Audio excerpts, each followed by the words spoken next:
It is Monday, June 10th, 2024 at 6:04 p.m. and we'll call this meeting of the Burlington City Council to order.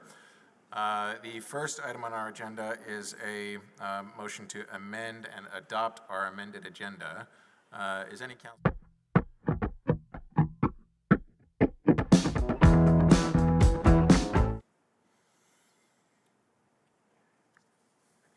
Okay, thank you. Councilor Doherty. I said I was prepared, and now I'm panicking. You're good. I would move to amend and adopt the agenda as follows: to remove from the consent agenda item 5.6, use of vendor space at a dog skate park, BPRW, per BPRW.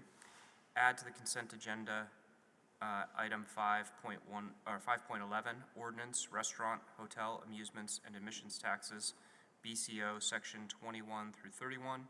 Councilor Shannon, and remove from the consent agenda item 5.11 per City Council President Travers. Thank you, Councilor Doherty. Is there a second to that motion? Sure, second. Thank you, Councilor Bergman. Is there any discussion on the motion?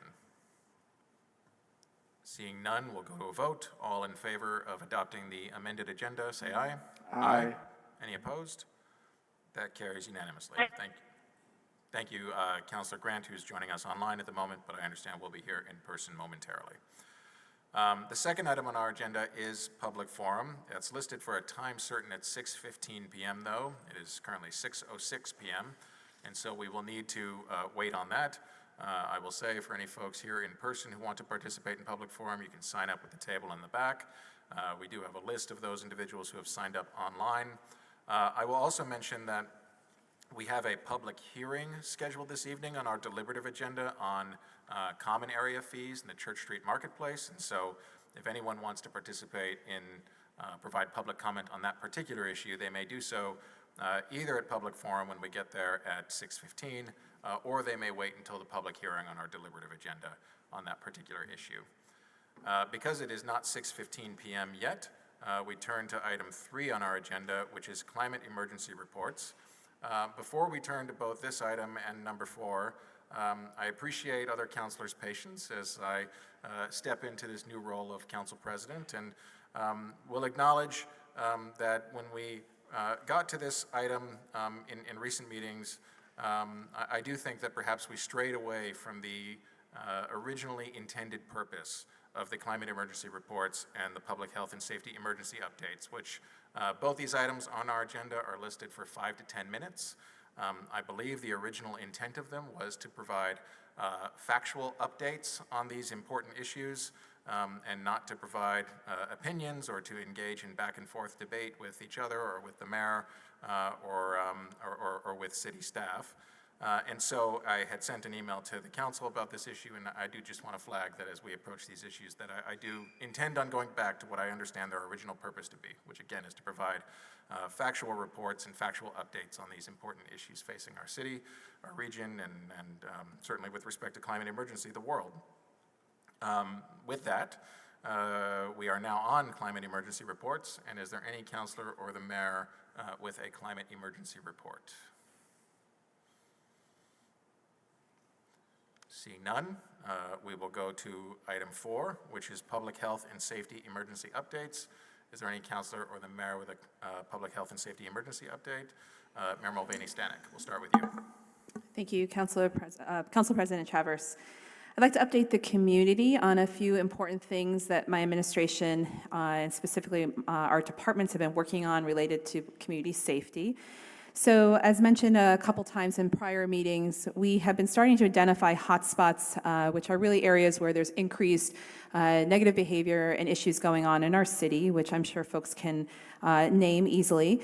The first one we started to focus on is the library. About 3 weeks ago, I convened cross-department meetings with several folks, including DPW, the library, of course, the police department, as well as our business and workforce development office, which works with folks downtown in the center city. And we started to really identify immediate cross-department actions we could take. So that included things like reorientating the containers that were behind the library that were there for parts of the ravine work we're doing, making sure that the former Memorial Auditorium was fully fenced in, starting to coordinate better with the Burlington Police Department around doing drug tips, and which in part, not solely, resulted in a targeted enforcement of that area. There was a press release out about 2 weeks ago. And since then, there has been improved activity reported by the director of the library. Unfortunately, we've made the hard choice of having to remove the bus stop, and we're working with GMT, which is in front of the library for the time being, because continued issues seem to be happening there. However, I want to emphasize our own library has mentioned how much they've appreciated this cross-department coordination, and things are improving. We met again on Friday and to check in on how things were going, and clearly we know that behaviors and patterns start to move into other places. The police department will continue to coordinate with the library, though, to better utilize our CSOs in after-hour periods of time during the day to make sure that activity, once the library is closed and once it right before it reopens, that the library is still supported. But activity has moved now to our parking garage, and so, as I mentioned, we just met on Friday. We're trying the same strategy of cross-department collaboration, thinking creatively, most importantly, trying new approaches, and what we're trying to do here is develop ways that we can be proactive in these spaces to increase visibility, to increase safety, and hold folks accountable who are harming our community. Just again, 2 other quick things. I know time is short here. Our community advisors, community safety advisors have held their second meeting now. These are 20-plus community members who are helping to identify immediate steps we can take. We just identified about a half a dozen, maybe even more than that, of immediate things the city can start to do, including just better communication on who to call, as well as cross-department coordination, which, as I mentioned before, we are underway with. I've also met with the state's attorney's office to begin to strengthen our relationship, which is my expectation of the Burlington Police Department to do so as well. But we're opening lines of communication and making sure that we are working as a team with our county's highest law enforcement officer.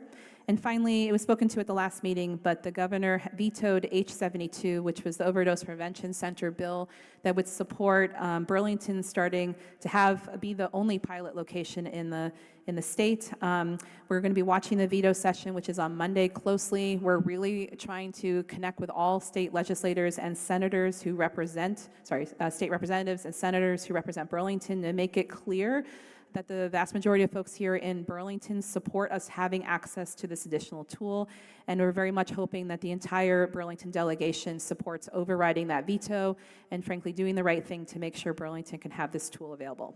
Thank you. Thank you, Mayor. Is there any other councilor with a public health and safety emergency update? Councilor Doherty.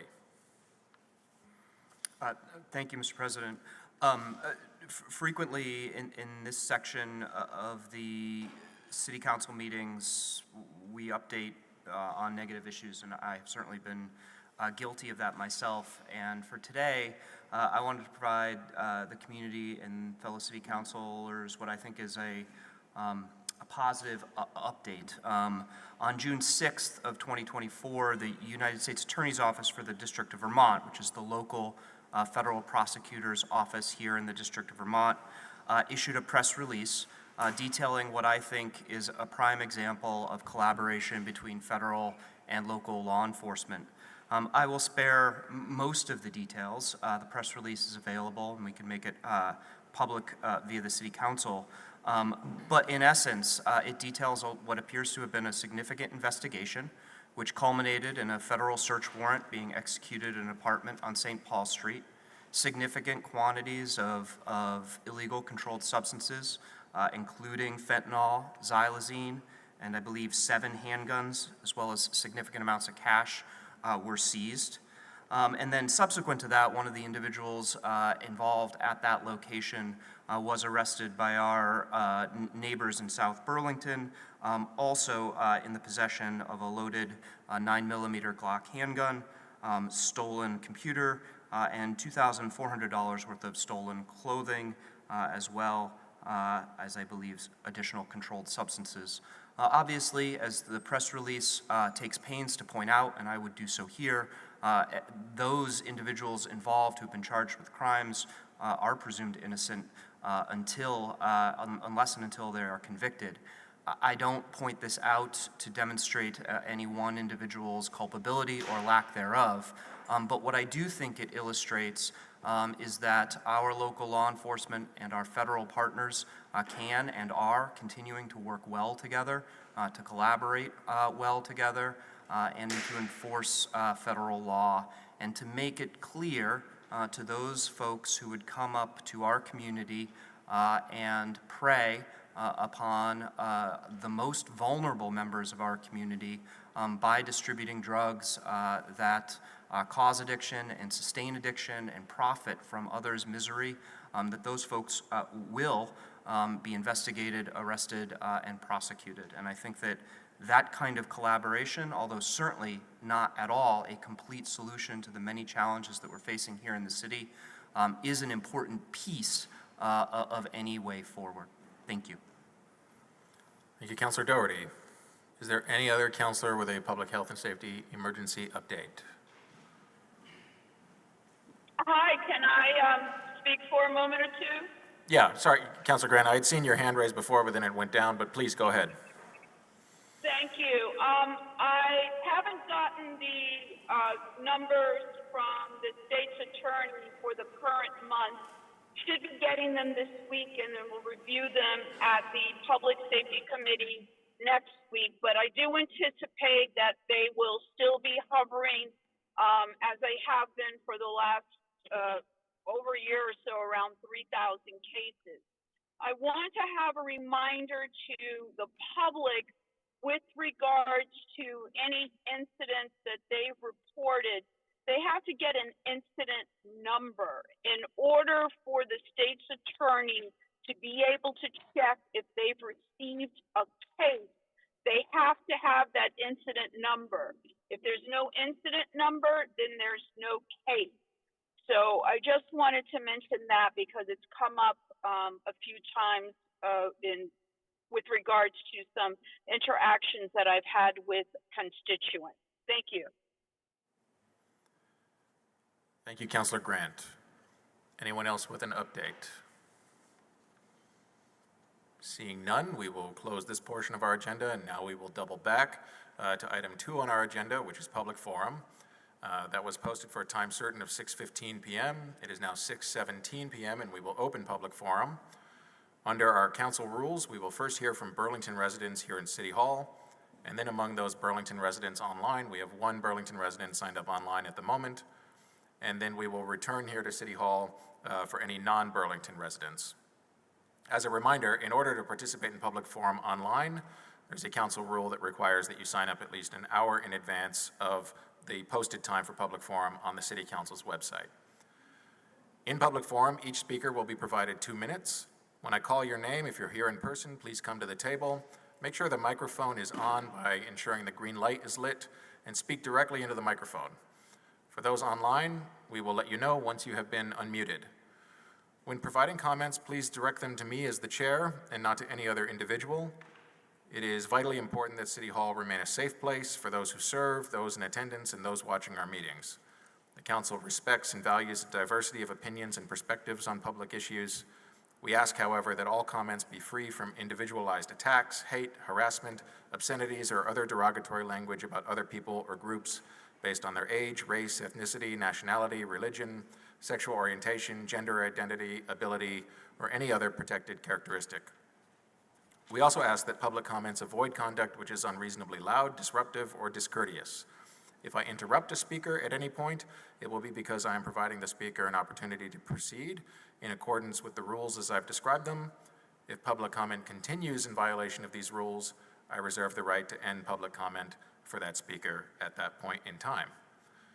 As I mentioned before, we begin public forum with those individuals who are Burlington residents here in person. The first individual we have there is Jake Schuman, to be followed by Representative Troy Hedrick. Thank you, Jake.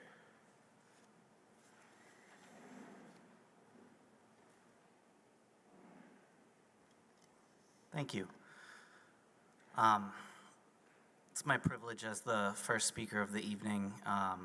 I think that I'd like to center us a bit and just take a few brief seconds of silence to recognize the immense suffering that is happening right now in Gaza, the West Bank, and in Sudan.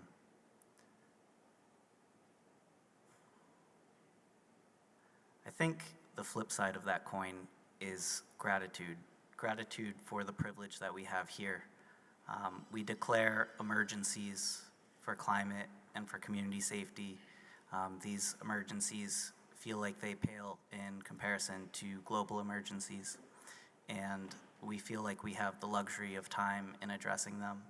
For 5 years, we've been discussing how to reform our police department, how to deliver community oversight of police, and I think that just in the past week, two articles came out reporting fairly egregious incidents about our police department.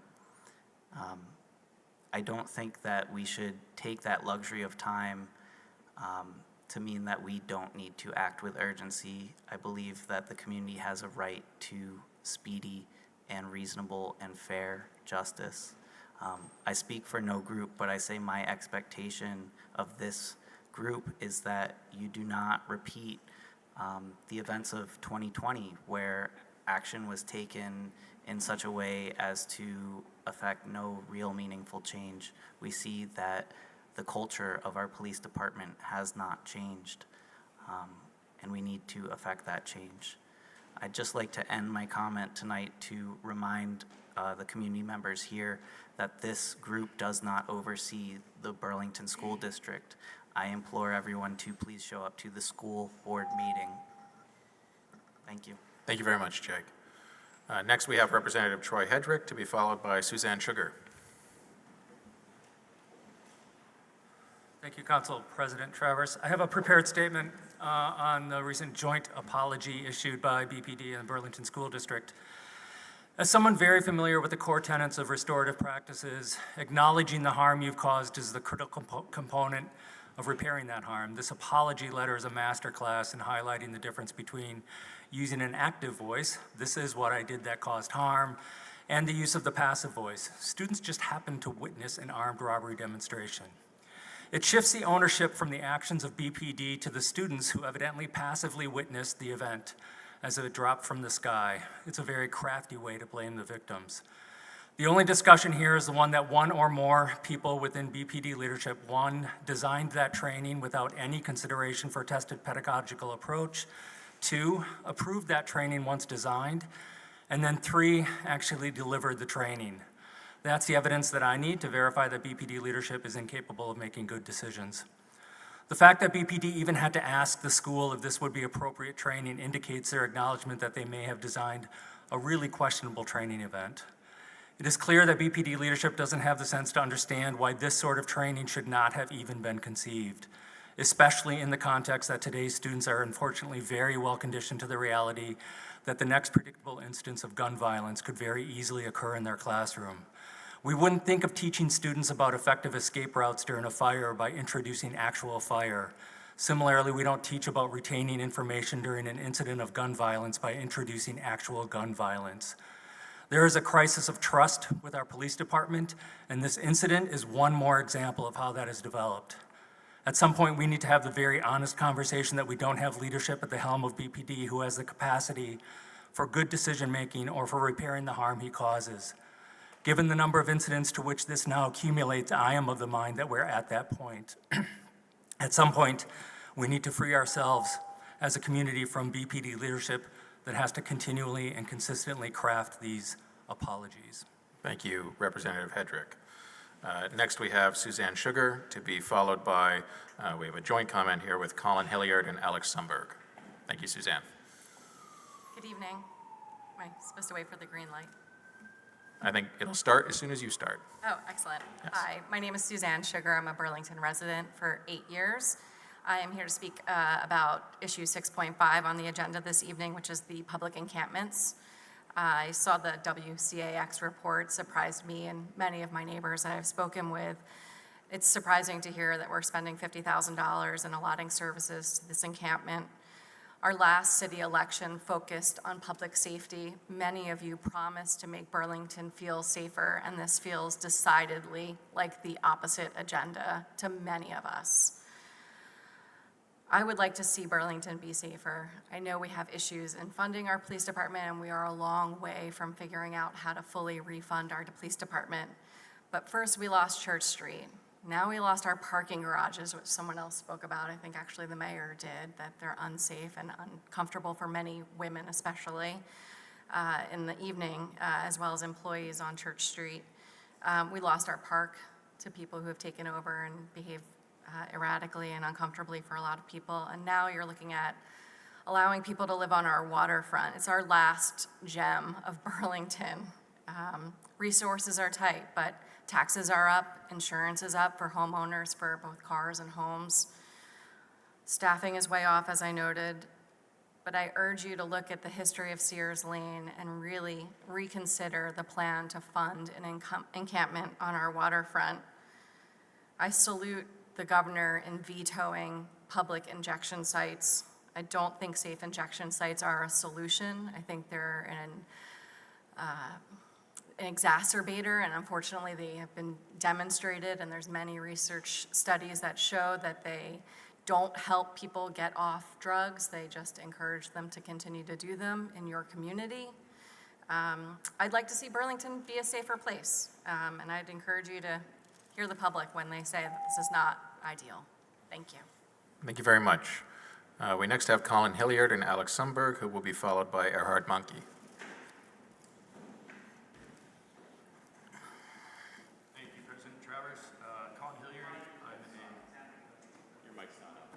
There we go. Thank you, President Travers. Colin Hilliard, I'm a resident of Ward 3, speaking to you tonight as the co-chair of the Burlington-Kielnik Sister City Program for our newest, one of our two newest sister cities in Kielnik, Ukraine. Yeah, I'm Alex Sundberg. I live on Bradley Street. I'm one of the co-founders. And we're here to update the council on our upcoming delegation trip to Kielnik. We'll be traveling there later this month, and we'll be attending the Borscht Festival, their famed Borscht Festival, as well as Constitution Day will be happening while we're there, and also a conference on regional development in the Odessa Oblast. We have a flag here for a Burlington City flag. Our hope is that the council and the mayor will sign this flag, and we'll be able to deliver it to Kielnik as part of the delegation, and we look forward to presenting what we sure will be a gift from Kielnik upon our return. So we'll leave this over here for you all, and hopefully we can get it signed, and yeah, we'll be back with an update. Yeah, we'd like to help you, and we'd like to thank you guys for all your support on this and being involved, and hopefully, you know, we can bring something back for you. Thank you. Thank you. Thank you very much. Good luck on the trip. If you have the flag and want to provide it here, then I think at the end of this meeting, any counselors that wish to sign it could do so. And then you could pick it up tomorrow, Colin? Okay, perfect. All right, next we have Erhard Manka to be followed by Miles Waite. Thanks, Erhard. Thanks for the opportunity to comment tonight.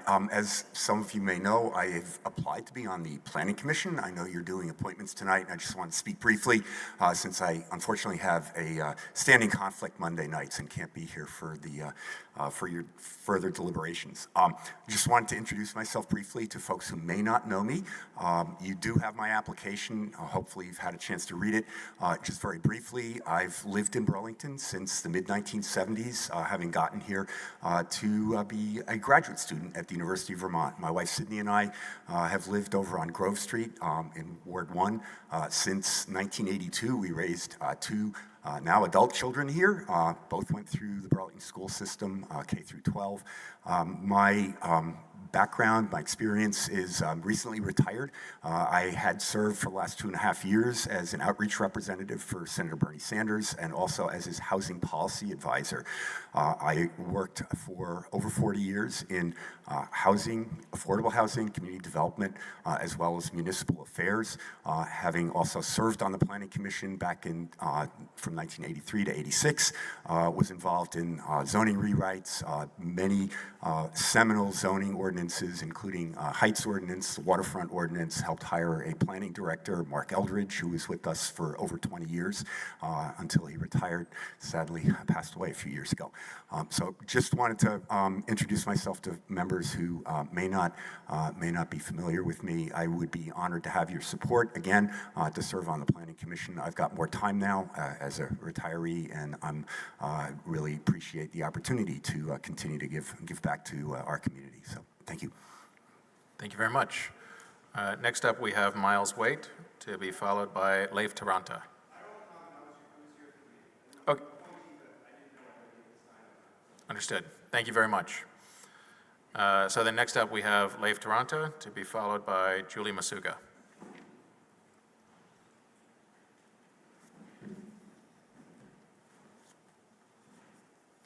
Hi, can you hear me? Yes. Cool. I'm Leaf. I live in the Old North End. First of all, I just wanted to say this idea that we're losing our public spaces to unhoused folks, really absurd. Those people are our neighbors, and the fact that they have no place to live is a disgrace on all of us, and so I support your funding of encampments as really the least the city could do. So that's just one thing I wanted to say. About 2 weeks ago, I was driving on Shelburne Road, and I saw about 8 cruisers responding to some sort of incident, and police were out of their cars with their full AR-15s. I saw them loading them. I found out later that this had been in response to an incident where a man was holding a orange and gold airsoft rifle, which was clearly a toy. And so, one, ridiculous response to someone holding a toy, and also just shows Burlington police is afraid of fake guns. So why the fuck would they stage a fake shooting with students using fake guns? This is not okay. There's a couple reasons for this. One, students have a lot of school shooting trauma. I work with kids, and I grew up in an age where we were doing drills, and young people these days hear a loud noise and think they're about to die, and this is not exaggeration. So not okay to stage a shooting for that reason. It's also just really bad pedagogy. I give de-escalation trainings, and part of what we prep for is if there's an active shooter. With adults, we warn them first. This is because when you're in an active panic response, there's a lot of research that you can't learn. So I don't know why police would be inducing panic attacks in children. That's not a way to teach them things. And it's really, really traumatizing. I've been in experiences where I thought I was about to be shot, and it fucks you up for years. And I just want to say that this is not an okay way to treat children. All the police that were involved should be fired. This program needs to be shut down. And really, I hope the city will, one, actually approve community oversight of police, but also pay for all these kids' therapy bills. Thanks. Thank you very much, Leif. As mentioned in the beginning, we'll ask that speakers in public comment please refrain from obscenities. Our next speaker is Julie Masuga, our last speaker here in City Hall. Thank you, Julie. Hi, I'm Julie. I live in Ward 2 now. Burlington is in the national news again, and not for good reason. The cops are traumatizing kids. The newest in a long list of recent extremely preventable mishaps by the Burlington Police Department. Were this any other group than the police, they'd be deemed incompetent and never hired again. But again, because it's cops, in the wake of every disaster, we're simply told that they're going to reflect on what they've done. 5 years ago, Chief Del Pozo resigned because of his fake Twitter account used to harass activists. His replacement was immediately canned for a fake Facebook, where she did the same thing. Many of us assumed that new leadership might steer us in the right direction, but after years of, quote, fulsome apologies, we haven't seen that positive change. Violent offenders remain on the force, and Murad himself threatened doctors trying to save a bullet wound victim, for which there was no consequence. 4 years ago, over 1,000 of us spoke before City Council about police reform, and after months of work, some demands were eventually met, but were almost immediately reversed. Community oversight of the police was vetoed, and hopes for accountability were destroyed. And so we saw more violence. Instead of compassion, 3 bullets were fired to take down someone with a kitchen knife and nearly kill a bystander. Police helped ensure the eviction of those at Sears Lane during one of the coldest months of the year. A few weeks ago, I was treating someone who got bear maced on my street, and the cops eventually arrived, and all they did was pat down the screaming man. As a queer person who works on community safety, I've loathed Pride Month because BPD consistently makes things worse when we're trying to do safety for our traffic for the marches. And now they're allowed and encouraged to teach our kids. And they use that opportunity, that unwarranted trust, to make high schoolers believe they were going to die. At what point do we finally admit the force is incompetent and make changes? Thank you. Thank you very much, Julie. As mentioned, that was the last Burlington resident we had here in person. We have one non-Burlington resident signed up, but we have one Burlington resident signed up online. And Sharon Busher, we should promote you, and you should now be able to unmute yourself. Thank you. Thank you very much, President Travers. Later on this evening, you're going to have a work session on encampments. And as you've seen, there's divided opinions about encampments. I'm glad Burlington is addressing this and having this work session, but houselessness is not a Burlington issue alone. It's not a state issue. It's a national issue. And I feel that I'm hoping that out of this might come a broader meeting that would be attended by cities in Vermont, like Rutland, St. Albans, Burlington, Brattleboro, Montpelier, just to name some. And I'm not saying that those are the ones that should be part of this. And the representatives that actually go to Montpelier and represent these communities, because I feel that the actions that have been taken by the state legislature have exacerbated this. We all know they have. They're booting people out of housing, although it's temporary, and leaving them and communities to address it without any funding. And I understand it's a bigger issue that needs to have a long-range plan, but there needs to be a short-range solution also, and support and funding for the communities that are trying to help these people who have no place to go. I understand no one wants them anywhere, but they have no place to go. Aren't we all human? Isn't there some thread of humanity among all of us that we need to really focus on the person and the issue, and not really looking at making them the villain? They're not. They're the victim. So thank you so much for hearing my comments, and I look forward to hearing the discussion tonight. And I hope it leads to a broader group of meetings that the state can better address what's going on. Thank you. Thank you very much, Sharon. We do actually have one other Burlington resident now here in person, and that is, I believe it's Cheryl Boutillier. And Cheryl, if you could come up here to the table, and then the one non-Burlington resident we have to follow Cheryl is Jeff Nick.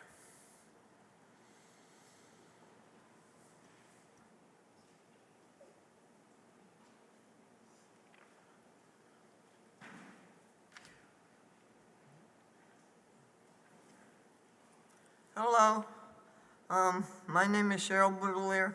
I live out at the north end of Burlington, and I have a few things that I've been to the meetings before, and I feel that sometimes they're not getting looked at or dealt with. One is the homelessness. That's been going on too long, I believe. I see people still sleeping on the streets and in the doorways of buildings that belong to the people that work there.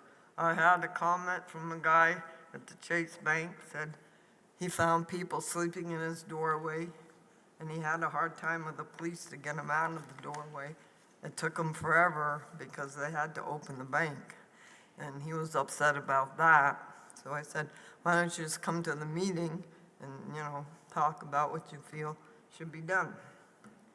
I know it's a problem here. I don't think there's a, Sorry, the microphone just turned off.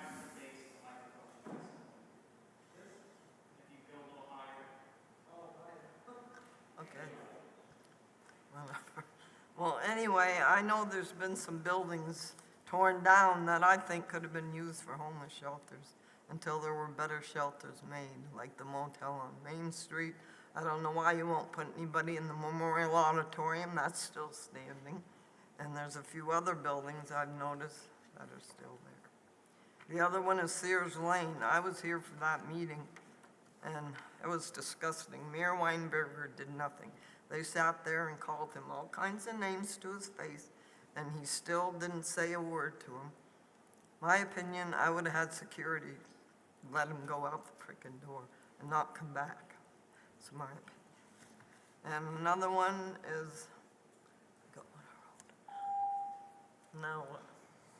Well, your 2 minutes are up. If you could wrap up in the next 10 seconds, or if you're done, that's fine as Yeah, well. I'll be okay. Thank Okay, you. all right, thank you.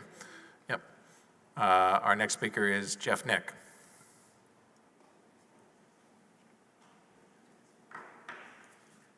Hi, good evening. Jeff Nick, I'm a longtime Marketplace Commissioner, many years spent as the chair of the commission, and I never thought I would say these words, but the Marketplace is in decline, in great decline. We're at a critical point here, and I want everybody to really focus on this.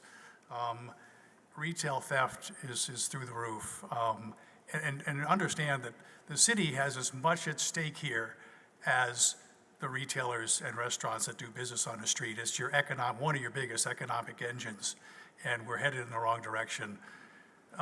We've got retailers that are talking about not renewing leases or looking at short-term renewals. We had a national tenant pull out of the Black Diamond space because at the last minute, the CEO had heard of all the troubles in Burlington, and they decided to pull out and not sign the lease. That's never happened before. So the word is on the street that we're in trouble. Retail theft, I know there's a difference of opinion, but CVS Pharmacy, 15 to 20 thefts per day, from a candy bar to a whole basket of goods leaves that store. Lululemon, over $1,000 per day in the last week, every day. The thievery is so brazen, there's no sense of any remorse, there's no consequences. Nothing happens to these folks that steal. We cannot continue as a community this way. We have retail sales clerks that are afraid to come to work or quit because of what happens and what they see every day. This is not the type of community that we should be living in. So I just don't, we need to have a sense of urgency, and the time for study is over. We really need to address this. And one thing I'd like to see, well, If you could please wrap we up, need more Jeff. funding for police on the street. We really do. So Thank you. That was the last speaker that we had for public forum.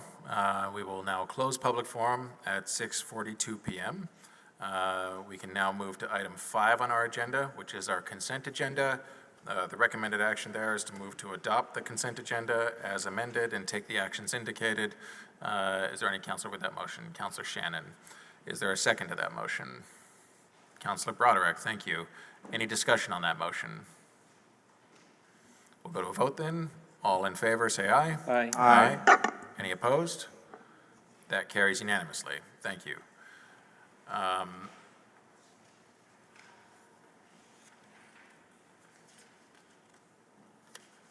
We can move now to our deliberative agenda. Mayor, we have the unique problem here of being a little bit ahead of schedule. We had posted the city council mayor presiding to start at 7 p.m.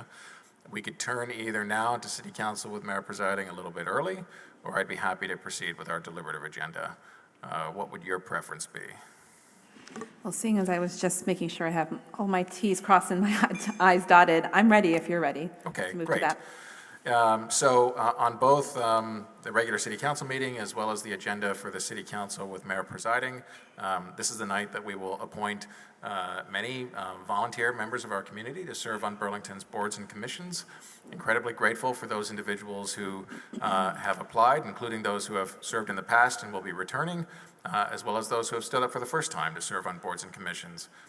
Before turning to the city council with mayor presiding, I do want to thank Councilor Barlow, Councilor Newbeezer, Councilor Grant, and Councilor Shannon, as well as former councilor, now a member of the mayor's office, Joe McGee, representing the mayor's office, for their work on our nominating committee in putting together, for nearly all of the appointments that we have this evening, a slate, some of which will be considered now in the city council with mayor presiding, and then when that meeting adjourns, the rest of which will be considered here before the regular city council meeting. So, we will briefly recess the city council meeting at 6:44 p.m. And Mayor, turn to you to commence the city council with mayor presiding meeting, your first one. Thank you. I know, it's exciting. Thank you, Councilor Chavez. So I am commencing the city council meeting with mayor presiding. It is June 10th, 2024. It is approximately 6:45 p.m. And the first item on our agenda is the agenda. Is there a motion to adopt the agenda? So moved. Moved by Councilor Bergman. Is there a second? Second. Seconded by Councilor Grant. Is there any discussion before we vote? Seeing none, all in favor indicate by saying aye. Aye. Any opposed?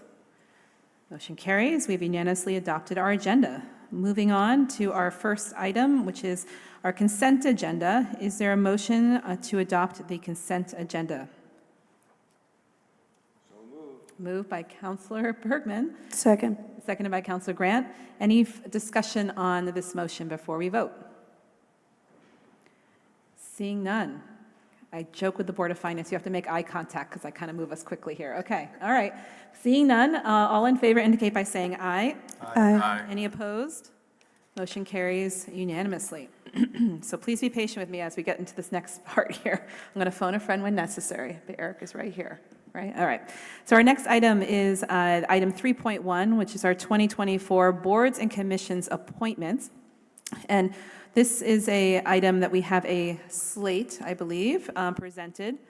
And so I will look for a motion, and then we can open the floor. So is there a motion? I'll move this slate and ask for the floor back after a second, if Great. that's okay. Thank Second. you. Thank you, Councilor Barlow, seconded by Councilor Grant. I will, and actually, I believe it is past practice for any nominee who's here to speak to the council beforehand. And I'm going to look to either Eric or the council president if that becomes before or after discussion.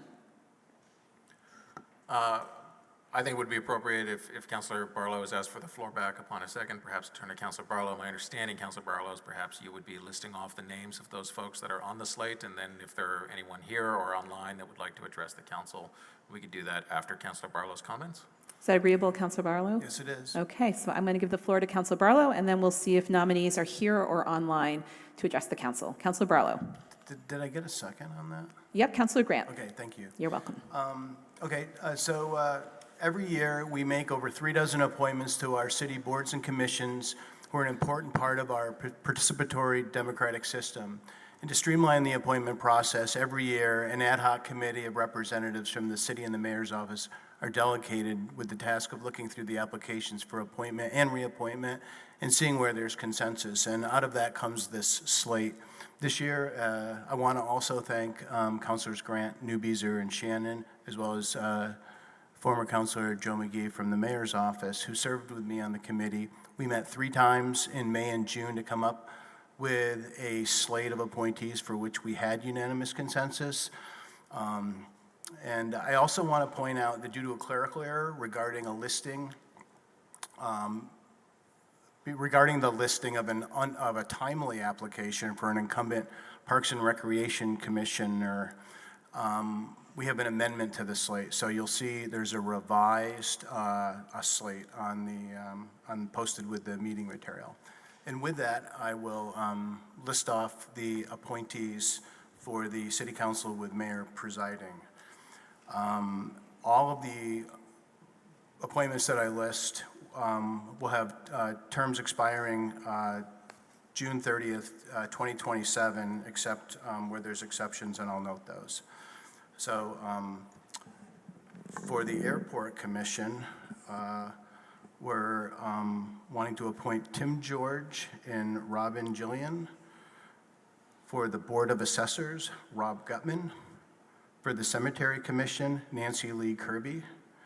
For the Conservation Board, with a term expiring June 30th, 2028, Zoe Richards. To the Design Advisory Board, Emily Morse. To the Development Review Board alternate seat, Evan Gould. To the Development Review Board full seat, AJ LaRosa. To the Development Review Board full seat, Miles Waite. To the Electric Light Commission, Michelle Hobbs. To the Fire Commission, Jake Perkinson. To the Board of Health, oops, we're re-advertising that one, so no appointee. The Library Commission, we have Emily Copeland, Patrick Halliday, and Amy Mellencamp. To the Parks and Recreation Commission, Robert Etter. To the Planning Commission, we have Michael Gone, Julia Randall, Erhard Manke, and Ryan Nick. To the Public Works Commission, Christopher Damiani, Daniel Montano, Jacob Davis. To the Board of Tax Appeals, Alan Berkey and Emily Ely. To the Vehicle for Hire Licensing Board, Paul Hines. And to the Board of Voter Registration with a term expiring June 30th, 2029, Annie Schneider. Thank you, Councilor Barlow. So are there any nominees who are here in the room or online? Can you just maybe raise your hand so I can see you? Okay, if you would mind, we'll hear from you if you're interested in addressing the council, and we'll take about 2 minutes. Can I get a little assist with it? Thank you, Lori. So if you, we'll kind of go from right to left. If you want to come up and introduce yourself to the council, and we'll use the same 2-minute clock as the normal council meeting proceedings. Thank you and welcome. Thank you, Mayor. I'm Miles Waite. I'm a resident of Ward 6, and I've sat on the Conservation Board for 15 years, including as chair for several years. And I saw the opportunity to move up to the DRB, and I'm looking forward to the opportunity. So in my day job, I'm a consulting hydrogeologist, and I'm very familiar with land development, and I'm familiar with resource conservation. I'm familiar with quite a bit of what they see on a month-to-month basis in the DRB. So I'm looking forward to being involved. Thank you. Thank you very much. Is there anyone else in the room who's part of this slate that would like to address the council? Okay. We'll look online, and I believe we have one Julia Randall. If we can enable her or them to speak. Julia, you are welcome to address the council. 2 minutes. Hi there. Thank you so much for the opportunity. I've served on the Planning Commission for the last 2 years, and it's really been a privilege to do that. And I really appreciate the opportunity to continue. I'm a practicing planner for a private firm in Burlington. But I work with communities throughout the Northeast and the Intermountain West on lots of issues facing their communities. I mostly work with rural communities and communities with recreation economies, and I do bring that knowledge and expertise to my role on the Planning Commission. It's been wonderful to serve with my fellow commissioners and learn from our excellent planning staff. I can't say enough good things about them. And I also just want to point out, I'm the only renter on the Planning Commission right now, so I'm not sure the status of other nominees if we're adding renters to the Planning Commission, but I do think that perspective is very important to maintain on the commission, and I'd like to increase that representation. And I'm also the only practicing planner. It's really valuable to have lots of varied expertise, but yeah, more renters and more planners.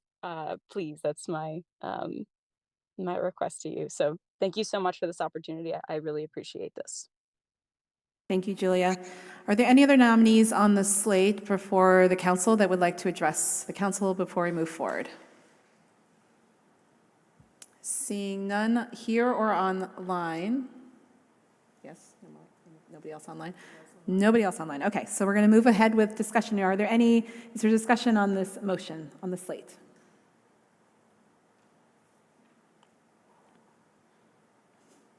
Okay. Seeing none, then I will call the vote, and we'll do a voice vote on this, anticipating the outcome. So all in favor, please indicate by saying aye. Aye. Any opposed? Motion carries unanimously. Congratulations to the Burlington folks, and thank you so much for your willingness to serve the city, and we look forward to your good work on behalf of our city. All right, moving on to item 3.2, which is a specific position on the Police Commission with a term expiring on June 30th, 2027. What we will do is take nominations, then we will do a similar practice of if the nominees are here to address the council, and then we'll do discussion and then a vote. So are there any nominees for the Police Commission term expiring 6/30/2027? Councillor Grant? I'd like to nominate the incumbent, Susie Comfort. Nomination of Susie Comfort, thank you. Is there another nomination? Councillor Shannon? I'd like to nominate Malik Mines. Another nomination of Malik Miles. Are there any other nominations? Mines. Mines with an N, thank you. Sorry about that. Sorry, Malik. Are there any other nominations? Seeing none, if there are any nominees here tonight and you would like to address the council, we welcome you to join us. No pressure. Okay, is there anyone online? Seeing none. Okay, discussion on these two nominees.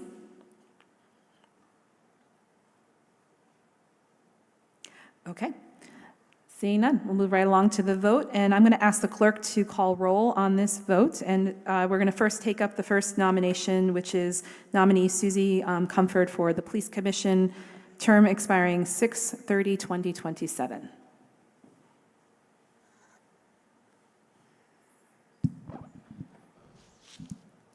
Councillor Barlow? Point of order, so we're voting up or down on each applicant? Yes, I'm taking the nominations in order as they were received. No. Councillor Bergman? Yes. Councillor Broderick? Yes. Councillor Carpenter? Yes. Councillor Doherty? Yes. Councillor Grant? Yes. Councillor Kane? Yes. Councillor Litwin? Yes. Councillor McKnight? No. Councillor Newbeezer? Yes. Councillor Shannon? No. City Council President Travers? Yes. Mayor Mulvaney Stanek? Yes.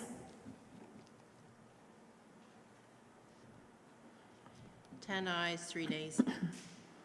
With a vote of 10-3, the nominee wins enough votes in order to receive the position. Congratulations to Susie Comfort. Thank you for continuing to serve the city of Burlington. We will now move on to the next item of 3.3, the Board of Registration of Voters, term expiring 6/30/2027. And again, I will accept nominations first from the floor. Councillor Shannon? I nominate Patrick Burns. Patrick Burns is nominated. Are there any other nominations? Councillor Newbeezer? I'd like to nominate Jean Keller. Nomination of Jean Keller. Are there any other nominations? Are there any other nominations? I think I'm supposed to repeat myself. Okay, seeing none, are either of those nominees present or online and would like to address the council? Awkward silence. Okay, moving right along to discussion. Is there any discussion on the nominees before we call the vote? Okay, so going to the first nomination of Patrick Burns, we will call the roll.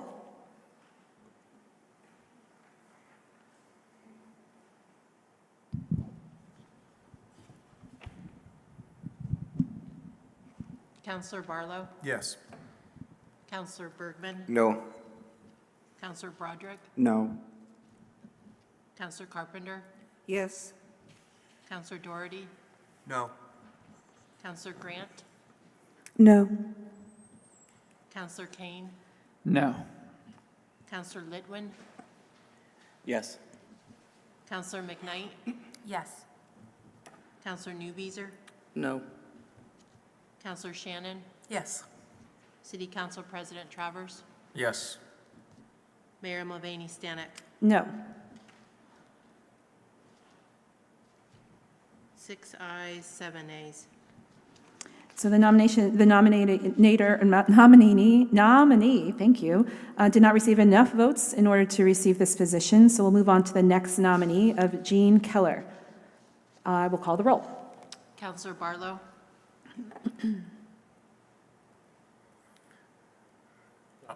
Yes. Parliamentary inquiry? Yes. Mayor? I mean, if you voted no on the first nominee, or yes on the first nominee, are you able to vote yes on the second nominee? I believe it's a new vote. Historically, we've only gotten one vote, but that's my question. There's an actual rule on this, and it says that members need not vote for any candidate, but may cast only one affirmative vote per round. Okay. I would say that you shouldn't, if you've already voted yes for somebody, then you shouldn't be voting yes for them again. Okay. Thank you for that clarification. Learn something new every day. So, okay, slightly different than other votes. So just to clarify, if you have already voted affirmatively, you have one affirmative vote in this round for this position. Correct, Eric? Okay, so in this round, well, then we're going to... May I add, point of parliamentary inquiry? Could Councilor you also Litwin? say that we could be abstain from the vote, essentially? Yes, you may. Thank you. Yeah. So again, you may vote yes if you've not voted yet on this item. You may vote no, or you may abstain. Did I get that right? Okay. Are we ready for the vote? I think we're ready for the vote. Will the clerk call the roll, please? Counselor Barlow, I guess I'm abstaining.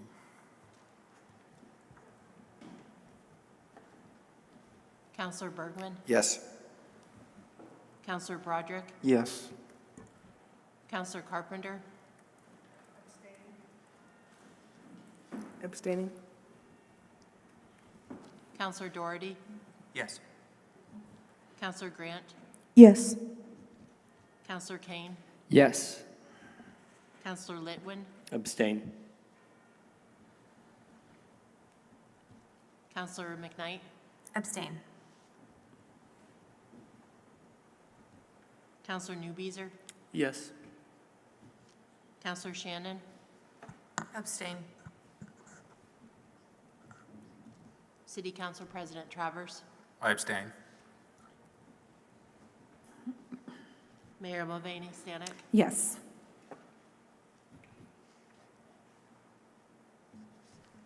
There's 7 ayes and 6 abstentions.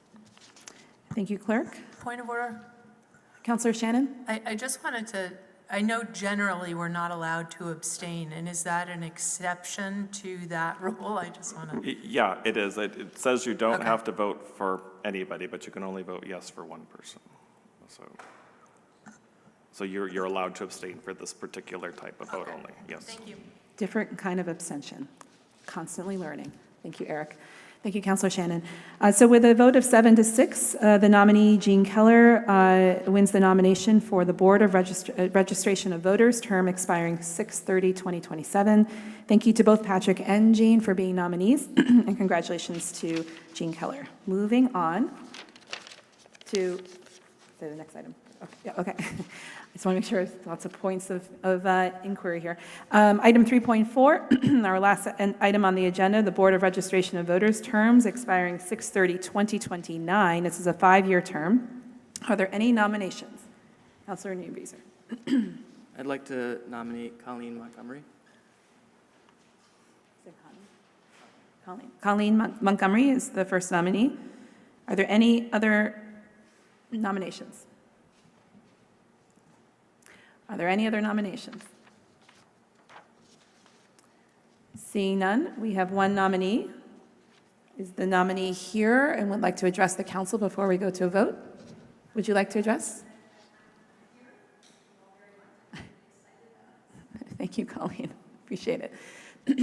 So seeing no discussion, we'll go to a vote, which I will call for a voice vote. So all in favor indicate by saying aye. Aye. Any opposed?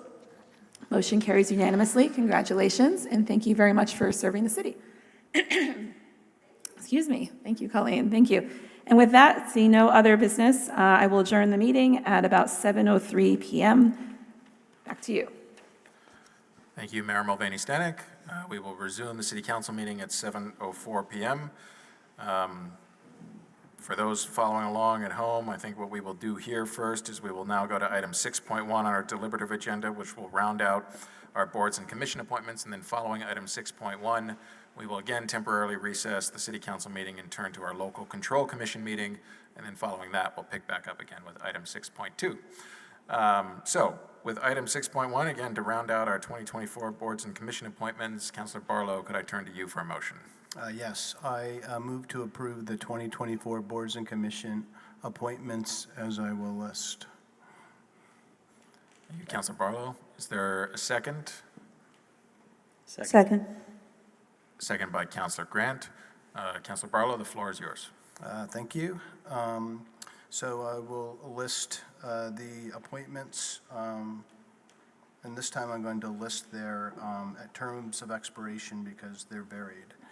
So for the Chittenden Solid Waste District full seat with a term expiring 5/31/2026, Lee Perry. For the Chittenden Solid Waste District alternate seat with a term expiring 5/31/2026, Matt Kobzik. For the Church Street Marketplace Commission, we have 2 seats, both expiring 6/30/2027, Sarah Beal and Kara Tobin. For a fence viewer with a term expiring 6/30/2025, Shay Totten. Housing Board of Review with a term expiring 6/30/2027, Don Slish. And Winooski Valley Park District with a term expiring 6/30/2027, Andrew Jonah Gregg. That's the slate. Thank you very much, Councilor Barlow. Any of the individuals listed there on the slate here in City Hall and wish to address the council? Any of those individuals online? Any comments from any councilors on the slate as listed by Councilor Barlow? All right. Thanks, as we've mentioned before, for everyone who has put their name forward into those nominees. Without any further deliberation, we will go to a vote on the motion. All in favor of approving the slate as listed by Councilor Barlow, say aye. Aye. Any opposed? That carries unanimously. As I mentioned before, we will now turn to our local control commission meeting. So we will recess the city council meeting at 7:06 p.m. and we will commence the local control commission meeting at 7:07 p.m. And the first item on our agenda there is a motion to adopt our agenda. Commissioner Shannon, may I turn to you for that?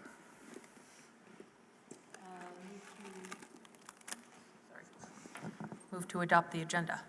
Thank you, Commissioner Shannon. Is there a second? Second by Commissioner Broderick. Any discussion on the agenda? We'll go to a vote. All in favor, say aye. Aye. Any opposed? We have our agenda. Commissioner Shannon, as chair of our license committee, may I turn to you for deliberative agenda item 2.1. I move to approve the 2024-2025 first and third class liquor license application for Tap House and Beer Garden with the following conditions. All city permits need to be closed out, contingent upon fire marshal approval, and with all standard conditions. Thank you, Commissioner Shannon. Is there a second to that motion? Second. Thank you, Commissioner Grant. Is there any discussion on the motion? We'll go to a vote then. All in favor say aye. Aye. Any opposed? That carries unanimously. And Commissioner Shannon, may I turn to you for the last item on our deliberative agenda, item 2.2. Move to approve the 2024-2025 outside consumption permit application for Tap House and Beer Garden with the following condition. All city permits need to be closed out. Thank you, Commissioner Shannon. Is there a second to that motion? Thank you, Commissioner Broderick.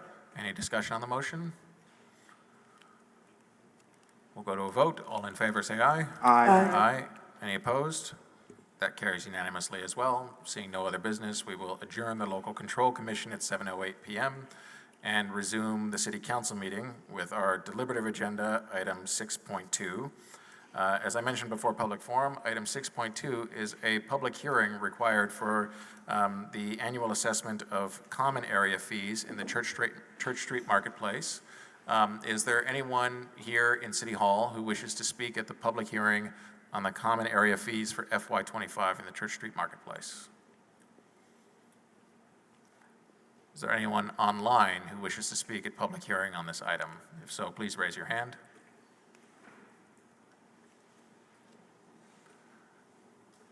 Going once, going twice. We will close the public hearing then at 7:09 PM. And we will now move to the resolution related to this public hearing, which is the allocation method and standards for common area fee formula and establishment of common area fees for the Church Street Marketplace for FY25. And on this issue, we will ask for the Director of Business and Workforce Development, Kara Alnasawi, to please present on the issue. Evening. I'm Kara Alnasawi, Director of Business and Workforce Development, which also includes the Church Street Marketplace. This is our, as per charter, our annual review of our fees.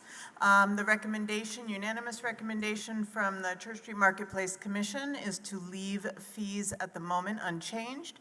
They are $3.02 per ground floor square foot of all buildings abutting the Church Street Marketplace. This totals approximately $730,000 of my approximate $1 million budget. We did raise the fees last fiscal year, meaning for FY24. We raised them from $2.87 to $3.02. That represented a 5% increase, and that was the first time it was increased in 5 years. The Board of Finance unanimously approved this earlier this evening, and I'm happy to take any questions. Thank you very much. Are there any councilors who have comments or questions?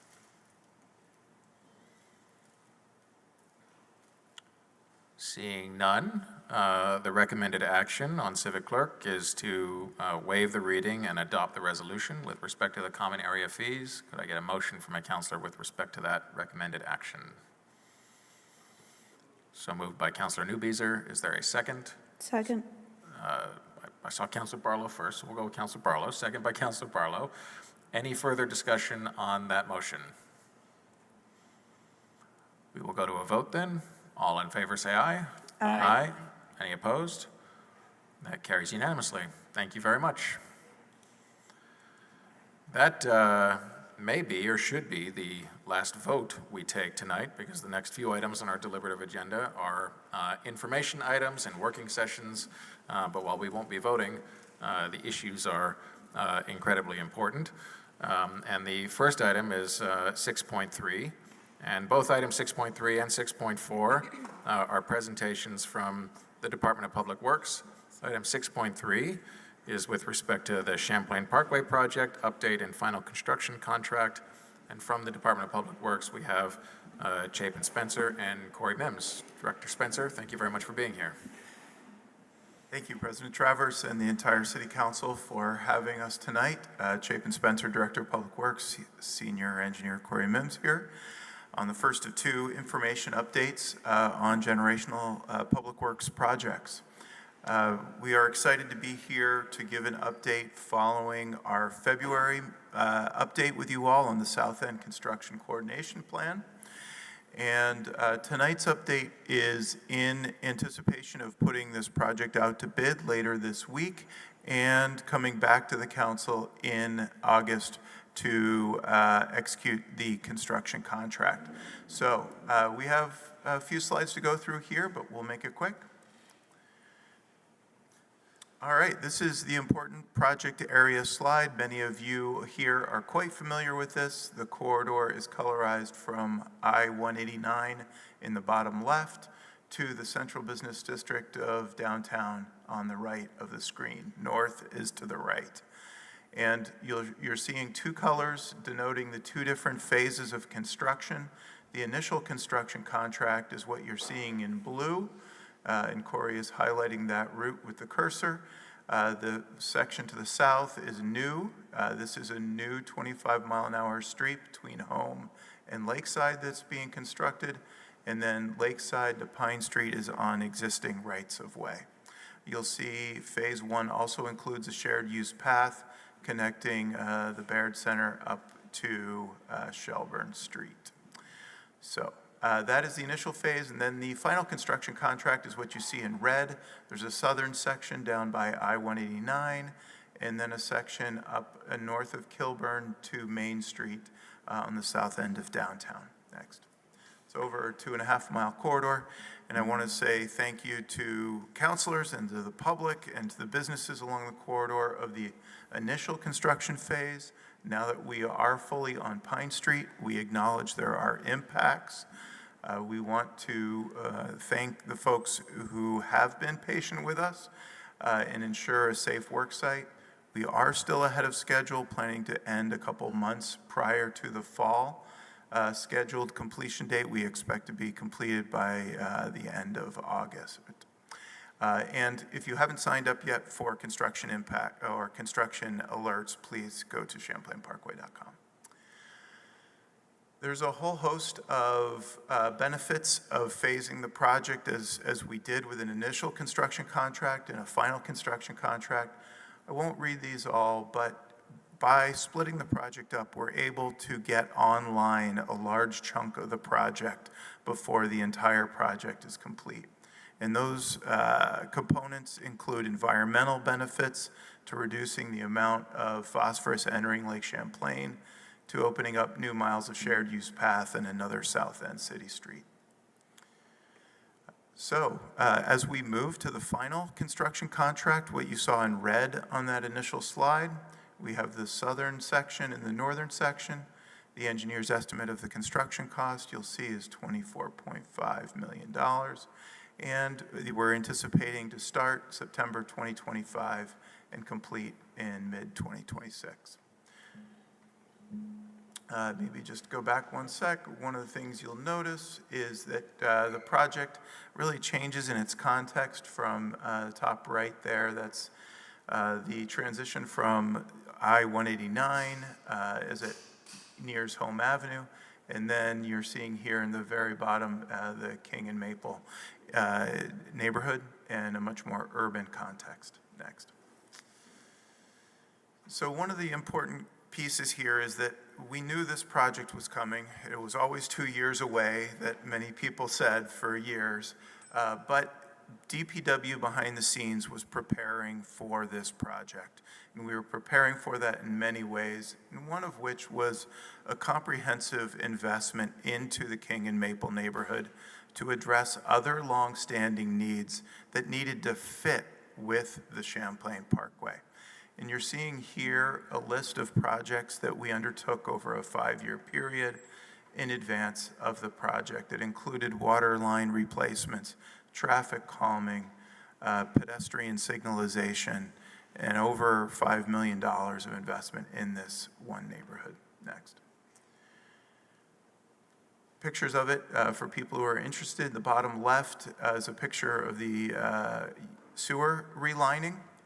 And you're seeing in the middle sidewalk construction, water main replacement in the top right, and repaving on the bottom right. It was quite a coordinated effort. So as we look to the build condition for the Champlain Parkway, you'll notice that there are comprehensive improvements in the King and Maple neighborhood. This is an aerial at Pine Street, looking south at the Maple Street intersection. And you'll notice the bike lanes that are coming up from the south that connect into the neighborhood, the bump outs that reduce the crosswalk distances. You'll notice that the utilities are buried and the new signals that have pedestrian phases, exclusive pedestrian phases on them. So that's kind of the range of improvements that we're seeing in both the King Street and the Maple Street intersection. This is a one block up rendering at King Street looking north. You're seeing the same bump outs, the signals, and the ADA curb ramps, etc. So yes, there is a projected 9% increase in traffic in the neighborhood with the project. However, there are corresponding improvements that will mitigate the impacts and actually make the traffic and operation safer than today. Next. All right, Corey. Yeah, so the project has been going on for a number of years, and we've had a couple of different construction phases, and we had the initial, obviously, construction contract that is about to finish up, as Chapin had stated here, looking to get substantially completed in about July-August timeframe.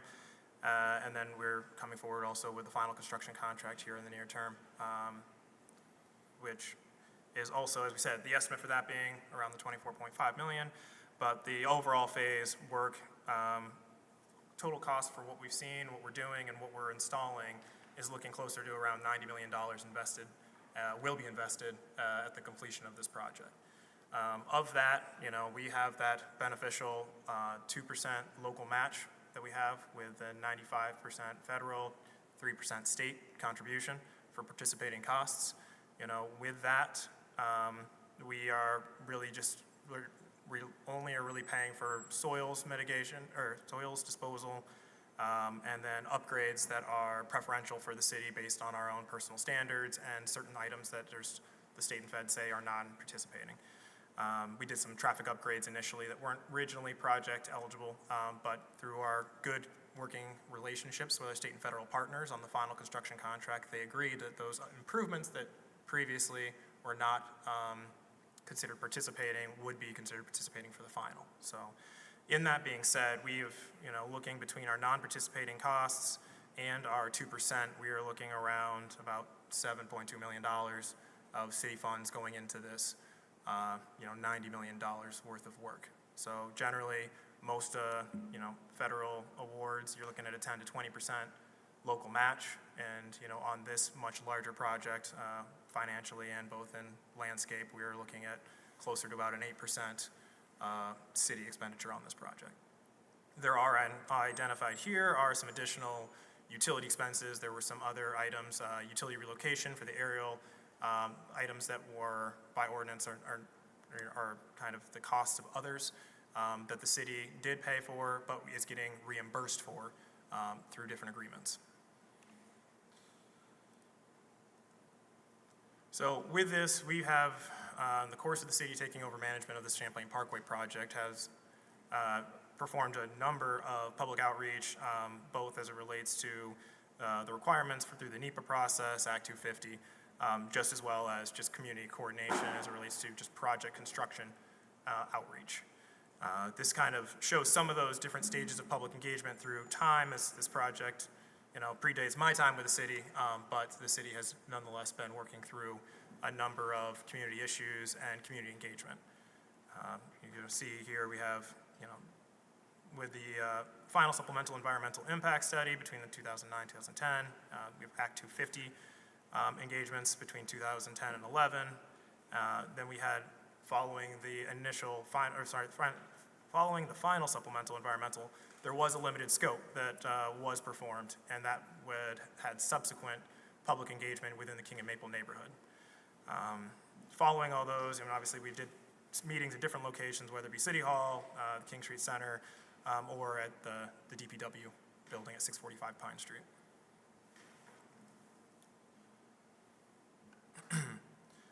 Shifting a little bit, so we were brought some questions from councilors regarding traffic impacts in the area as it relates to the upcoming, looking at future development in the south end and how it relates with the Champlain Parkway project.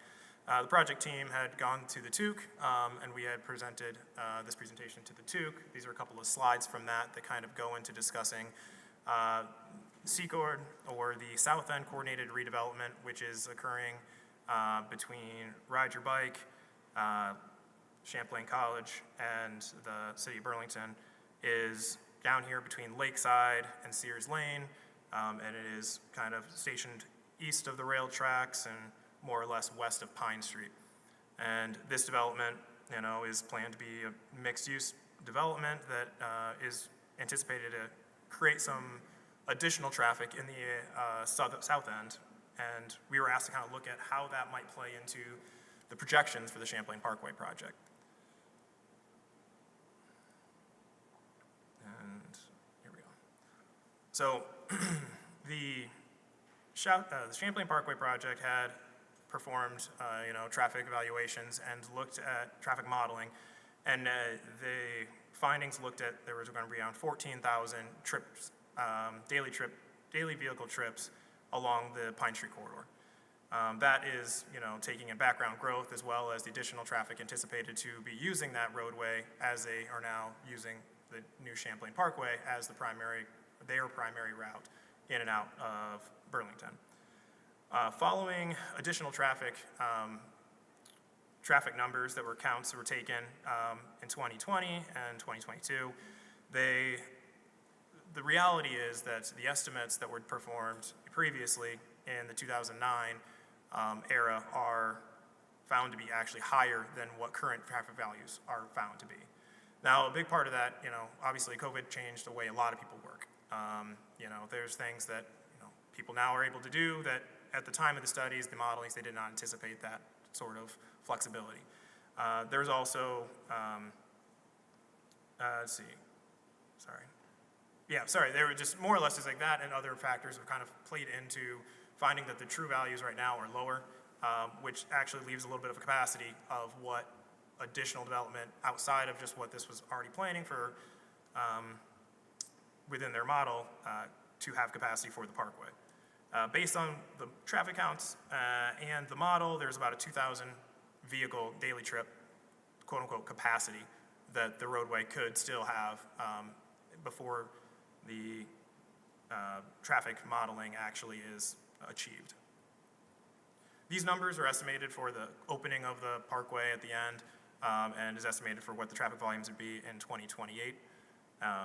And so this is just so you're aware of kind of where these numbers are kind of focused in on.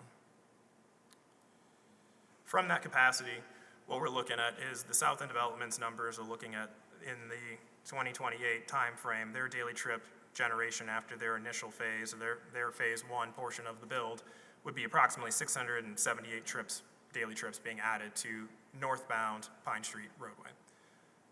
As we did the model, and the previous model had 14,000 daily counts that we're seeing now, and escalated based on current growth is sitting more around 12,000. And so that additional, 678 trips that they are anticipating seeing in that first phase still falls well within that area of available space that the Parkway had estimated would be seen. So what we're just pretty much kind of saying is that we do not see that initial phase development causing any significant issues to the capacity of Pine Street following the completion of the Champlain Parkway project.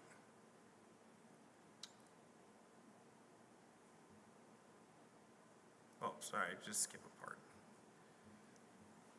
So the other part of this, though, is that upon the full build-out of that South End development, which is anticipated at this point sometime in, 2044, they would see significantly more vehicles being generated from that location. And based on their modeling and their estimates, they anticipate a little over 2,000, almost 2,200 vehicles being generated from that. Now, this would exceed the anticipated volumes that the Parkway had evaluated, but their evaluation for the Parkway had only gone up to 2028.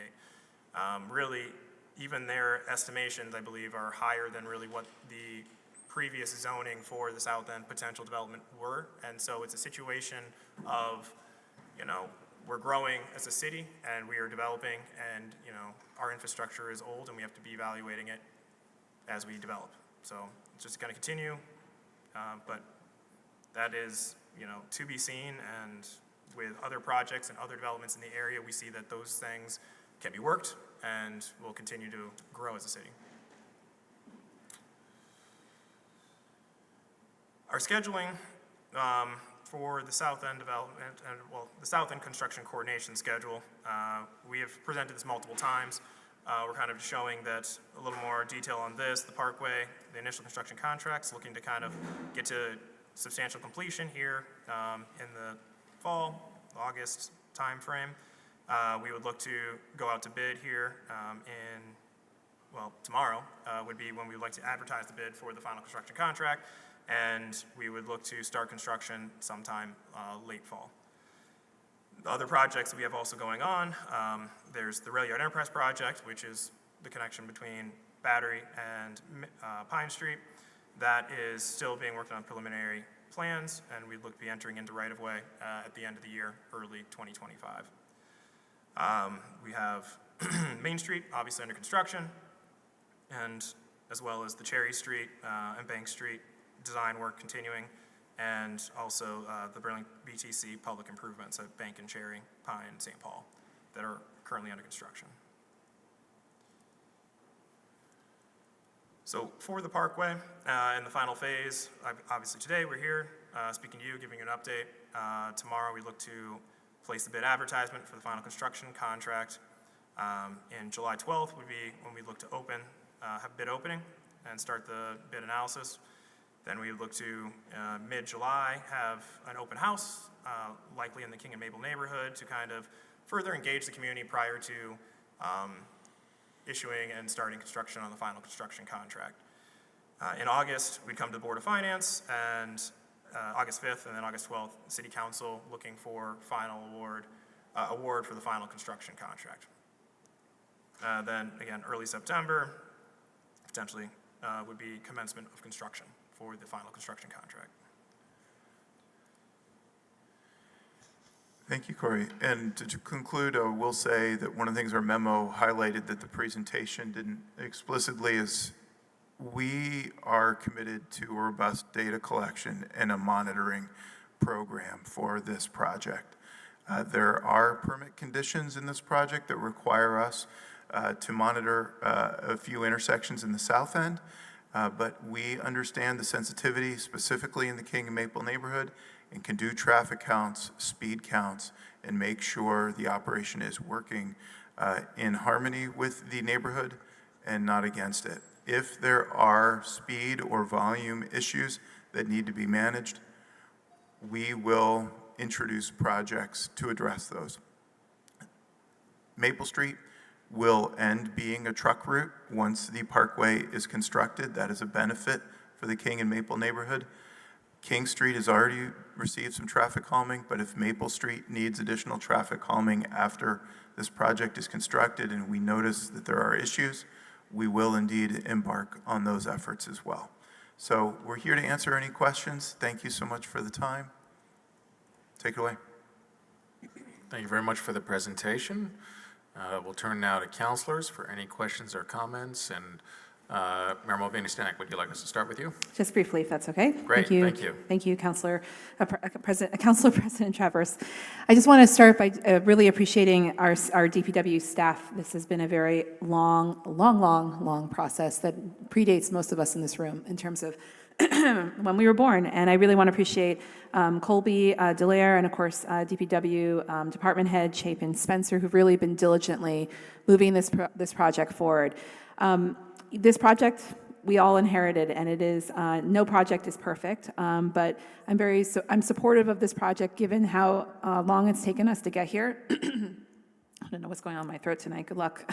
But I really appreciate the intentionality of engaging and adapting and continuing to make sure that the King Maple neighborhood in particular is front of mind as we try to navigate the continual changes in our city, as we grow, as we've adapted and changed over these decades that this project has been underway. I look forward to, folks know that community engagement is very important to me. The continued effort to engage our neighborhood that's most impacted is critical, and I think finding creative ways to engage, which this open house model will be, and perhaps other things we can supplement that around to make sure that a community, as we all are very busy, is not expected to show up and continue to provide input, but more importantly, is proactively engaged by the city to be given important updates of how we've continued to adapt, and most importantly, hear concerns and reflect that back in the design. And just finally, I want to make a point about well, first of all, the important improvements in the neighborhood, even when I was back on council 100 years ago, it feels like this looks so different than it did even 12 years ago. And I just want to name that, especially for the neighborhoods and those key intersections in King and Maple. And then finally, the RAP, the Rail Yard Enterprise Project, is a crucial piece of this, and it's part of our larger ongoing long view of what the city needs in terms of understanding that now, given that we're in 2024 and we've done additional changes to our city of how we're going to densify and even more housing is coming online, we are just living in different circumstances. So the REP, the Rail Yard Enterprise Project, is a critical piece of the puzzle here. And again, I appreciate the staff's diligence around having such a long view while continuing to adapt where we can in this important work. Thank you to both of you for being here tonight. Thank you, Mayor. I have Councillor Shannon in the queue, and Councillor Litwin. Councillor Grant. Councillor Shannon, go ahead. Thank you, President Travers. Thank you both, Chapin and Corey. This is a really great presentation. I'll admit more than I could digest in the time I had to digest it, but I appreciate both all the detail and the organization of it to try and make a lot of complex information digestible for us.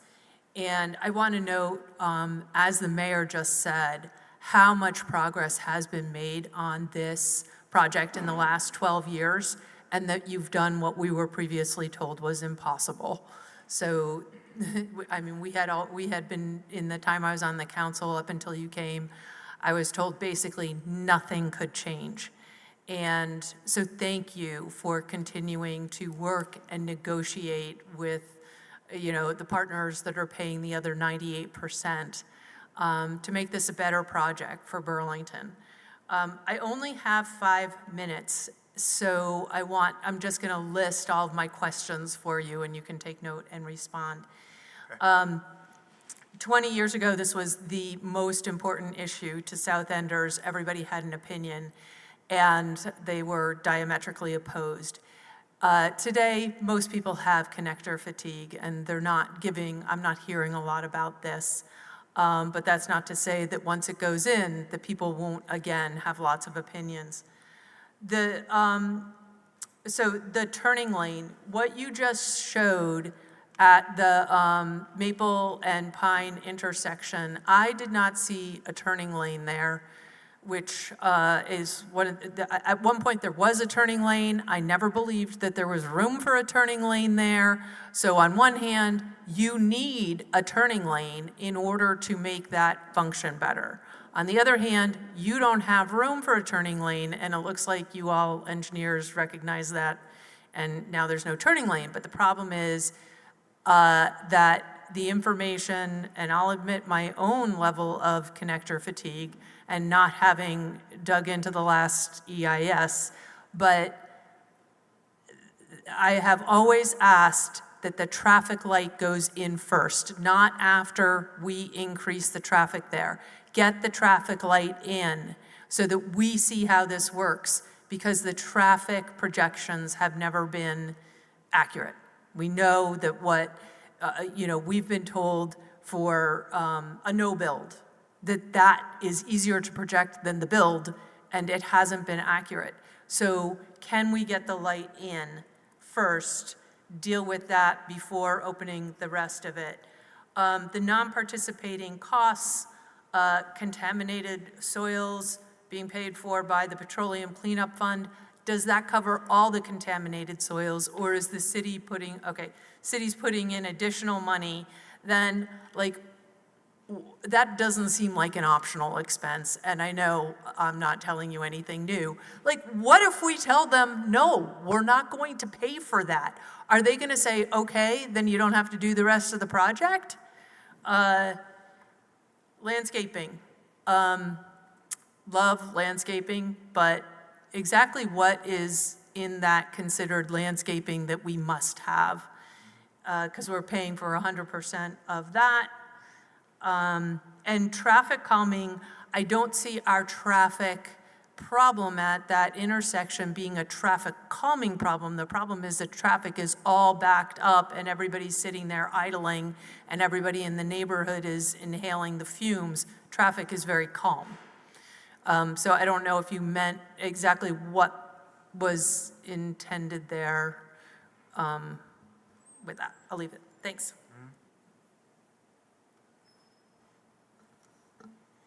Thank you, Counselor Shannon. And President Travers, Yep.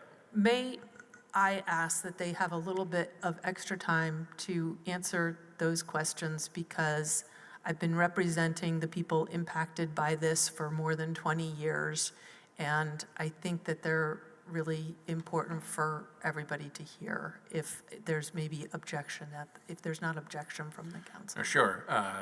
You had a minute left in your time, so I suspect by the time they're done, your time will have expired, Counselor Shannon, but I'm happy to give them the floor to briefly respond to your questions. Thank you. Great, correct.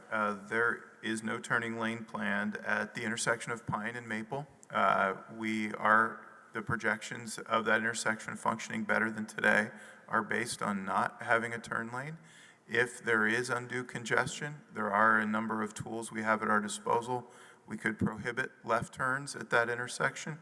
We could create staggered phases, or we can look at other modifications.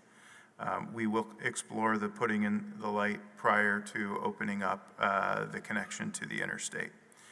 Yes, the city is on the hook for all the additional money for soils that are not covered by the Petroleum Cleanup Fund, and those are not optional. We cannot do the project without paying for the soils, so it is a required cost. We can get you the landscaping costs and what they're paying for, and if there are change orders that we want as part of the final construction contract, we can have that conversation, but should have it quickly. And then traffic calming or congestion, there are side streets that are interested in traffic calming, similar to what happened on King Street with bump outs at intersections, and Maple Street residents have expressed an interest for similar treatments. So those are the quick answers. Thank you, Director Spencer. Quick response? I'm sorry, Counselor Shannon, your time has expired. Counselor Litwin? I'll be brief, and I'm happy to yield the balance of my time to Counselor Shannon if you find that acceptable. So, I don't think it works that way. All right then. But you have the floor. Well, thank you. I thought I'd take a shot. I get the benefit of hearing these presentations in Tuke as well, so I'll be super brief. The two questions I have for you, one is about the strip that goes along, I think you said Home Avenue, sort of behind the Five Sisters neighborhood there, cutting across Ferguson and all those streets.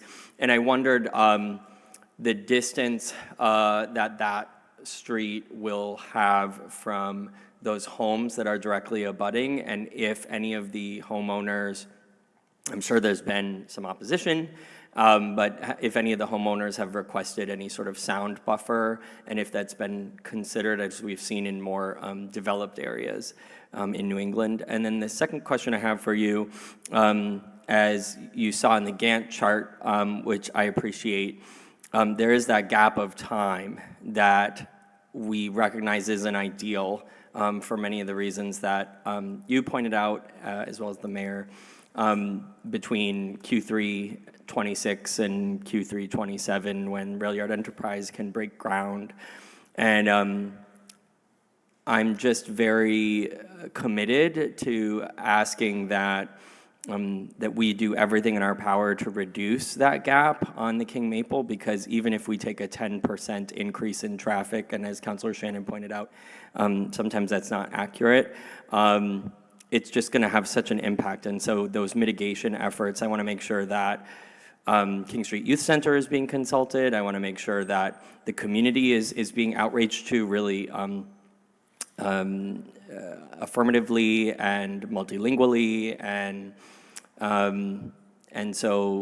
that we're working really hard not to say, oops, we're off schedule, which can happen, and to make that year drag out even longer for that neighborhood, because they are under a significant amount of pressure. Thanks. In regards to the homeowners along that section that you were asking about, there have been some that have asked questions about what's going on. There have been some that have really been excited, who have lived there their entire lives, who are excited to finally see the project come through. It's been a lot of uncertainty of when it would. There has been some who are not as enthusiastic about it. The new roadway alignment along that section is 25-mile-an-hour city street between Home Avenue and Lakeside. That being said, you wouldn't anticipate the traffic noise to be much more than you would find on any other 25-mile-an-hour street. So with that sort of thought process on it and general, the way you evaluate, do you put noise barriers on Shelburne Street? I mean, it's just not something that is generally done and we don't anticipate doing for the project. And then as far as the time gap between the projects, the REP, we work and we actually made great progress on the NEPA process and getting through that in a timely manner. We are, continuing to make progress, and while it's not what some would like to see, it is being made. It is a difficult project. It's not one that's going to be a simple project just to whip up a new street in a roadway that it doesn't even exist currently. So, as we work forward, we have to work diligently with all parties, both the property owners who property would be needed to be acquired from in order to develop a new roadway alignment and a new public right-of-way in an area that currently doesn't have a public right-of-way.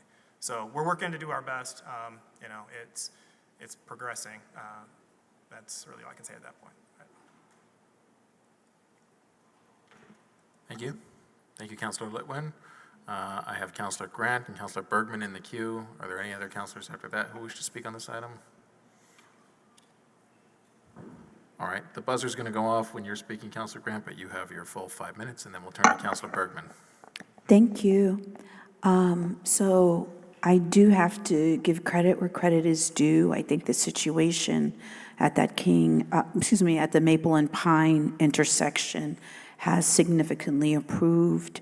The fact that there's a light, there's a bump out, that's pretty major. I still think that traffic calming you need to be really ready to engage with that. The traffic backs up basically at peak commute times.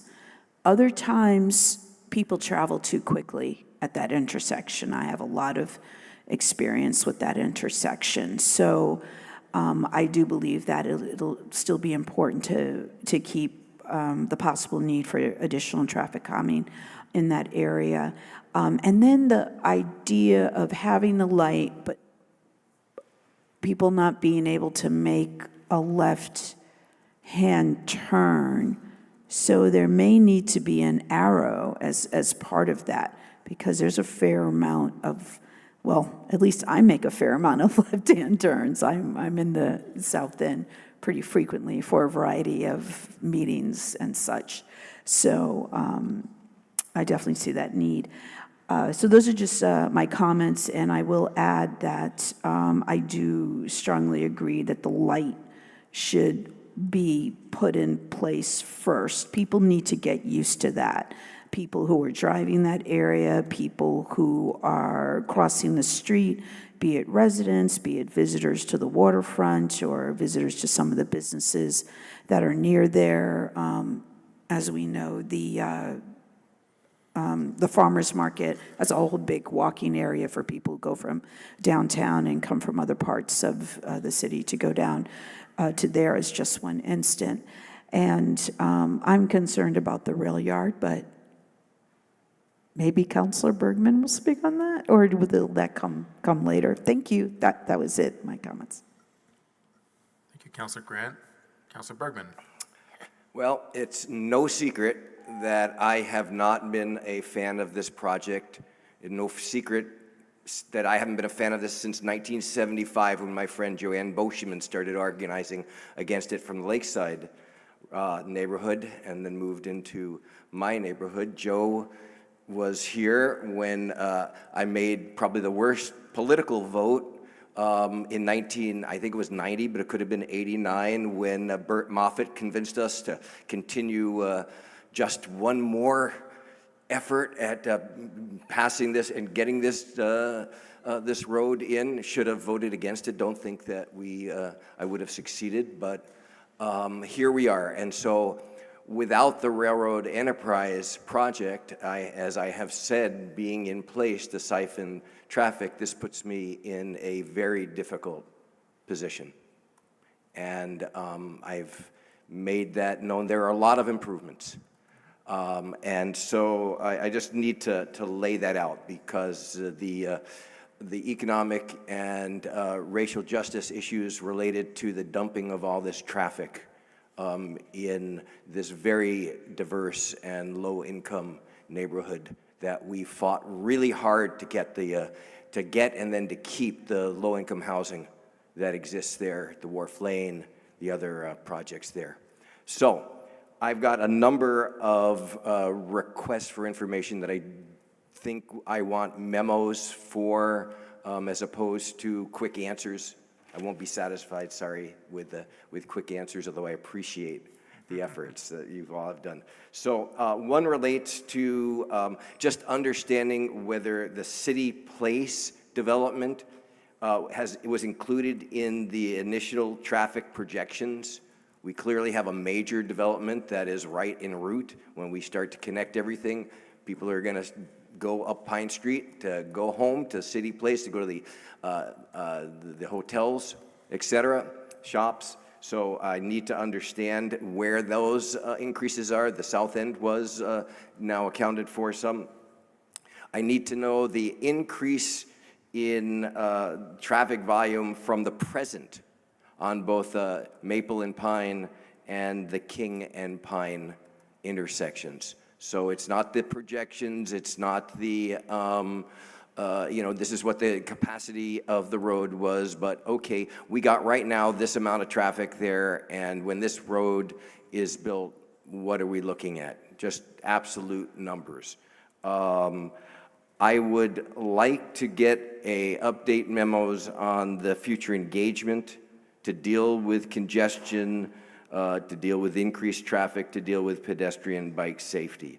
And that might be something that is, not one-offs, because the engagement, as I see, there's going to be something this month, so it's going to be iterative. So just continual updates. Obviously, the TUC is a place, but I think the full council needs to know this.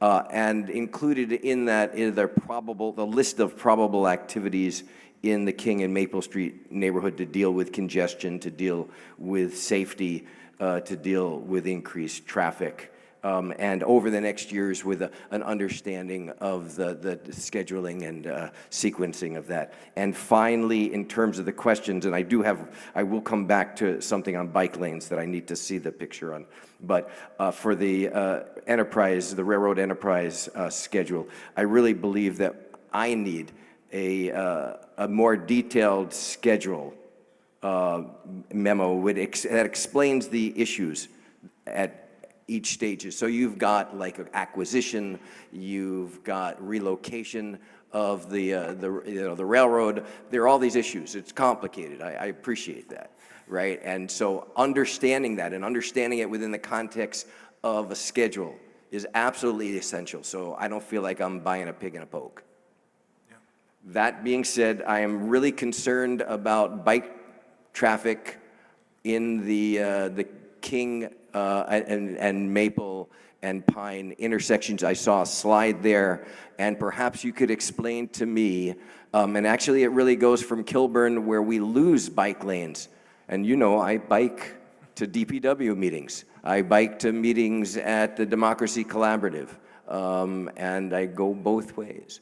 And I need to know that the representative of Ward 2 is going to be safe, and his constituents can feel comfortable that he won't get swacked by a speeding car in that neighborhood. And I would like to add Ward 3 and Ward 8. Councilor, thank you. Councilor Bergman. Swacked. Point well taken, yes, and that new word. So if you could explain to me where we are in the bike lane world here. Yeah. So as you can see, the Pine Street has the shared use path, the 10-foot shared use path that has been installed that runs along from Lakeside up through to just about Kilburn. That's where it ends. What we have from Kilburn north, you have dedicated bike lanes on the east and west side of the road, as you can see in this image, for both the southbound and northbound traffic.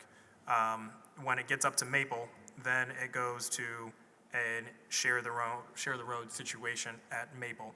But bikes can then turn to go down west, because this is looking downhill, to go west towards the lake on Maple Street.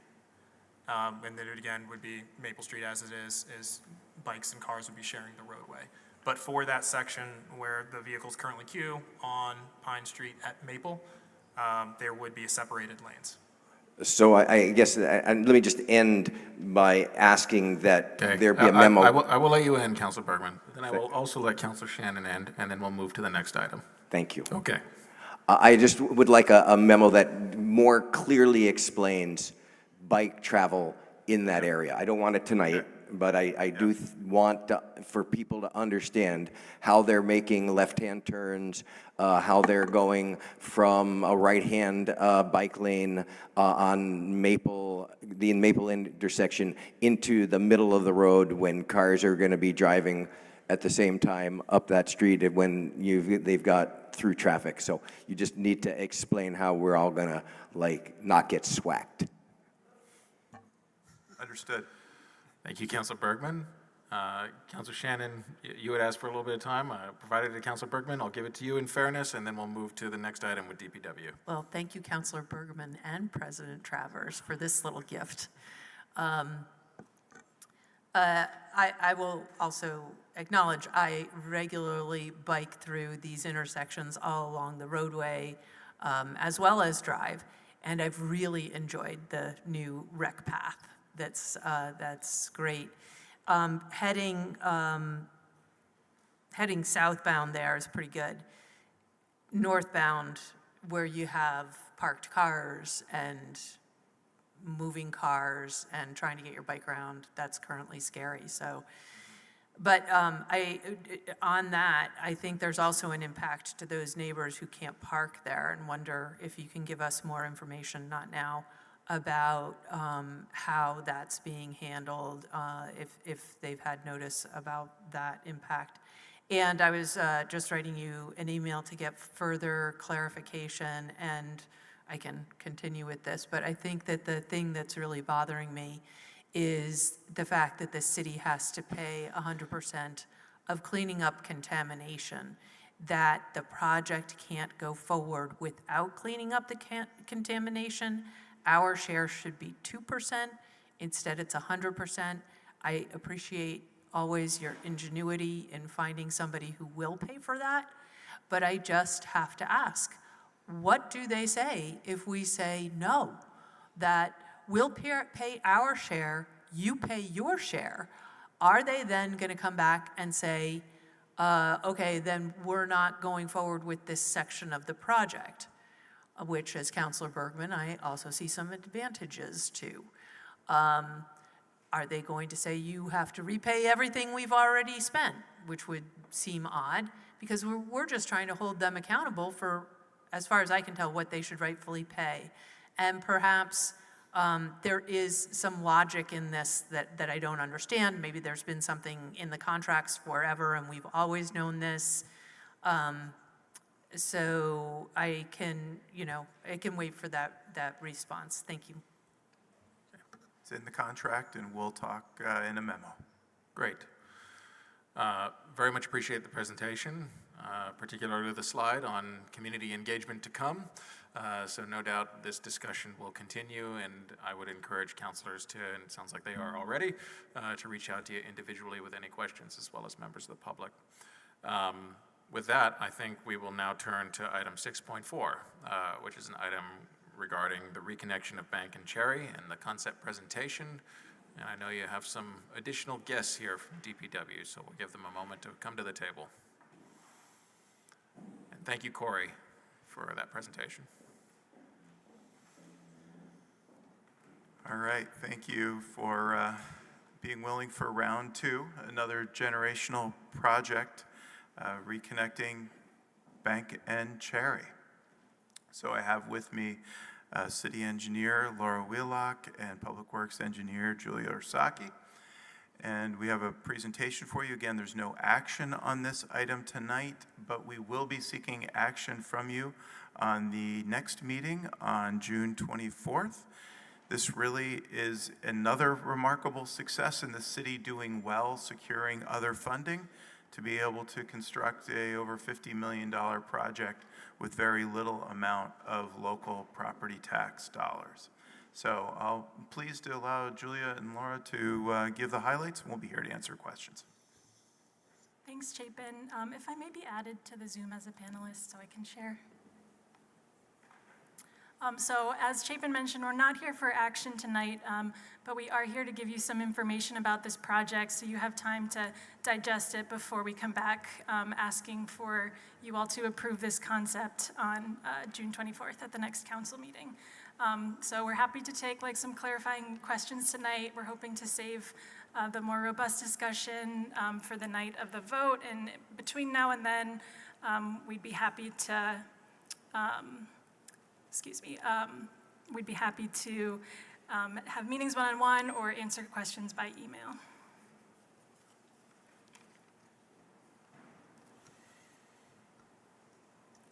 Okay. So this is the Reconnecting Bank and Cherry project. In this presentation, we'll talk really quickly about some of the history of this project. We are not starting from scratch. We'll go through the building blocks of our design concept, some more specifics about proposed improvements, and then finally, some of our next steps. So back in 2016, when the City Place development was first proposed, the Burlington voters approved some tax increment financing, TIF financing, for public improvements to rebuild Bank Street and Cherry Street, and also to purchase the new sections of St. Paul and Pine Street that connect Bank and Cherry Street. So this would kind of rebuild the downtown grid that was taken away back in the 60s. So starting in 2016 through 2018, the city developed concepts and design plans for Bank and Cherry Street, funded with this TIF money, and our concept was approved in May 2018. Simultaneously in this time period, the City Place developers created design plans for the new St. Paul Street and Pine Street sections, and in February of 2017, the DRB approved those designs because at the time it was being built by a private developer, so they went through a separate process. Then in 2018, when the City Place project stalled, we lost our TIF funding and paused the project while we were looking for other funding sources for this overall project. In 2023, we were awarded a congressionally directed spending grant from Senator Leahy for $15 million for rebuilding Cherry Street. And then later in 2023, a $22 million raise grant for the entire project area. So with this new funding, we were able to add the two eastern blocks of Cherry Street and Bank Street because the waterfront TIF district ends at Church Street. Previously, those blocks couldn't be included, so we're really excited that we get to rebuild the entire corridor consistently, and the whole thing will be on the same life cycle, and we can upgrade utilities through the whole corridor. So our raise grant also includes a workforce development component. This is being managed by the Business and Workforce Development Department. They'll be providing construction and weatherization trainings for Burlington residents at no cost, and also coordinating with us to do on-the-job training and apprenticeship type work for local residents. So the basis of our design concept for Bank and Cherry come from these two really foundational documents that the city has planned over the past decade or so. One is Planned BTV Walk Bike, and the other is Great Streets BTV. And the Great Streets downtown design standards were adopted in April of 2018. This really long book of standards designates the different roads downtown for different uses and users. So it defines street types, like commercial, residential, and transit commercial. It also provides kind of an overview of how we're going to treat stormwater and do placemaking, add pedestrian scale lighting, and different materials and furnishings so that our downtown really has a consistent character and language and feels like a downtown. Our Plan BTV Walk Bike document identifies Main Street and Pearl Street as two major east-west bikeways through the city, and then Battery Street and Winooski Ave as kind of north-south connectors. And then it really defines the grid streets within our downtown core as slow streets that are shared and have traffic calming. So that is what is reflected in our design. Moving into the improvements, here is a section of Cherry Street. We are showing a 7-foot minimum sidewalk through the entire corridor, which is a bit wider than what's there today. And a widened amenity zone as well with new seating, pedestrian scale, kind of decorative lighting, new trees that are going to be built with soil cells to support long-term health of the trees, 2 travel lanes, 2 parking lanes, and then the same thing on the other side of the street. This is another section of Cherry Street where we would be taking some space from the parking lane to add amenities like stormwater treatment, bike parking, and also public seating in some areas close to businesses. And here is a close-up of the most eastern block of Cherry Street. So you can see there is a pedestrian plaza and seating in front of a restaurant here, some stormwater treatment and bike parking. You can see kind of the wider sidewalk and paver belt through this area, which would be pervious pavers collecting stormwater, and kind of our connection through the Church Street intersection. So zooming in a little bit into some of the details that are one of the very exciting parts of this project. There's granite curbing, so a lot more durable than the concrete curbing that's out there now. Permeable pavers, like I was saying before, collecting stormwater. Many amenities like receptacles, benches, improved street trees and grates and soil cells, and then a new sidewalk throughout the entire corridor.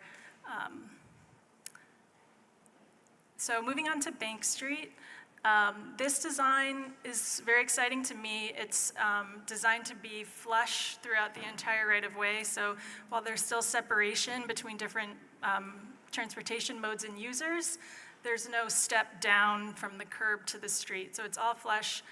The pedestrian space and roadway space is separated by bollards and street furnishings and has differing materials between the 2 spaces, but this design really allows the city to use Bank Street as like a festival street that's accessible without having to provide ramps or anything like that. It also kind of helps with traffic calming and placemaking, making Bank Street a really iconic street in Burlington that pulls some of the Church Street energy into other areas of our downtown. Similarly here, we're showing the difference. In some areas, we are taking parking to provide different amenities. In other areas, there's still parking on both sides of the street. And again, we're looking at the easternmost block of Bank Street. Here, we're proposing an expanded pedestrian plaza and seating area near Church Street. We are also showing removing the right turn lane onto Winooski Ave and adding some stormwater infrastructure and narrowing the street up there.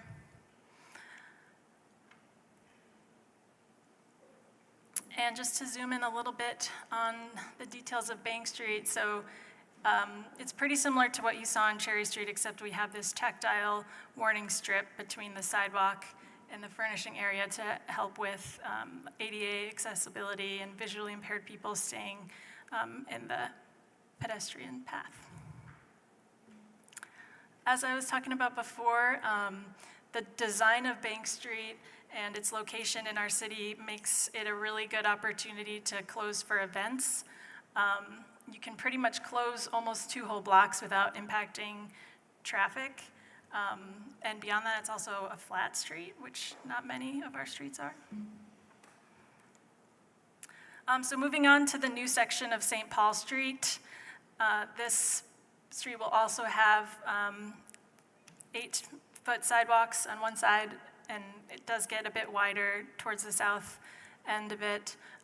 New seating, street trees, and parking on one side of the street. Because of the alignment of the road and new buildings, there is a bit of a bend in the street as you get to Bank Street is on the right here, and Cherry Street on the left. And so our final block is the new section of Pine Street, which has a very similar cross-section to St. Paul Street. And if you don't know, this street is actually going under the 100 Bank Street building to connect into Bank Street and reconnect us to Cherry. So we're here tonight giving this presentation. On Wednesday, we'll be at the Church Street Commission discussing where our project overlaps the Church Street intersections. We'll be going to the Public Works Commission to give them an update at the end of June, and we'll be back on June 24th to seek approval of this concept from this council.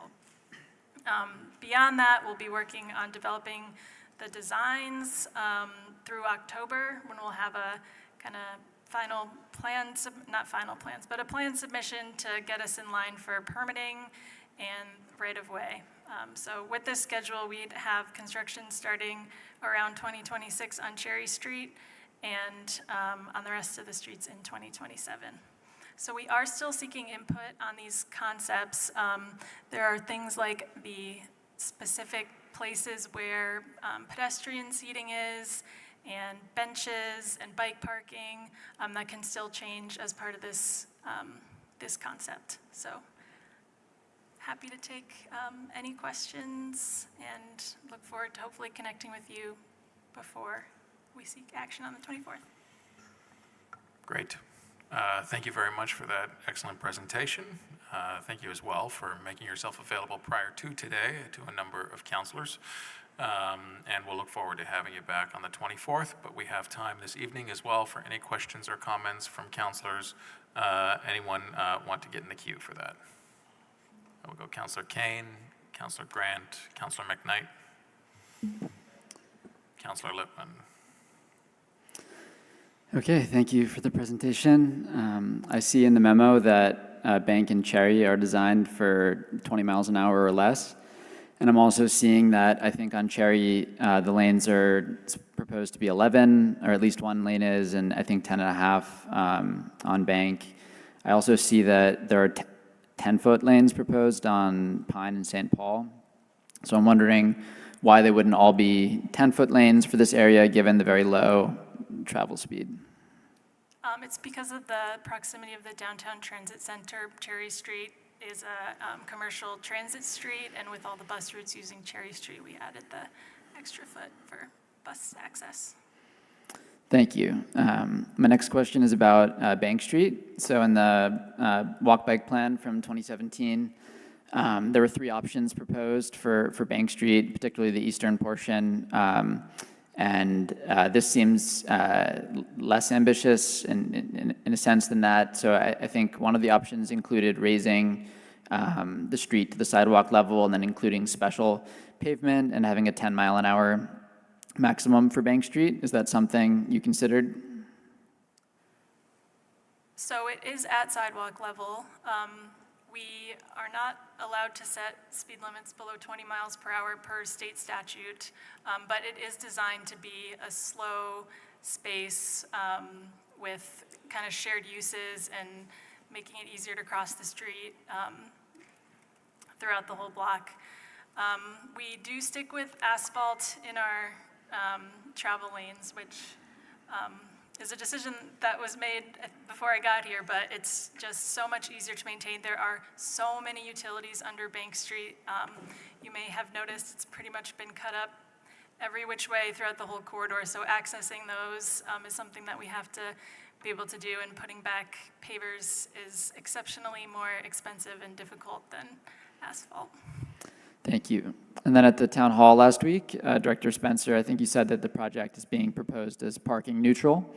I'm wondering why that is, and whether there is there was consideration to reducing parking.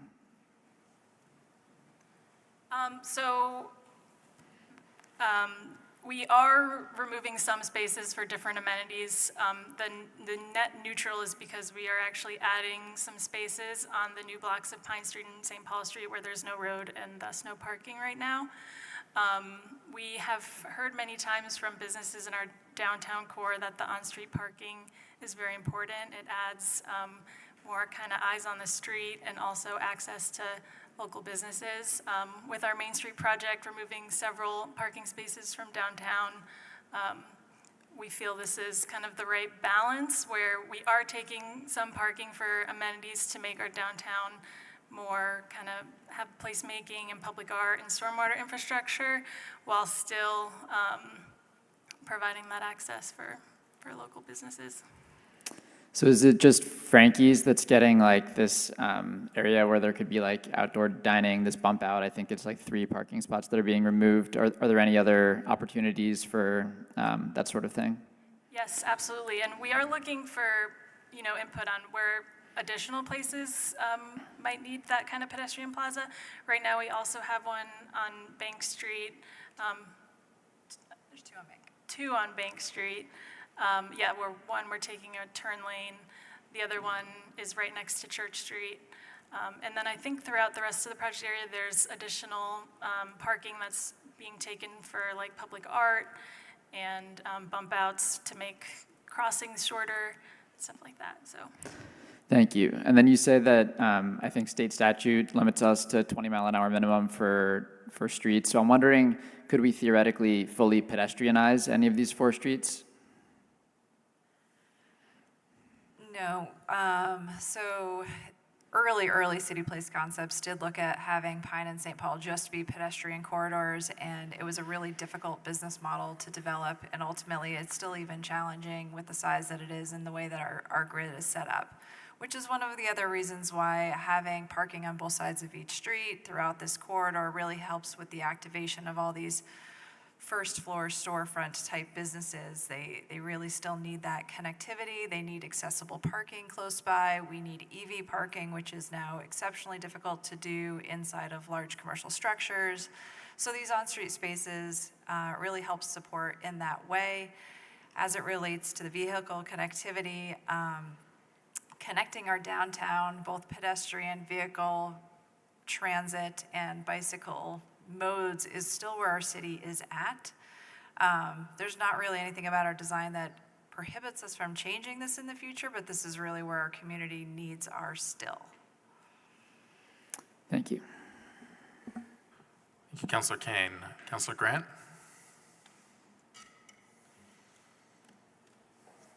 Thank you. I guess I have some of the same concerns, especially with the lack of bike lanes.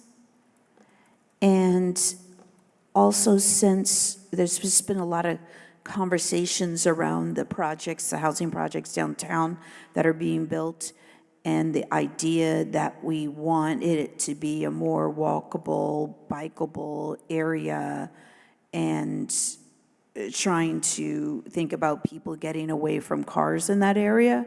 So I would like that thought about in terms of either making a shared use path or to add those bike lanes. I think it would make it safer for people. So many people ride on their way down to the waterfront, going down Cherry Street, going down Bank, and then looping St. Paul and down to College. It's something I see a lot. And it's definitely increasing now during this time of year. So I think we need to think about that. We still somehow, we seem a little stuck in terms of being dedicated to cars. And I just, that remains a concern of mine when looking at these designs. Thank you. May I? Yeah, go ahead. President, thank you so much, Councilor Grant. We too are very interested in creating a bicycle network and not just a fragment of lanes.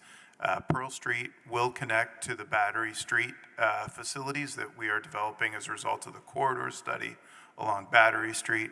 Main Street, we as a community still need to figure out how to fund phase 2 so that we won't have just 3 blocks of separated cycle track, but 6 blocks connecting all the way to the waterfront.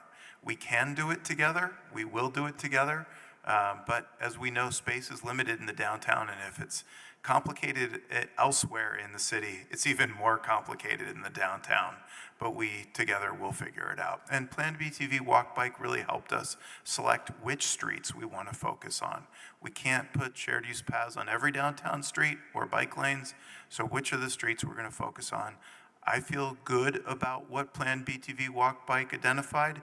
If the council feels differently, we should probably refer that to TUC and have further conversation. Thank you. Councillor McKnight, Councillor Litwin, then Councillor Carpenter. Thank you. Really appreciate this presentation and all the detail and renderings that went in. It really is helpful to see that sort of three-dimensional planning when we're thinking about all this. I share some of Councillor Grant and Kane's concerns here. I'm really excited, and I'm mostly going to focus on the north-south streets of Pine and St. Paul. I notice when I'm walking around downtown, I'm always wanting to go through that area when you can, or where there's sort of that tiny path that's terribly lit and scary to walk down right now. So that really excites me, but I have to be honest, I'm entirely unconvinced that there needs to be car traffic on these streets, and I would really challenge the idea that it's bad for business. So, I mean, on your map, I don't see any businesses that seem to be cited on either of those streets. And then I would also call out that on Church Street, which is kind of the business capital of Burlington, there's no parking, and people manage to get to the stores really well. And so I think I would just encourage us to continue thinking innovatively about what it means to be a downtown and what that means for car travel, because I'm just not seeing the argument here, and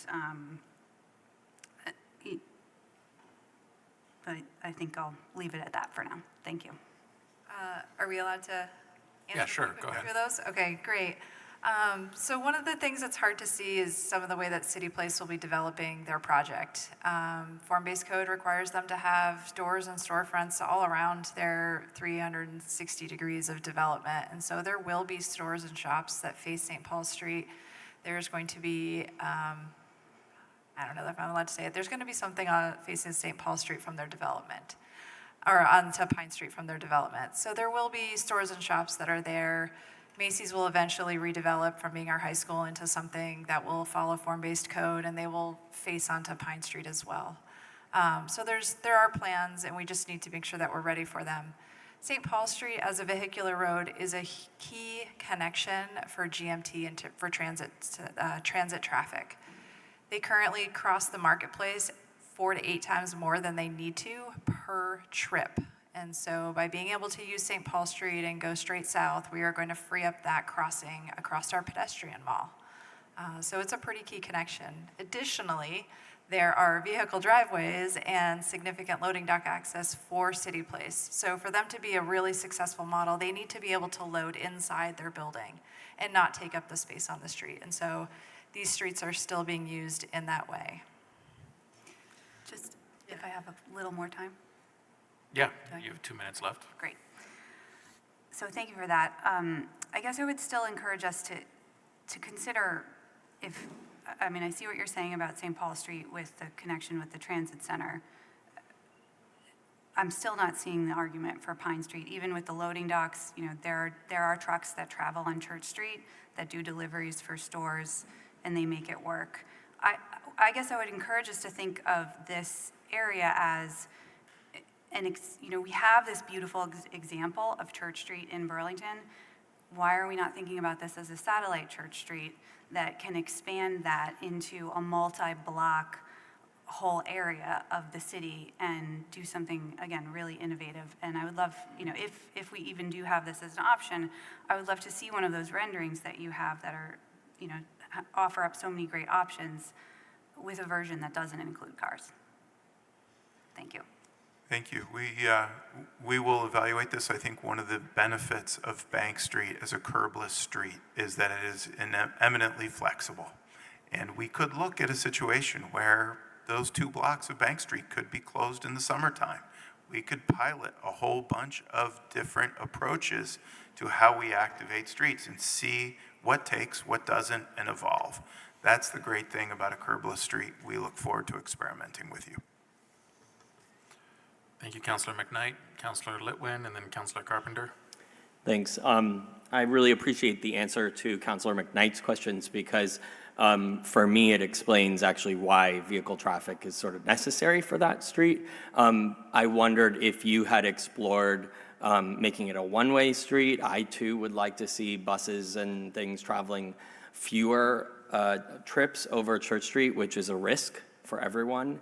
And then additionally, I do want to address sort of the elephant in the room. We're talking about safety a lot. I'm thinking about public safety. I'm thinking about who is going to want to use some of these amenities given the current safety situation in our downtown on Cherry Street, which we're well aware of and we've talked about in this space and in other spaces. And so what I'd really like to see is a concept where there's a possibility for us to have a satellite for security or police to be able to be potentially staffed if we ever get to the staffing levels that we would like to be at, since this is a long-term project, where we could theoretically have either private security or police present, which the public has been asking for. The New North End, where I frequently speak to, my constituents are concerned about the safety situation, and we just heard from the Church Street Marketplace Commissioner that Church Street is in peril, that people are afraid to go down there, that businesses are leaving. And so I think we do really need to factor in something that is maybe normally outside of your purview, and that is the physical safety that people need to feel to be able to come down and enjoy those amenities and feel safe. As Councilor Brown McKnight just mentioned, feeling safe walking around downtown. And so I wondered if you are open to exploring, could we have that type of is there space for that type of a kiosk situation similar to what's been used in Boston's Downtown Crossing? That's a great point. We hadn't thought about a public safety kiosk. We have thought about a public restroom facility and public drinking fountains. And while they're not in the current scope because we would be challenged to staff them, we are looking to site them and make sure that their space is saved. So it's certainly something that we can review and as the city is ready, implement. But saving the space for it during these redesign efforts is really the key. Thanks, I'm all set. Okay, thank you, Councilor Litwin. Councilor Carpenter is the last councilor I have in the queue, and then we'll go to Councilor Newbeezer and then try to wrap up there. Councilor Carpenter? Thanks, and thanks a lot for this presentation. It's really helpful to sort of visualize it. I want to talk particularly about Cherry Street, having spent a big chunk of my professional life on Cherry Street. First of all, there are 2 major businesses on Cherry Street, which we keep forgetting about. It's the 110 elderly people that live at Cathedral Square and the licensed care facility and the need for nurses and staff to go in and out of that facility and visitors. So it's not a commercial building, but it has a lot of activity and a very tiny parking lot. So it does not have its own site parking. There is the courthouse. Unfortunately, it's a business. And a lot of people that come in and out of that courthouse often from outside Burlington. Next door to that is the Probation and Parole Office, which also gets a lot of traffic. And so I just don't want us to forget, that's 3 significant groups of people that come and go that I saw a lot when I was there. We also have the old state office building on Cherry Street. Don't know what that's going to be, but it's going to be something. My gut would be, given how it's configured, it's still likely to be offices with people coming and going, unless it's probably not a building that will convert itself well to residential, would be my guess. So I just want us to keep the flow of that, and none of that is retail, but it significantly impacts Cherry Street. And then, of course, there's whatever happens to the cathedral site, and that is likely as well to have, I would assume, something retailish on the first floor. Thanks. Thank you, Councilor Carpenter. We'll go to Councilor Newbeezer. Not a question, just a very quick comment. I appreciate the presentation and certainly want to engage before this comes before the council again, so we'll follow up and do so. Yeah, and I think I share a lot of concerns and questions raised, and just want to say thank you to Councilor Brown McKnight, because I haven't heard before, but maybe it's happened. Other folks other councilors express my deep desire to see Church Street expanded, see this sort of vision for a totally walkable downtown. Yeah, so thank you, because I think it makes a lot of sense, and I want to figure out how we get there over time. Thank you, Councilor Newbeezer. I don't have any other councilors in the queue. Any parting words from you all? I know we'll see you again soon at our next meeting. Yeah, we'll prepare some written remarks that get more detail to the questions tonight. And if there are additional comments, please do reach out to us so that we bring all the answers to your questions for the 24th. Any final comments, team? Okay. Thank you, Julia, for the great presentation. Thank you, Laura and Chapin, as well, for being here this evening. We will close out that agenda item now. We have two other items in our agenda. Both of them are working sessions. Item 6.5, the seasonal health response to encampments, and then item 6.6, a working session on the FY25 general fund. Mayor Mulvaney-Stanek, with respect to item 6.5, we had engaged in discussions about finding time on our agenda to discuss this item, and I'm happy to turn the floor to you if you want to introduce the topic, or I know we have Sarah Russell here as well, but happy to turn to you first, Mayor. Thank you, Councilor President Travers. We also have a couple of staff online that I'd like to promote, Zoom-wise. Haley McClellan from our City Attorney's Office, and also Lacey Smith from the Burlington Police Department. And then here in the room, we also have Sarah Russell from CEDO, our homeless specialist. So I would like to, I can't see you through that thing. There you are, Sarah. I know, it's always put right where the middle chair is. So I'd like to just... And sorry, Mayor, if I could just say, tell me TV, is there a way to go to gallery view on the projector in here? Okay, great, thank you. Sorry, Mayor. Well, look, there they are. Yes. Hi, team. Thanks. All right, and I have tea, so hopefully my voice behaves. Okay, so I just want to start by saying I really appreciate our conversation last week and the attempts to really start a dialogue around this. This is why I proposed to the council president to have a work session to present our working plan, this draft plan that many folks, the staff who are here, but many others have been part of across departments, putting together for your consideration and collaboration to make sure we have a plan that we can all move forward. This, I really consider a proactive plan that addresses the chronic issues that the city has seen with encampments for the last several years. As I mentioned last week, this is also an attempt to really address the fact that we have a health and safety crisis, an emergency with the number of people who are unhoused in Burlington and growing. And when I talk about safety, this is primarily for the safety of the folks who are forced to live outside, considering we have limited emergency shelter beds, not only in our city and county, but the entire state, but also the safety and well-being of our staff who are here to support folks in Burlington, ranging from our CSOs to CSLs to park rangers, but also to the public at large. I want to emphasize that no policies have changed.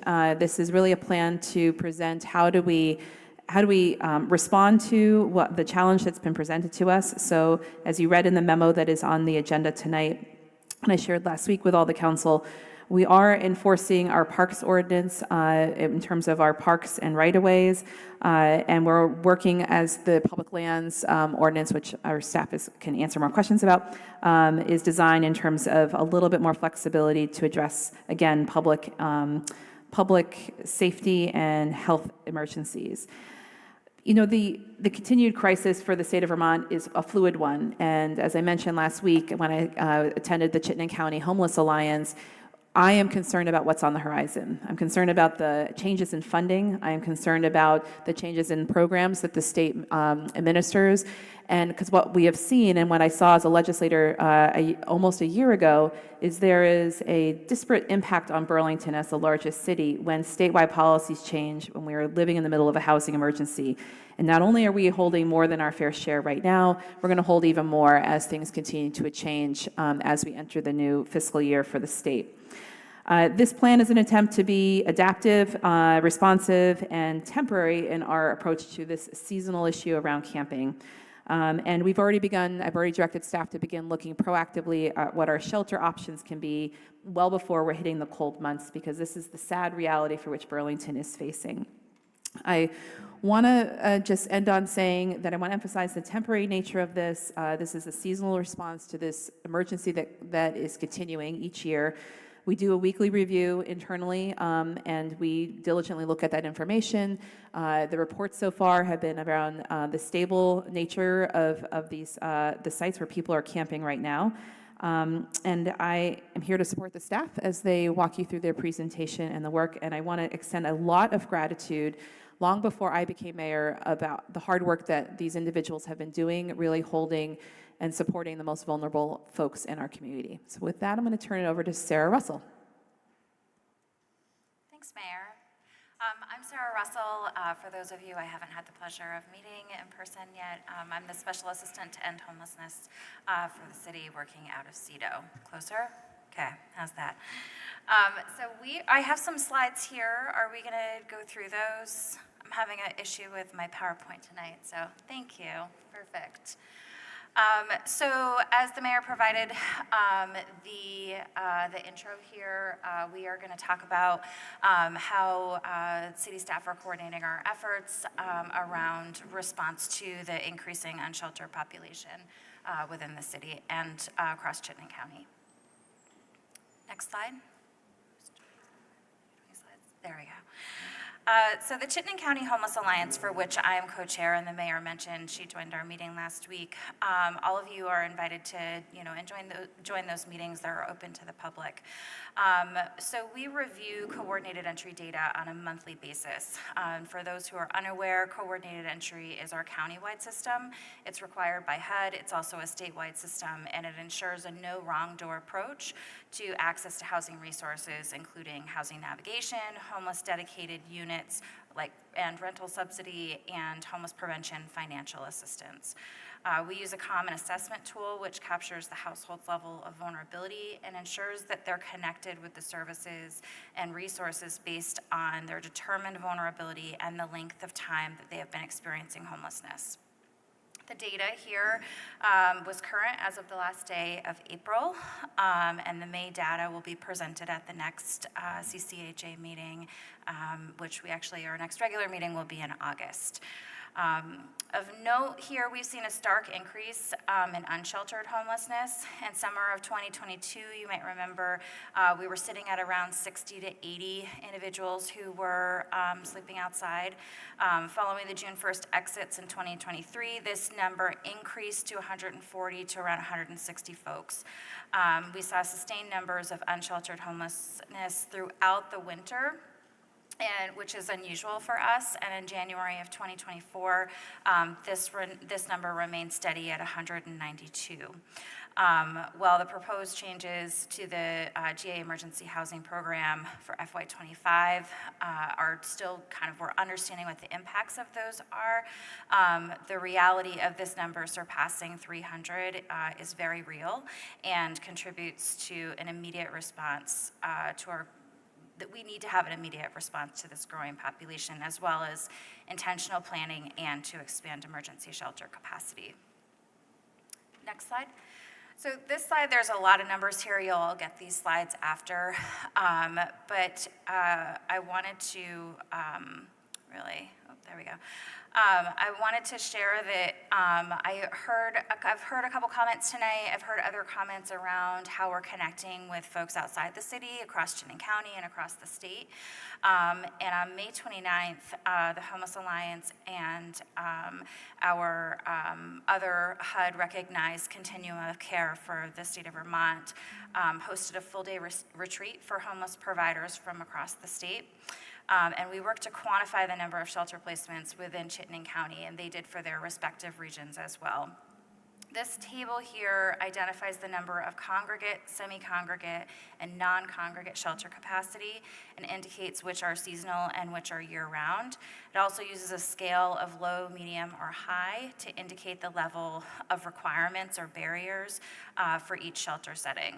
So as you can see, we anticipate 40 seasonal shelter beds this upcoming winter, which brings our total capacity between December 1st and March 31st. Those are the months. Go ahead. Yeah.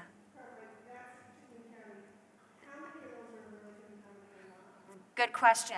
That column did not fit on the slide, so I removed it. All of these are in Chittenden County with the exception of the Safe House, Steps to End Domestic Violence. There are 21 rooms. Those are in Colchester. Harbor Place, all of these are in Burlington with the exception of the Safe House program for folks who are fleeing domestic violence and the Harbor Place Med Respite beds. Those are in Shelburne. Sorry, Councilor Carpenter, your mic's not on, and so I don't think it's being picked up online. So there are no others in Chittenden County other than the two you just mentioned? Correct. The rest of these are all in Burlington. Yep. So our capacity between December 1st and March 31st, which are the months of adverse weather conditions, the cold weather months per the Agency of Human Services, is 223 placements. Finally, while it fluctuates from day to day, the last report from Economic Services, which funds the General Assistance Emergency Housing Program, or the motel program, as folks call it, our capacity was at 284 occupied motel rooms under that program in Chittenden County. And to go back, Councilor Carpenter, to your point, all 284 of those motel rooms are outside of Burlington. So those are going to be in Shelburne, South Burlington, Colchester, and Williston too. So obviously we need shelter capacity. We need that to increase.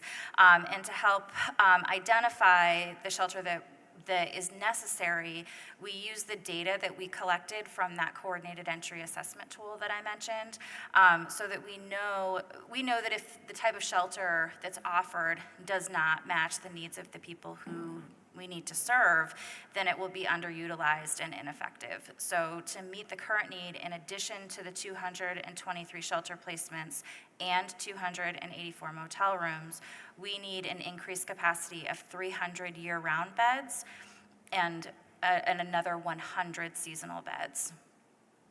One piece of information to keep in mind is that we are only able to measure capacity needs for people who are enrolled in our coordinated entry system. Many people who comprise that 288 of unsheltered folks are not enrolled in coordinated entry, and we acknowledge this to be a gap, which will hopefully be accommodated in some part with the expansion of the 100 seasonal beds. Also of note, CEDO is working closely with Parks and Rec and other partners to ensure adequate daytime cooling centers. Certainly, some of the shelters that you saw on the previous slide are not 24/7 shelters, they're just overnight shelters. So finding daytime space that's accessible to folks is important as well.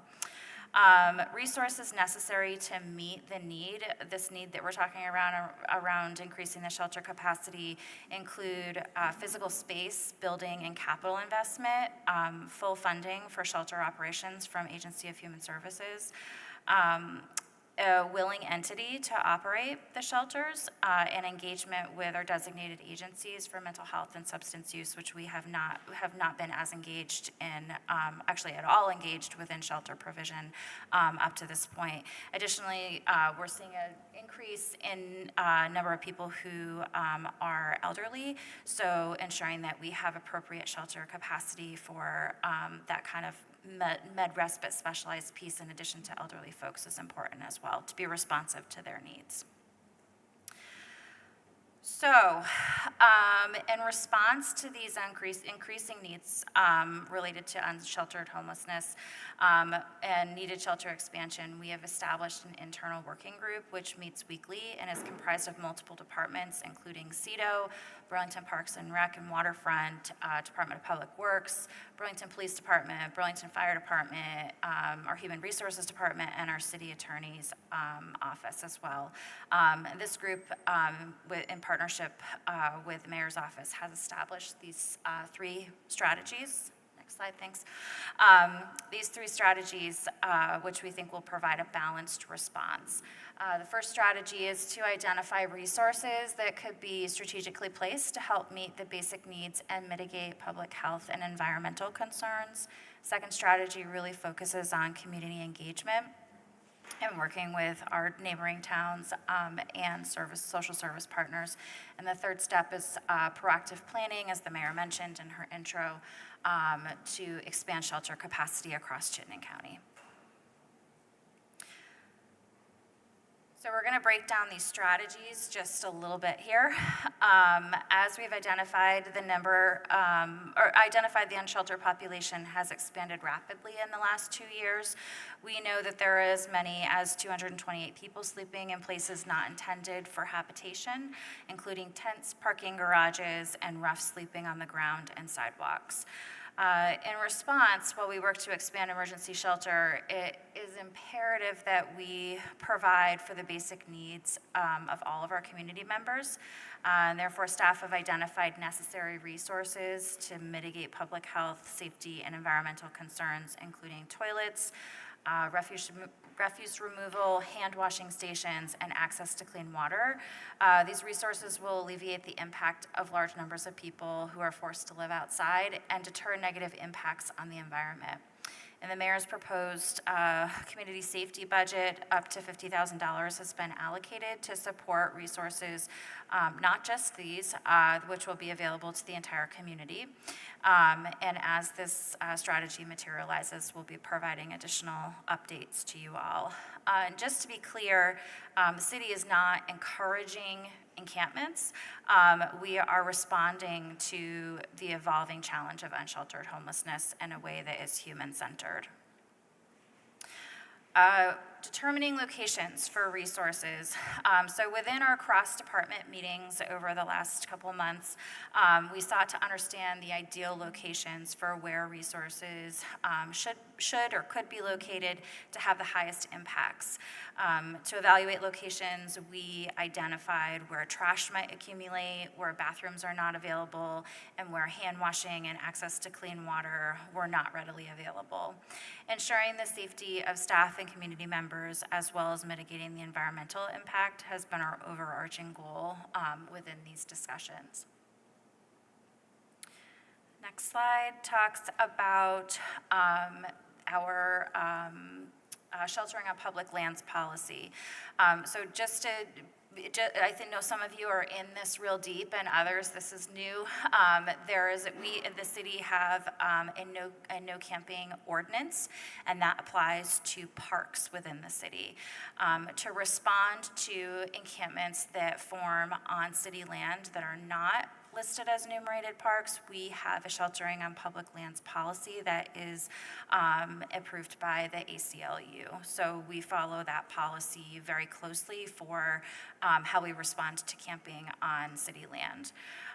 We want to acknowledge that there has been some mismessaging around our efforts to make available resources, and we'll continue to enforce the no camping ordinances in our city-owned parks. There's no change there.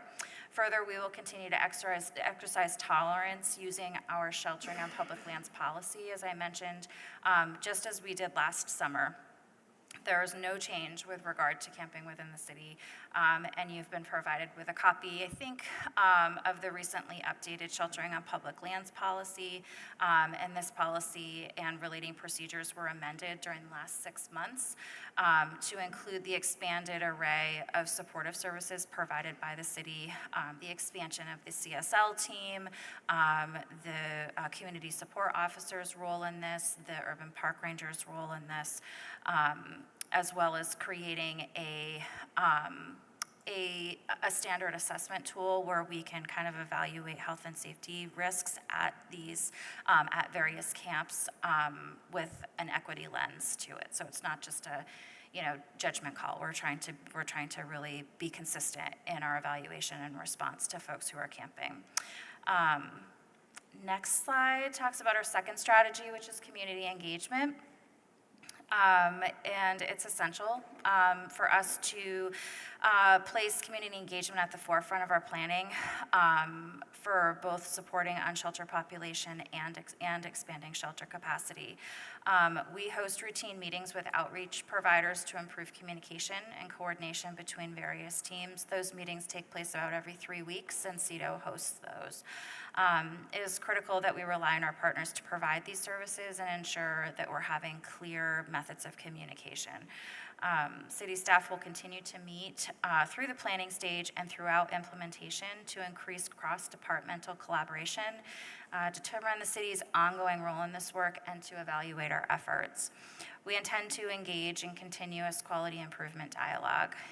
It's essential for us to hear from people with lived experience to identify how our efforts can be most responsive and applicable to meet their needs as well. So there's a lot of outreach that happens, significant amount of outreach and connection that happens with people who are unsheltered so we can understand what their needs are and how we can respond to those. Also, I would say that some of you who know me, I am a social worker in my heart and have been here in Burlington for over 20 years, and the human connection that the city staff are able to make with folks who are unsheltered across the city is phenomenal. We have an amazing team of empathetic, compassionate people. Finally, ensuring that any support put in place is resolution-based, housing-focused, and trauma-informed, and that continues to be, as I said, the forefront of our work. The third strategy is proactive planning to expand shelter capacity. So national best practice indicates that communities must ensure a multi-pronged approach in responding to unsheltered homelessness. So you can't focus all of your efforts on supporting people who are unsheltered. We have to include also focusing on expansion of emergency shelter. So we have to do those at the same time and dedicate just as much effort to both of those solutions. Emergency shelter is not a solution to homelessness. Affordable housing is, and wraparound services to keep people housed. Ends homelessness. We do need more affordable housing and homeless dedicated units across the city and across Chittenden County. However, access to shelter does resolve unsheltered homelessness. So it's imperative that we focus on multiple strategies to reach this goal. Understanding that our community has a significant lack of shelter capacity, it does not make sense to close the Elmwood Community Center as planned on July of 2025, when the initial 3-year permit expires.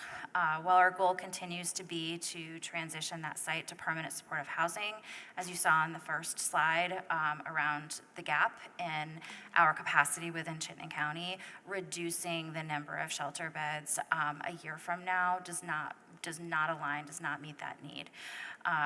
So the city will seek to renew the permit for shelter operations of the Elmwood Community Shelter. Ideally, our community partners who are already operating shelter throughout Chittenden County would expand capacity, and this is something that we continue to explore with them. While we're also understanding at the same time that our partners are completely maxed out right now. The number of folks experiencing homelessness has gone up threefold, and our organizations haven't been able to respond and build the infrastructure that they need to meet those needs. Providing shelter is super tough work, I can say from personal experience now, operating 2 shelters just since I came to the city 2 years ago. The acuity of need that we see among our guests within the low barrier environment seems to be only increasing. So we must engage new partners in this work. That includes our designated mental health agencies and substance use supports as well as medical services embedded within shelter. Amidst the ever-changing general assistance program or the motel program that we've talked about, we find ourselves continuing to pivot and readjust every time there's a change, which happens, it seems like every other month, there's a change to this program. So what is needed now more than ever is stability within our shelter programs and our homeless service system. Unfortunately, that does not seem to be coming anytime soon, and significant changes, which I'd be happy to share, with you offline. Significant changes are coming to the motel program this fall, and it's unknown what that impact will look like in Chittenden County. I will say one of the biggest things that we're concerned about with the general assistance, the changes to the general assistance motel program, is that typically, and has been for many, many, many years past, expanded eligibility to access motel rooms during adverse weather. So during the winter months, you don't have to meet a particular criteria or vulnerable criteria, they call it, to access shelter during the winter. So more people are able to go into shelter because it's so cold. And this year, there is no relaxed eligibility. So households that don't meet those vulnerable categories will not have access to motels over the winter. So that kind of adds to the, I think, anxiety that we're all feeling around what our community is really gonna look like, especially in the winter. So we need to insist on collaboration with other municipal leaders. We host a meeting every month with our other town managers and leaders from across Chittenden County. Some of you have attended. I know, Sarah, you've joined us, or Councilor Carpenter, you've joined us a few times at that meeting, and I thought we had a great meeting planned around how we're responding to substance use last month, and the only external partner that attended that town managers meeting was the police chief from South Burlington. So we really need to engage our other town managers and municipalities in these conversations. That is critical. Finally, we need to determine the city's role in shelter provision. As I stated, in the last year and a half, the city has operated an extreme cold shelter. We operated out of the Miller Center off of Goss Court.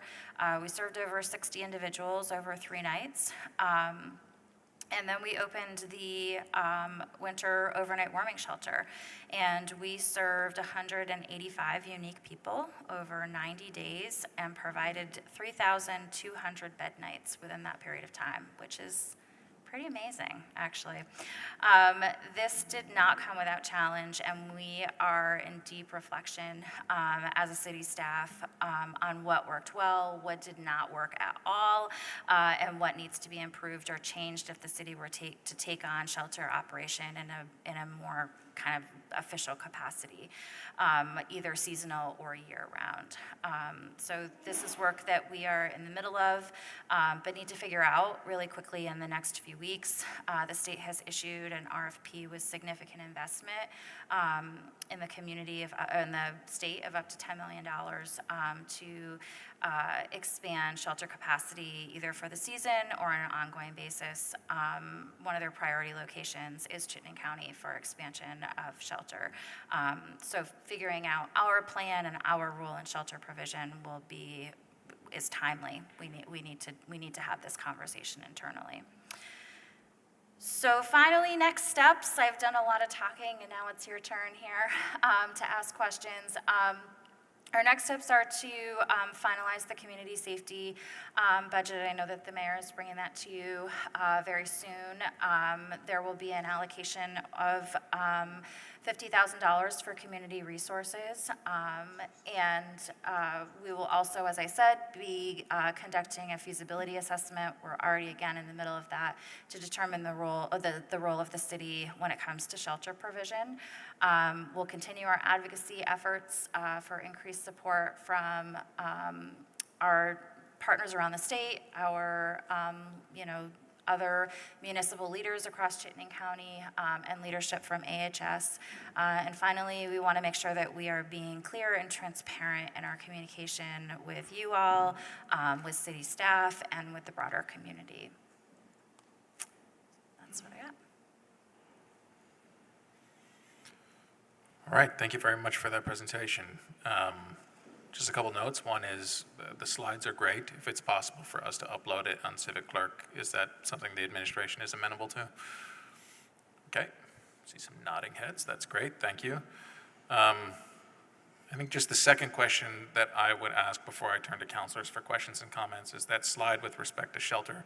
And it's a working session, sorry, that's why I'm stepping in to ask a question here. But the slide with respect to shelter capacity was great. I think on strategy 1, do you have a list of those encampments that have already been provided resources and/or a list of those encampments that have been identified to be provided resources at this point? So what we have done is tried to focus on where there seems to be heavier concentration of folks who are camping. So we have identified 3 locations across the city. 2 are kind of down in the near the urban reserve and snow dump, and then the 3rd is over kind of near the bike path on Old Dump Road. I think something to also keep in mind as were we not supposed to call it Old Dump Road anymore? I think one of the things to keep in mind is that these resources are available to the entire community, so it's not just for specific people who, might be camped there or camped near there, but they're available to anyone who's on the bike path, or the dog park. Actually, one of the locations is right next to the dog park, and that bathroom is heavily utilized by everyone. So trying to keep in mind that the resources we're providing are community-wide resources. And Councilor President Travers, just to clarify, as I said last week, the only place where there is a dumpster and 2 porta potties right now is is the dog park area. Okay, thank you for that clarification. We have 20 minutes on this topic right now, but I think we need to at least go 30. I think we will add that time to folks. Can I get a sense as to who has comments, questions here? I see councilors, I see everyone on this side of the table. And so Councilor Kane, I didn't see your hand raised. Are you the odd one out here? Not sure yet. Depending on how the conversation goes, I might speak. Okay, understood. With everyone having raised their hand on this issue, I think I'm going to move our 5-minute rule to a 4-minute rule. If folks are amenable to that, that is my ruling on that point. And I'm going to try to go back and forth to different sides of the table here. So Councilor Litwin, why don't I start with you if you're okay with that, and then Councilor Newbeezer, I'll go to you. Thank you. I have to say I am a little surprised because I thought I would have appreciated receiving this presentation warned as part of what was in here so that I could have been more prepared. Some of the questions I have about I have a lot, and it's not going to be able to fit into 4 minutes, so I will try my best to keep it brief. But one of the questions I have is about the urban reserve specifically, and that area is noticed as being prohibited from camping. There's signage present. I've taken a photo of it, and there's, I don't know, a dozen or so tents west of the train track that are along the bike path, and that appears to be a point of contention for folks. I understand that there, I believe in the initial memo we received from you, Mayor, you know, the question was about interference with, I don't remember where I saw this at this point, but interference with recreation. So that there might be some sort of exceptions for legacied encampments, or that if it wasn't deemed to be an obstruction to recreational use. And so I wondered if you could clarify that, and I wonder why we would allow encampments on our waterfront. We heard comments about it tonight as well, and specifically in areas that are marked prohibited, while we're also stating policies that say we won't do that. I think how I would answer that is that we have not, and then I would turn to Haley around the prohibited spaces within the urban reserve. So what I'll say first is that we've not said that we are not removing camps. I think what we've said really clearly is that we are exercising tolerance. So I think kind of balancing all of these things where we know that we have, as I said, you know, here in the slides, 280 plus people who are sleeping outside. So we're kind of looking to where folks sort of are, where they kind of end up. And there have been some tents, you're correct, that have come up in that area. We have looked extensively at the maps around identifying the specific areas of conservation within the urban reserve, and making sure that we're steering clear, you know, of those specific conservation locations. Haley, is there anything else that you want to say about that? Haley's with our city attorney's office. Hi, thanks, Sarah. Yes, Haley McClanahan, Assistant City Attorney. You know, one of the things I think that's important to note with respect to our sheltering on public lands policy is that even in spaces where camping is prohibited either by ordinance or by posting, our policy is really written in such a way that it is an outreach-led approach to engaging with folks in those public spaces, followed by enforcement where necessary. But throughout the entirety of the policy, really outreach is at the heart and the crux of it. So engaging with folks in those spaces, connecting them with the resources and services that we do have available during this season, and working towards this being an interim, temporary process and availability to these folks. So what I would say is that although there are spaces where, including the urban reserve, where it is prohibited to camp there, it's not a lack of enforcement. Perhaps it is a focus on outreach under the policy and a timing piece with respect to the enforcement, but not a lack of enforcement under the policy. And I would turn to others on this call to expand on that. But in sum, I would say that really to focus on the outreach under the policy is just as important in terms of compliance with our own policy. We're at time, Councillor Litwin. We'll see if there's time for a second round. You ready, Councillor Newbeezer? We'll go Councillor Newbeezer, then Doherty, Grant, Barlow, Bergman. Councillor Newbeezer. I apologize in advance because I didn't send questions in advance, but I think a lot of my questions have to do with themes that the public has talked about, that this council has talked about. One of the things going around door knocking, well, let me just start off by saying I think this policy and this presentation is really helpful, both from giving me resources as a council to talk to constituents and different stakeholders in my ward, but also I think it's a pragmatic approach, and the sort of growing edges, for lack of a better term, I think make a lot of sense to me, and want to learn more how I can be supportive as a counselor. One of the themes that's come up when I went out and door knocked, and obviously public safety and policy around camping was top of mind for folks, understandably so, was this idea that, you know, if we provide resources that mitigate negative externalities and impacts on folks in the area or impacts on community in one way or another, that somehow we're encouraging folks to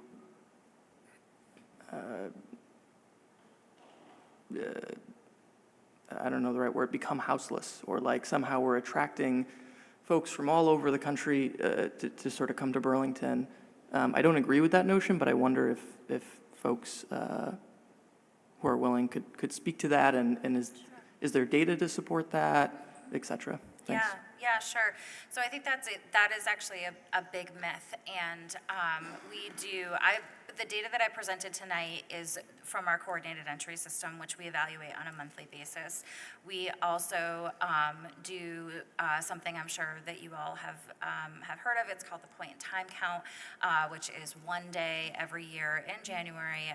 Every community across the country does this point in time count, which has varying levels of accuracy for a lot of reasons. But one of the things that we wanted to do sort of a year into COVID is to understand there was this we opened up these motel rooms and all of these people came from out of state. And so we actually included a question on that that PIT form when we were talking to people, that point in time form, asking how many, where were you staying before you entered the motel. We actually found that 32 households statewide had come from out of state, out of the 2,500 or something that were in motels.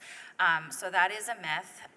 The largest population of folks that we see who are coming from out of state are households that are fleeing domestic violence.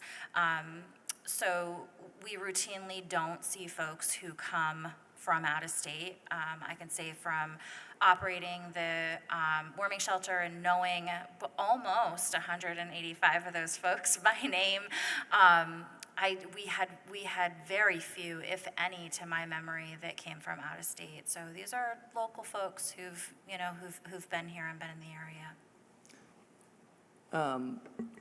I guess I have another question, again, to help frame the conversation and because it's come up from constituents. Well, one is, just to reiterate, is there any change in policy that we saw last summer to now, what you're just From the presenting? city's perspective around camping? Mm-hmm. No.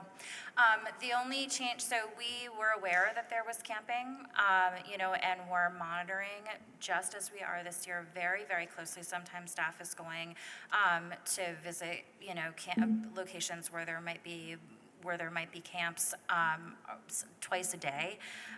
In some cases, we're also engaging with them in the community when we sort of see folks around town as well. But there's no change in terms of enforcement.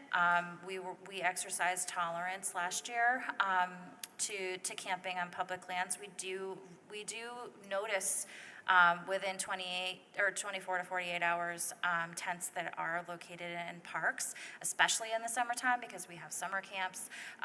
Those are really utilized spaces. So from a policy standpoint, there's nothing about enforcement has changed. Really, we're acknowledging there are threefold the people outside, and we need to respond to that. And my last question, because I think... Sorry, Councilor Nibiza, we're at time. We'll see if there's time for a second round. Councilor Doherty and then Councilor Grant. Thank you, Mr. President. Thank you so much for your presentation and your continued excellent work. Can't thank you enough. Time is short, so I'm gonna try and be as efficient as possible. I'm gonna ask you my questions and then respond to as many of them as you can, if appropriate. I thought your slide with respect to existing year-round and seasonal capacity, shelter capacity, bed capacity in Chittenden County was absolutely remarkable. If I understood you correctly, out of 183 year-round shelter beds available, only 28 in Chittenden County, only 28 of them are outside of Burlington. Is that accurate? That is correct. So we have heard repeatedly, at least I've heard repeatedly since I've been on the council, that Burlington is not doing enough, but it seems, at least in this area, Burlington is essentially doing everything. And at many points, appropriately, you have said that we need to engage other municipalities in Chittenden County. And so one question I have is, what specifically are we doing to engage other communities, other municipalities in Chittenden County? What tools do we have to, if we can't get folks, I believe, as you said, to even come to a meeting, what tools do we have, if any, to to get other municipalities in Chittenden County to do anything that even remotely resembles their fair share in addressing this problem. No matter what our differences on this council, I think all of us have to agree that this is not a problem that is reasonable or even remotely possible for Burlington to address on its own. So that's question number one. Similarly, and this is a slight nuance on Councilor Newbeezer's question, you estimated that approximately 228 people are sleeping rough. 288. 288, excuse me. Query how many of those folks are sleeping rough in Burlington as compared, if you know, as compared to South Burlington or Essex. And then, secondary question on that, what assessment have we done to try and determine whether or not our existing policies are not encouraging people from out of state, or certainly not encouraging people to become houseless, but are our policies encouraging people to camp here as opposed to elsewhere? That's one question. And then my third question, and then I'll end, is we all received an email from Jonathan Farrell, the executive director of COTS, in which I thought was incredibly well written, and I commend it to everyone who hasn't read it yet, in which he emphasized the importance of accountability with respect to those folks who are engaged in camping. And I'm wondering what, if any, discussions or policies have been discussed recently about accountability on behalf of those who are living in encampments. Today alone, we experienced apparently a very serious fire in an encampment. And is that part of our conversation about when we're exercising tolerance in camping, is part of the conversation being what is the behavior that's going on inside the encampment, and are we holding people accountable in some way? Thank you. Okay.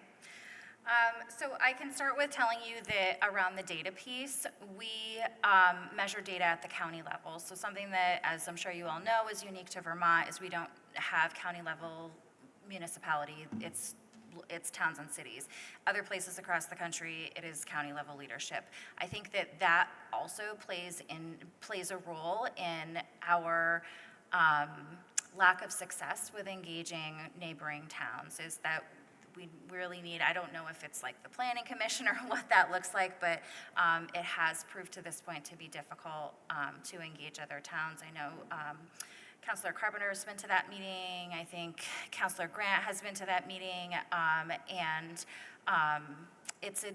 that's tough. So I'm facilitating that discussion on a monthly basis with the Agency of Human Services Field Services Director for Chittenden and Addison County, and that's been a challenge. Something I would love to work with the new administration on even more, all of you as well, around engaging other towns. For that level, we only measure county level data, so we don't break down by town. Our data is from a county perspective. With regard to the email, I did see Jonathan's email, and I definitely have some response to it. I don't want to focus on this too much here, but I think that there are some challenges. I challenge some of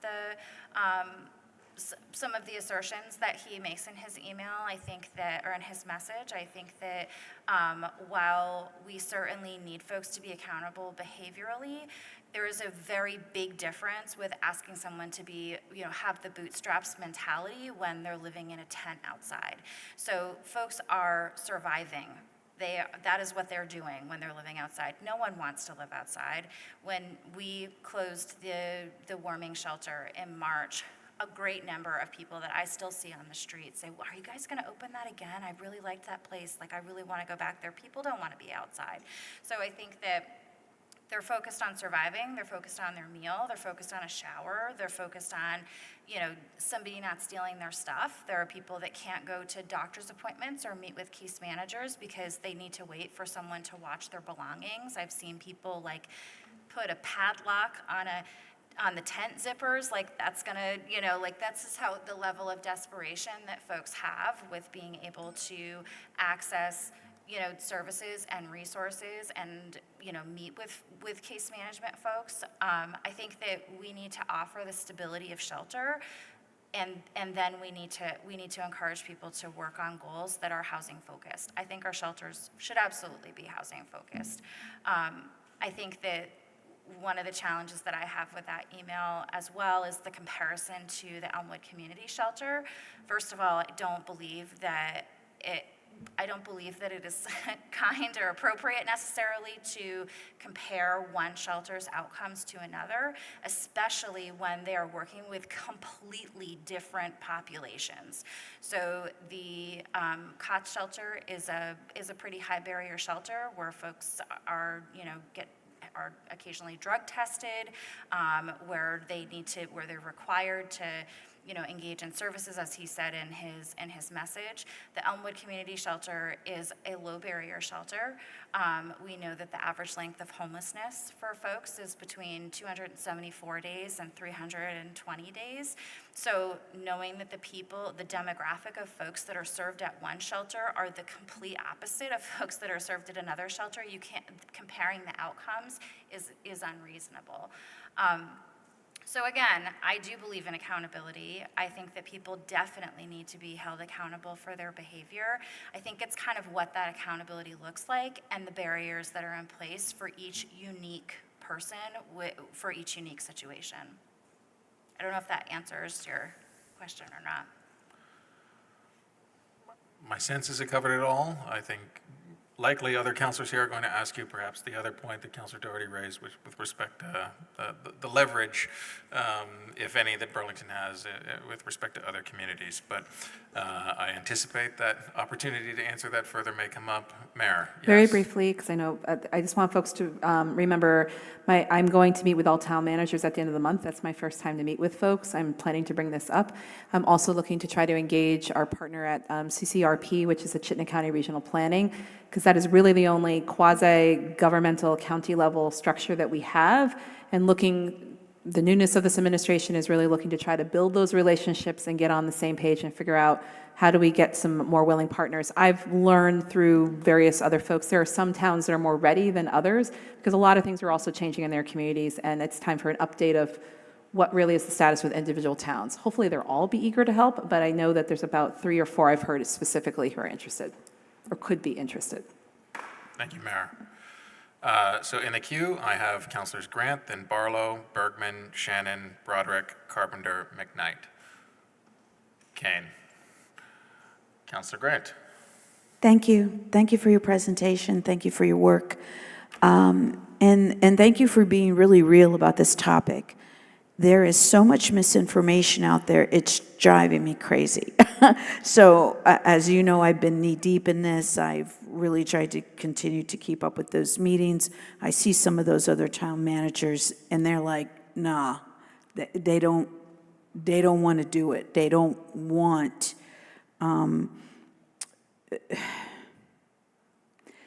the way we look at these individuals that are trying to survive right now is heartbreaking at times. What the people of Burlington have to understand is we cannot close our eyes and blink and they will be gone. That's not going to happen. Thank you for addressing the myth that this is all like people from out of state. Time and time again, when these people are surveyed, they have Vermont roots, be it in Burlington, be it someplace else in Vermont. We see these numbers because we have the most services, even though we don't have the housing and they have no place to go. And I really have to think that because there was a situation with a former encampment, that situation on Sears Lane has to make everything else obsolete. I think what we have to do is we have to learn what happened there. And the email that we got today that Councilor Doherty referred to stated what the issue was in Sears Lane. It was already established. It was already entrenched, and it was a situation where the city wasn't proactive. It was reactive the whole time. It was kind of ignoring it, and then it was just reactive. And I think we're in a position to learn from certain mistakes and do better. I have really agonized over the situation about the camping in parks. I want kids to be able to play Little League and soccer, right? We need that. We saw a lot happening on greenbelts, and that's a concern, and we don't want it there. So we have to deal with the hard reality that we do need it somewhere, and we do need to provide garbage disposal, address other sanitary issues, address the situation with porta potties so people can relieve their bodily functions. We have complaints all the time from businesses. I talk from businesses all the times about having to clean up human waste. So we have to be really real about that, and we have to be decent. We have to show our humanity with regards to that.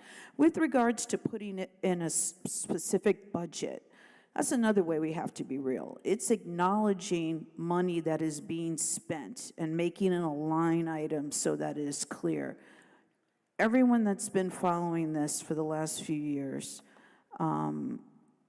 shout out to one of our parks commissioners, knows how much money across multiple departments has been spent, and it's like off the books because it's being counted under salaries. People are not able to do their regular jobs because they're out there dealing with the garbage, dealing with the sanitary situation, dealing with the needles. So that money is already being spent. It's just not fully indicated. So I am for us being proactive, not ignoring the situation, not being reactive, and just being real about what we're in, which is that they have no place to go. Thank you. Thank you very much, Councilor Grant. Councilor Barlow? Thank you, President Travers. And thank you for the presentation. I had some of the same questions that others have raised, but I'll sort of tack onto a different set of questions that I have that hasn't been raised yet, which is the amount of money that we're proposing to put toward this. $50,000 seems woefully inadequate to address the problem. And I'm wondering, as we go forward, if there will be some detailed planning, like what does $50,000 buy? How many campsites? How many dumpsters? How many fresh water stations? And for how long?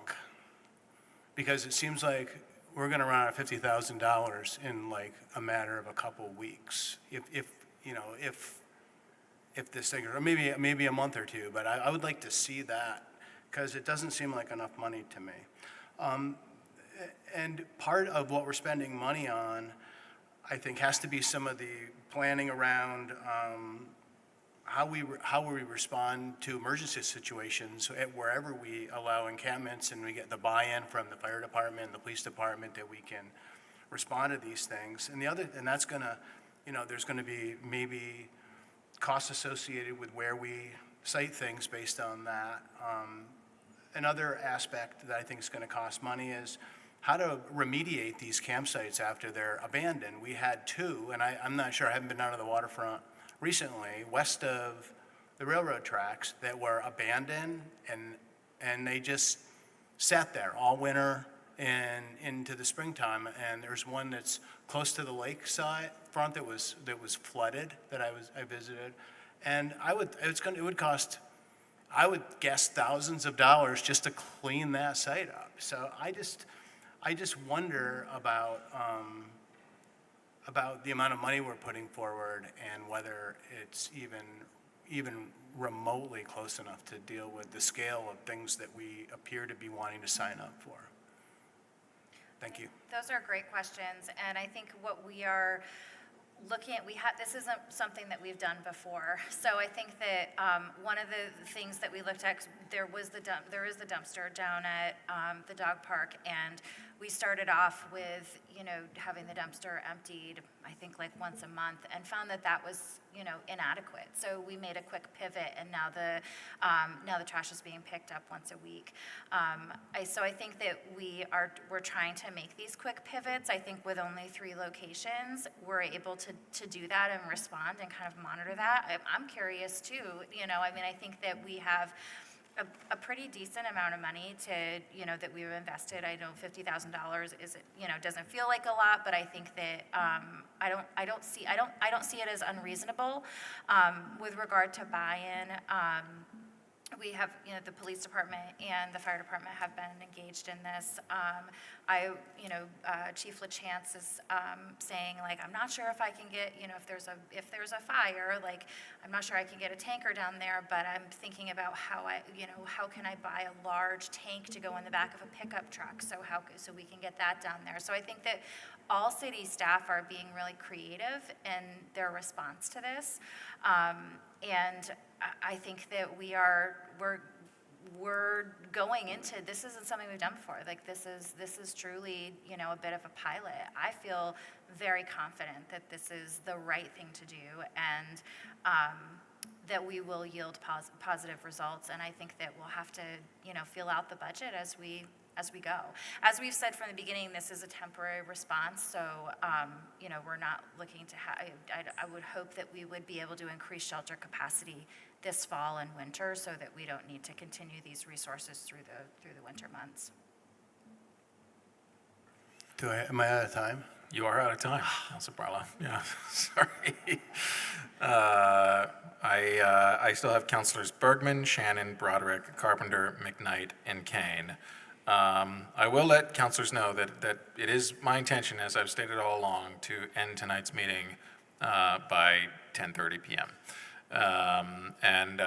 So we have 6 additional councilors left here, so I do want to note we had 50 minutes set aside for the FY25 budget discussion, and so I will continue to hold folks to the 4-minute rule, but do want to let councilors know that as we move forward here, that we will pretty soon here be cutting into presentation time for the budget.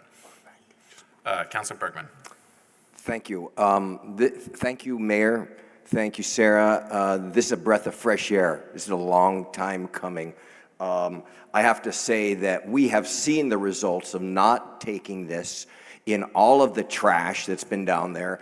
And I got to comment positively for like parks and DPW folks who, when I called for a trash pickup at the dump that had been there for months in this last winter, that they did pick it up when we put it there. So this is a real breath of fresh air, and I just fully support providing basic health and safety needs, providing for them because, people are going anyway. They are going everywhere. They're leaving trash. They're leaving needles. It's just the way it is, because if you got nowhere to go and you got to go, that's what you're going to do. As a human being, that is just what you're going to do.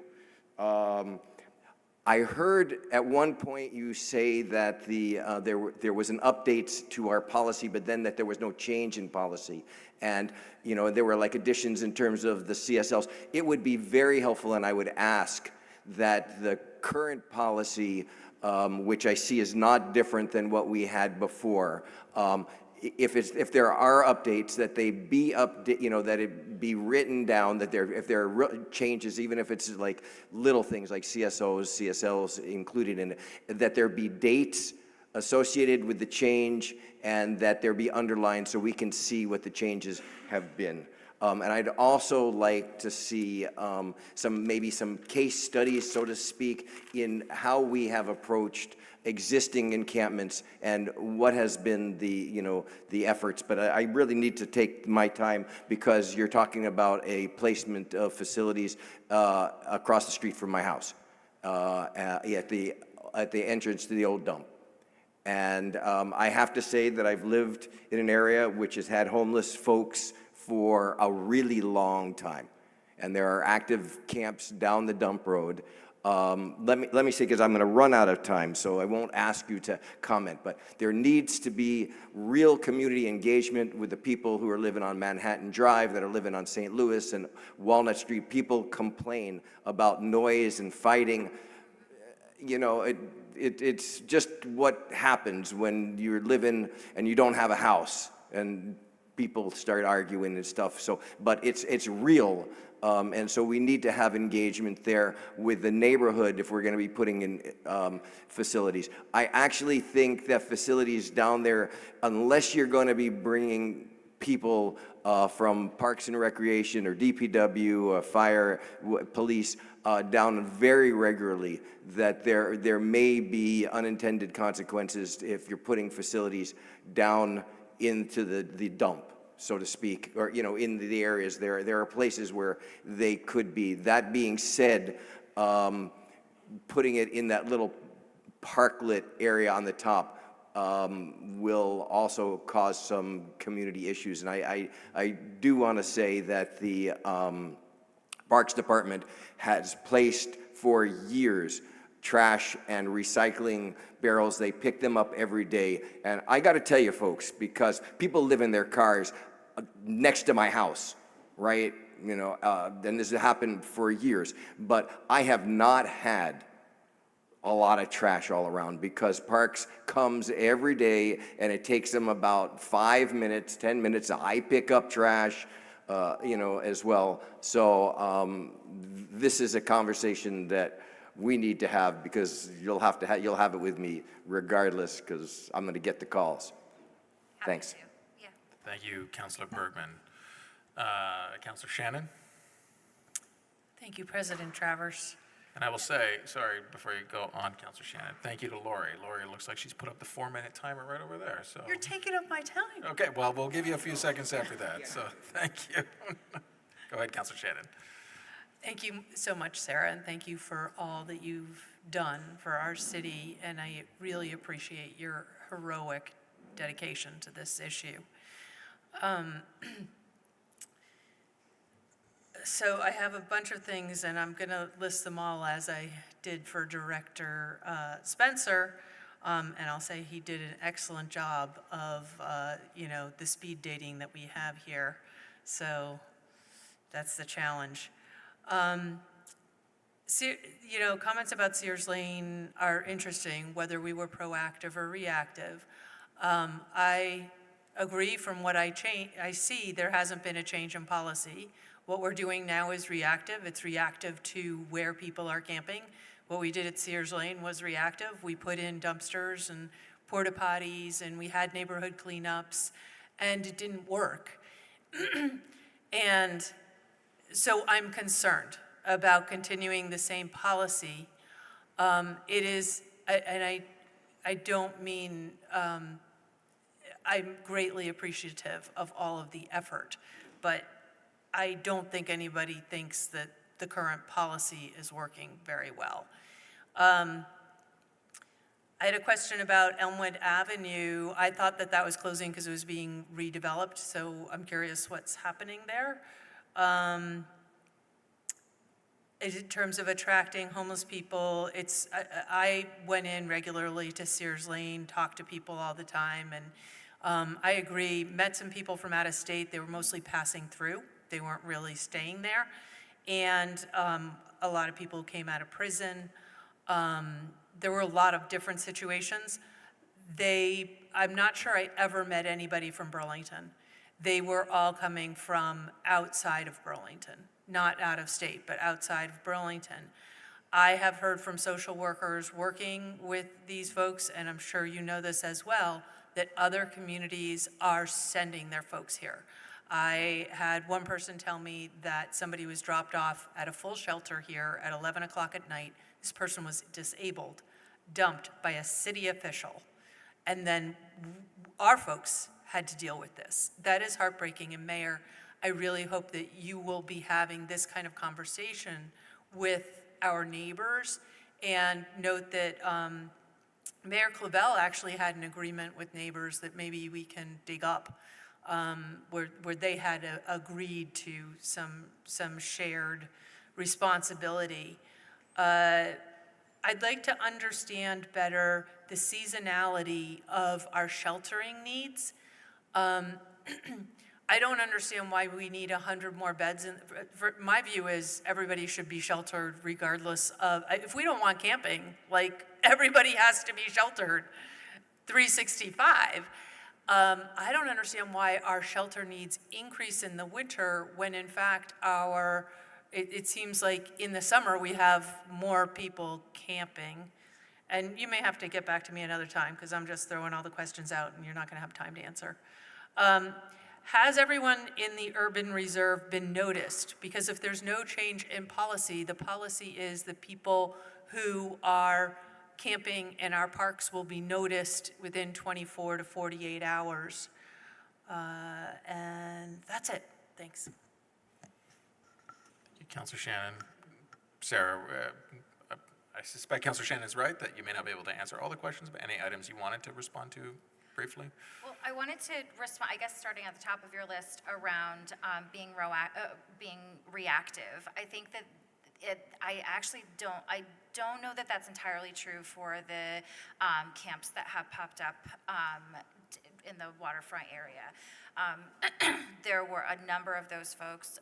There was actually, I think, there was more than 10 people who were at the warming shelter. I know them all by name, and we built relationships with them, you know, when they set up their tents. So I think that there have been staff there from the beginning engaging with folks as the camp has, you know, as the camp has kind of popped up. And I think that that's true here. So we're not, you know, noticing that all of a sudden there's, you know, 20 or 30 people in one location and saying, oh, maybe we should go check in with them. We're, you know, instead we're proactively engaged with folks from the very beginning. So I think that's a little bit, that's something that's a little bit different around being proactive. Around the Elmwood shelter, the goal is definitely for that location to transition to permanent housing. Permanent, I would hope, supportive housing for folks who are experiencing homelessness to exit homelessness. However, we, you know, as we've indicated, reducing shelter capacity right now just doesn't make sense. So we need to, we're gonna keep that. We're gonna work to renew that permit for at least another year there. Thank you, Sarah. I think we'll move on to Councilor Broderick now, and then we'll end with Councilors Carpenter and McKnight, and then Mayor, happy to turn to you or Sarah for a last word on it. Councilor Broderick. Thank you. So my question is about after we reach out to folks in these encampments, and after we destroy encampments that are being targeted for removal, how are we doing everything we can to make sure these folks are transitioning to the next step, or at least being educated about the transition to the next step of shelter housing? Because the crux of this issue is, if there is not shelter space, if there's not affordable housing, where are these people supposed to go? It's a systemic issue.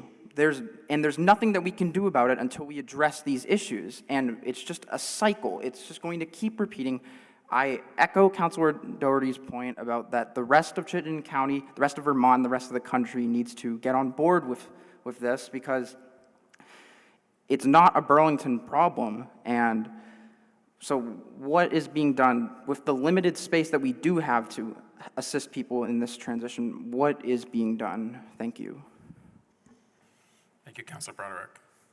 Thanks for your question. Have you had a chance to review the sheltering on public lands policy? And if you haven't, that would be something to review, because built into there, well, I think it was maybe I'll answer somebody else's question at the same time around that policy, that when I said there's no change in policy, there's no change in how we are enforcing the policy. The things that changed, and you have the most recent version of that policy, it was sent out, I think maybe 4 or 6 months or so ago. I will note, sorry to interrupt you, but it is posted on Civic Clerk as Oh, it well is, if okay. counselors, yeah, thank you. Thank you. So embedded within that policy, we worked really hard to ensure the outreach and connection to services and making sure that we're, not uprooting people without doing our due diligence to make sure that they're connected to resources. That is firmly, the policy is really centered around a service approach to working with folks.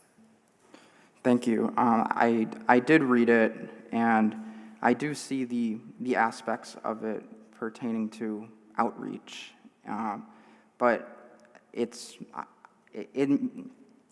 when there is limited, when there's limited space, it's just a fact that even when you give people this information, they may show up to a place and there's no space. So where else are they going to go? And do we lose those people now that we've encountered them once, we've directed them to a place, oh no, there's no room, so now they're back in the same location or in a different location. Now we have to go repeat this process all over again. So there's so many different facets to like how are we communicating with these people, how are we staying in touch with these people, that I would like to be more fleshed out and myself to be more educated on. So I hope for that in the future. Thank you. Thanks. Thank you, Councilor Broderick. We'll go to Councilor Carpenter and then Councilor McKnight.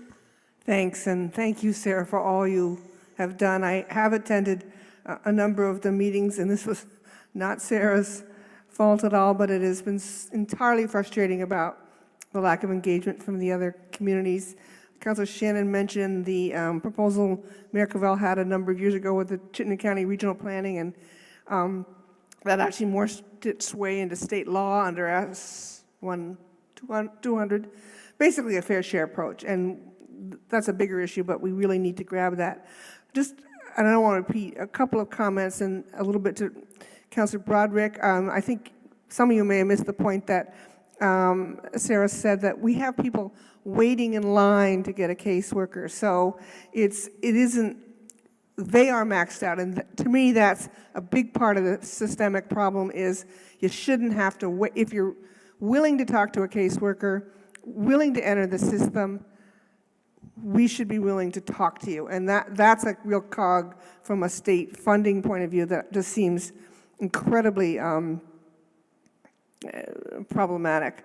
So I don't want to really repeat that. One thing in terms of the policy itself, and I don't need to get this tonight, but I hope that your team, and I'm excited that you have a coordinated approach, is really embedding in that. So what do you do if you have an encampment and then you have somebody who is problematic, does need to be held accountable, and it's unlike a shelter. If they're acting out in the shelter, you can ask them to leave the shelter. It's pretty hard to ask someone to leave a campground. And so I just hope that there's some amount of attention to that. And then I will end with an editorial comment that's going to lop over into the budget session, which is I'm still distressed. A lot of this takes personnel. I'm just learned that we're down to 6 CSOs. We've been promised 11 CSOs. We need another health person in DPI, and I just think those are critical positions. I'm not expecting you to answer. We can talk to the mayor about it in the next session, but I think acknowledging that all of this takes more personnel, and we need more personnel. Thank you. Thank you, Councilor Carpenter. I think we'll go to Councilor McKnight, and then Mayor, happy to turn it back to you and to Sarah to wrap up. Councilor McKnight. Thank you, Sarah. And again, echoing what others have said about appreciation for all of your hard work and the clarity of this picture that you've laid out. And it is a bleak picture. The reality is that whether we like it or not, and personally I don't like it, encampments are going to be in the mix in Burlington for likely years to come because we've simply been left behind by our state leaders, as others have noted. It would be really my strong preference that we don't have any encampments, but mostly because I really believe that everyone should have access to a home with 4 walls and a roof. And also because I think encampments degrade the quality of life for everyone in Burlington. But we just, clearly from all this data that you're sharing, we don't have the resources to make that a reality. I think we all do, I know there's been a lot of discussion around this table about porta potties, but I think we all agree that everyone should have access to a place to use the bathroom and running water and trash services. And given all of this history, I think we really need to honestly acknowledge that the decisions that we make with this policy and that the mayor's office makes will have really lasting impacts. And so they require really clear planning. And so that kind of, leads me to what I'm going to say next. And I feel like I need to name, because I'm surprised actually that it came up a little bit in the public comment, but I'm surprised it didn't get mentioned here more, is that people in Burlington are really feeling frustrated about the encampments throughout the city. They're feeling unsafe and they're feeling uncomfortable. And I think that's something I'd like to see reflected more in all of our plans. And when we have a plan that has the stated goal at the top, I think it needs to be reflected of the safety of everyone in Burlington. And again, back to, I think we need more clarity and specificity around what people can expect. Because in a lot of this, what I'm reading between the lines is that we're expecting people to be okay with encampments, but we're not really saying that directly. And if that's what we're asking, I think we need to be more direct about that. For example, the term you used, we're exercising tolerance, that's a really vague term. Tolerance for what? Tolerance for how long? And then back to the discussion around what it means to be proactive. I think some of the issue we're having with that term is that it's not proactive to go where people have already set up an encampment.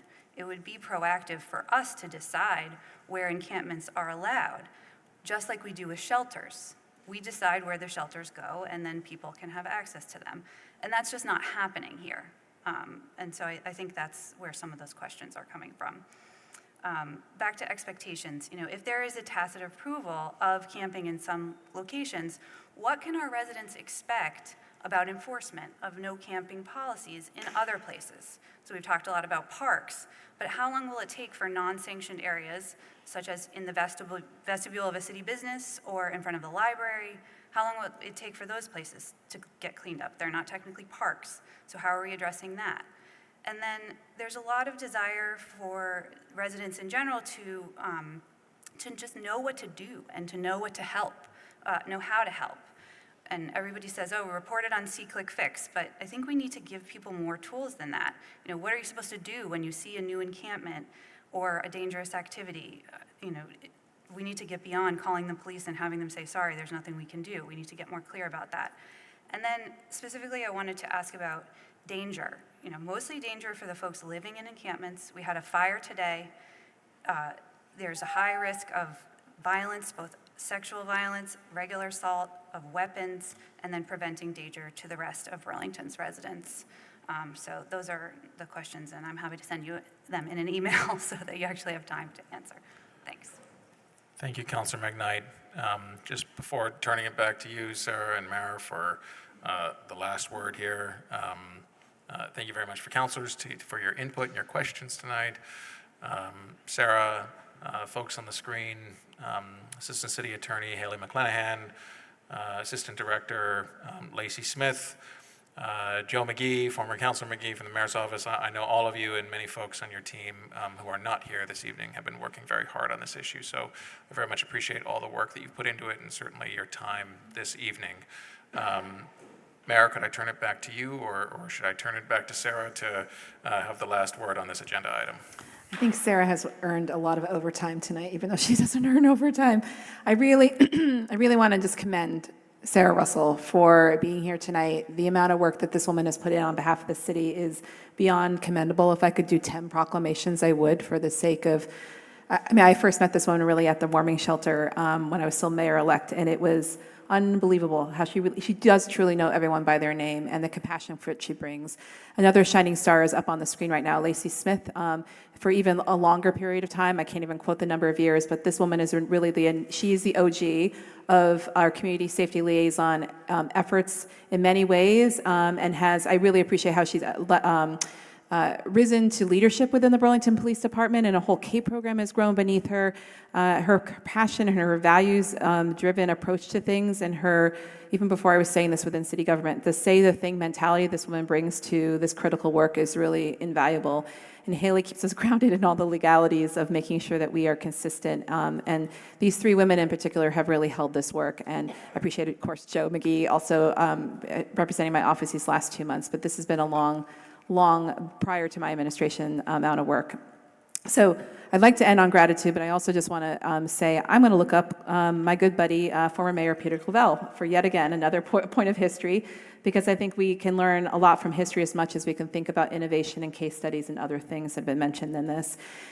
Just very briefly, because this was mentioned today in the media, the incident that involved a fire in an encampment, just for the sake of sharing information, if you did not receive that press release from our fire department, I hope the individual is okay.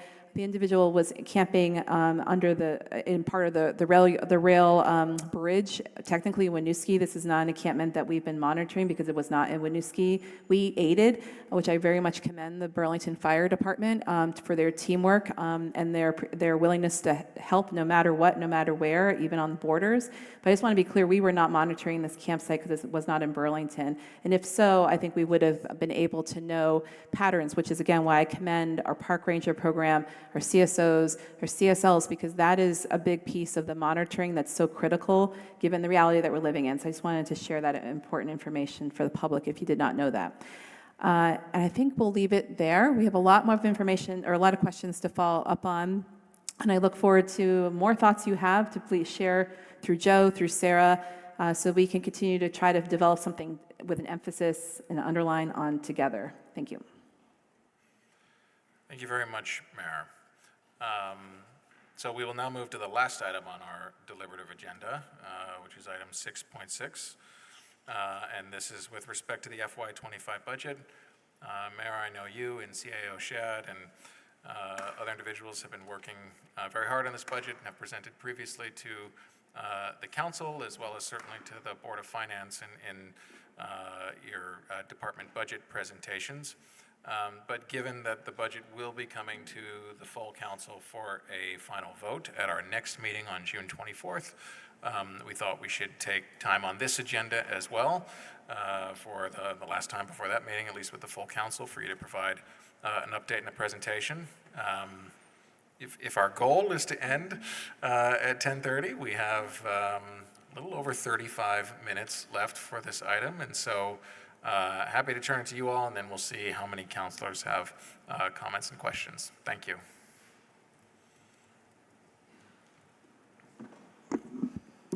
Thank you, President Travers. I am going to do a speed presentation because many of you have seen this before, and I would like to save as much time for questions and comments. So just sharing my screen here.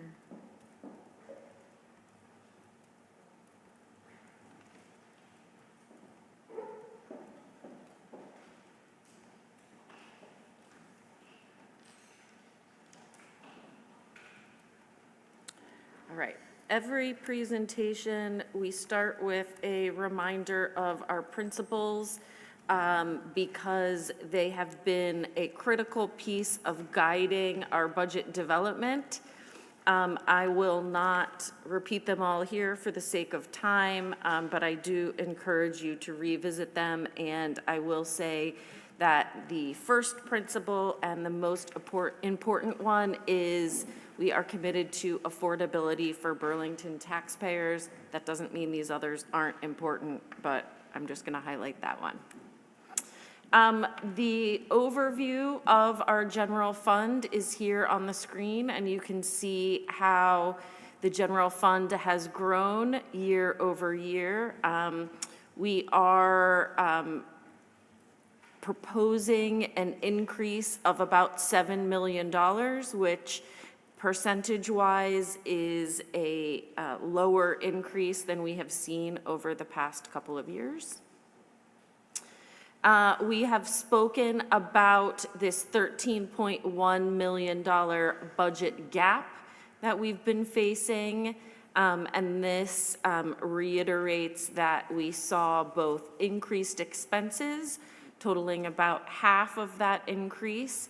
And then also we had some unsustainable revenues that we needed to replace that made up about the other half. And that is how we got to 13.1. And these are the major elements of that solution. And that includes increasing tax revenue, increasing our user fees, the strategic use of one-time funds, lower than last year, but using up the rest of that ARPA money, budget savings, and increasing other revenues. These next slides go into the details of each of those categories. And we have spoken about these before, so I'm not going to go into great depth about any of these. They have not changed from what you have seen before. The one area that I did add on here are the investments in community safety. Those were discussed at one of our marvelous nights in May. And we spoke about the $50,000 needed to clean up encampments in the last session. And you'll also see on this slide some of the other investments that we propose, including continuing the CRT program, a senior advisor on community safety, and some investments at the library, including more security and a social worker. One of the items that is new tonight is you counselors have received a memo from me at the end of last week letting you know that how we set the tax rate, or one of the elements, is involves the grand list. That is the number at the top here. What I had shared previously is in red here, this FY25 previous. And the number in red at the top, this large $58 million number, is the grand list number. That includes our TIF parcels. But I have since learned that the grand list value that we use for setting the tax rate does not include our TIF parcels.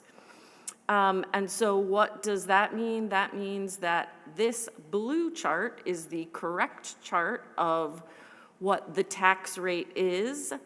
And so you will see here the corrected municipal tax rate is 83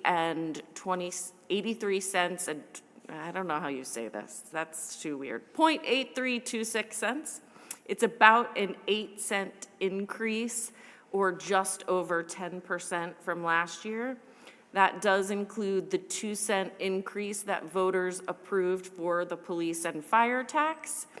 And that also includes the charter required increases for our debt and retirement tax. This is the impact to our taxpayers and residents for what we estimate for the municipal tax. I've worked with Nathan Lavery over at the school department to estimate the education tax, and then our friends at BED, water, and DPW to estimate the electric, water, and solid waste tax. So you can see all of that here. I did also confirm with Joe Turner, our assessor. Some of you had asked about the median price of the home in Burlington. And that is closest to this $500,000 number. It is actually $462,500. And that is the median single-family home price that was sold over the last 12 months. Joe, if I got that wrong, you will correct me, but I think that is correct. Great, thank you. And because of that grand list correction that we spoke about, that brought in less $1.1 million than we were previously forecasting. And so because of that, that caused a little bit of last-minute scrambling. This was caught during a final review from my office, and we, as you know, have already, with the mayor's help and the help from all departments across the city, done a lot to increase revenues where we can and really to cut expenses everywhere we can. And so this was a difficult exercise, but one that was led by the CT office because we did not want to impact other areas of the city to the extent that we could. So as you can see in these bullets, about almost half of the money will be made up by an increase in gross receipts. About half of that, $525,000, is what I would say one-time money, and this is for businesses who fell behind paying that tax during COVID. They are now on payment plans to catch up. And so that money will come in during FY25. There's also another large chunk of money of businesses that have become current during FY24, but they were not included in our original projections for FY25, as that revenue has just come online over the past month or so. So we have now included that. You can also see some of the other areas where we have made some changes, increasing financial services to more closely align with the budget. Also, we very intentionally budget conservatively for bond premiums, but based on the actuals, we've bumped that up a little bit. We've also increased recording fees, reduced clerk treasurer's consulting. We did take out a payment for an ambulance. I would like to clarify, this new ambulance has already been ordered by the fire department. We have 3 years to come up with the money to pay for it. We're actively looking for grants and financing. And when originally we had thought that we would put some money away this year, next year, and the following year to sort of even out the bumps. And in the final analysis, we had to take that out. It does not mean we're not getting the ambulance. We're still getting the ambulance. We'll just have some more money to find next year. And then lastly, there are a few areas in the city, notably ambulance fees, parking tickets, and permits, that have accumulated some deferred accounts receivable. And the CT office has come up with a methodology for each one of those based on how old the deferred revenue is of what we think is collectible. And we've come up with $198,000 for the total there. And looking ahead to FY26, as Councilor McKnight mentioned, a lot of these challenges, just like with encampments, the budget challenges are really only going to intensify. We recognize that.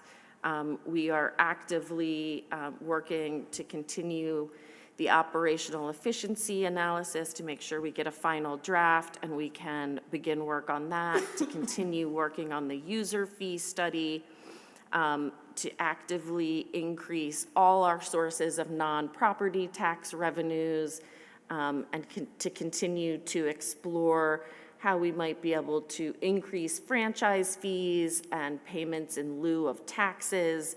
And overall, we know this is a tight budget and it will require strict monitoring, and we will be reporting regularly to Board of Finance on revenues and expenses. And with that, I'll turn it over to the mayor for any final words. Thank you, CEO Shad. I really appreciate you and your office's diligent work, especially double-checking things, because it's important that we are as accurate as possible. And one thing I particularly want to highlight, just on that piece of new information that the CEO shared, and you see this in the memo that she prepared for you as well, because I asked this of department heads, that if we make mistakes or we find things that we're not accounted for, okay, but now what? And then what do we do in the future? And I just want, she didn't mention this, but I did want to just note that I really appreciated not only coming up with a solution, but also making sure that how we're going to prevent this from the future. And as I've mentioned before, there are a lot of practices in the city that we can do better financially in terms of tracking policies, procedures, writing things down. Continuity of government is only possible when you actually prepare things for the successor, right? The successor in any department head, including the assessor's office, the mayor's office, wherever it might be. And here is a weakness that we found, and we are going to correct it. And I have great confidence that that will happen. And you probably have more questions, so I'll just leave it there, because I've said a lot tonight. Thank you, Mayor. Thank you, CAO Shad. Can I get some sense from councilors as to who has questions or comments on this item? Councilor Doherty. We'll start with you, Councilor Doherty. I'm surprised you're starting with me, but You were the only one who raised his hand? That's so far. I'm sort of surprised at that. Thanks so much, CAO Shad. Not surprisingly, I sort of fell off the back of the truck both when I was reading this at home and again tonight. I understand we have the error with the grand list. I just don't get the increase in gross receipts by $500,000 from the businesses that fell behind. I guess I don't really understand what that means, just on a basic level. And then I also don't understand, like, where was that before? Did we not see that before? Did we not know about it? Did it just pop up that we have this extra $500,000 coming in? Is that a clear enough question? Yes, it is.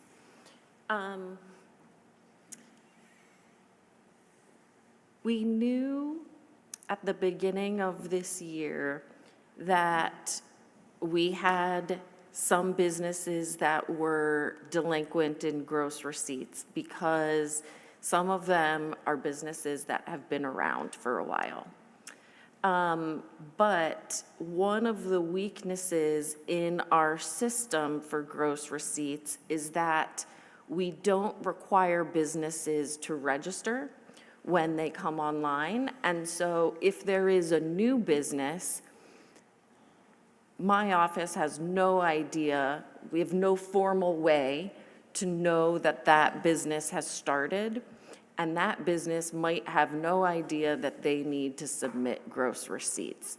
So you can see how the problem could start. So out of, I'm getting my numbers right, we have 341 active gross receipts accounts and 21 are delinquent. That's 6.2%. And it has taken us about 6 or 9 months to be able to get that full universe. And then because of the way that the gross receipts ordinance is written, it has taken us some more time to be able to work with each business and bring them in and set up a payment plan with them. So this is perhaps a larger conversation that we might want to have to ensure that, I know Cara and her department have a vested interest in ensuring that we know all the businesses that are in Burlington. So talking about registration. And then we've had some conversations with the city attorney's office about enforcement. And I think talking about how we might be able to have some more tools to ensure that we have the appropriate ways to make sure all businesses are paying what they're supposed to would also be helpful. And if I may. Yep. One last question or comment? One last question. So I guess how reliable do we think this, I understand these 6 businesses are then on some sort of payment plan. I mean, maybe this is a hard question, maybe this isn't a fair question, but I'll try. How reliable do we think this $500,000 number is? I mean, I have some clients who pay me regularly every month, and then I have, fortunately, some clients who are delinquent and who do not pay me.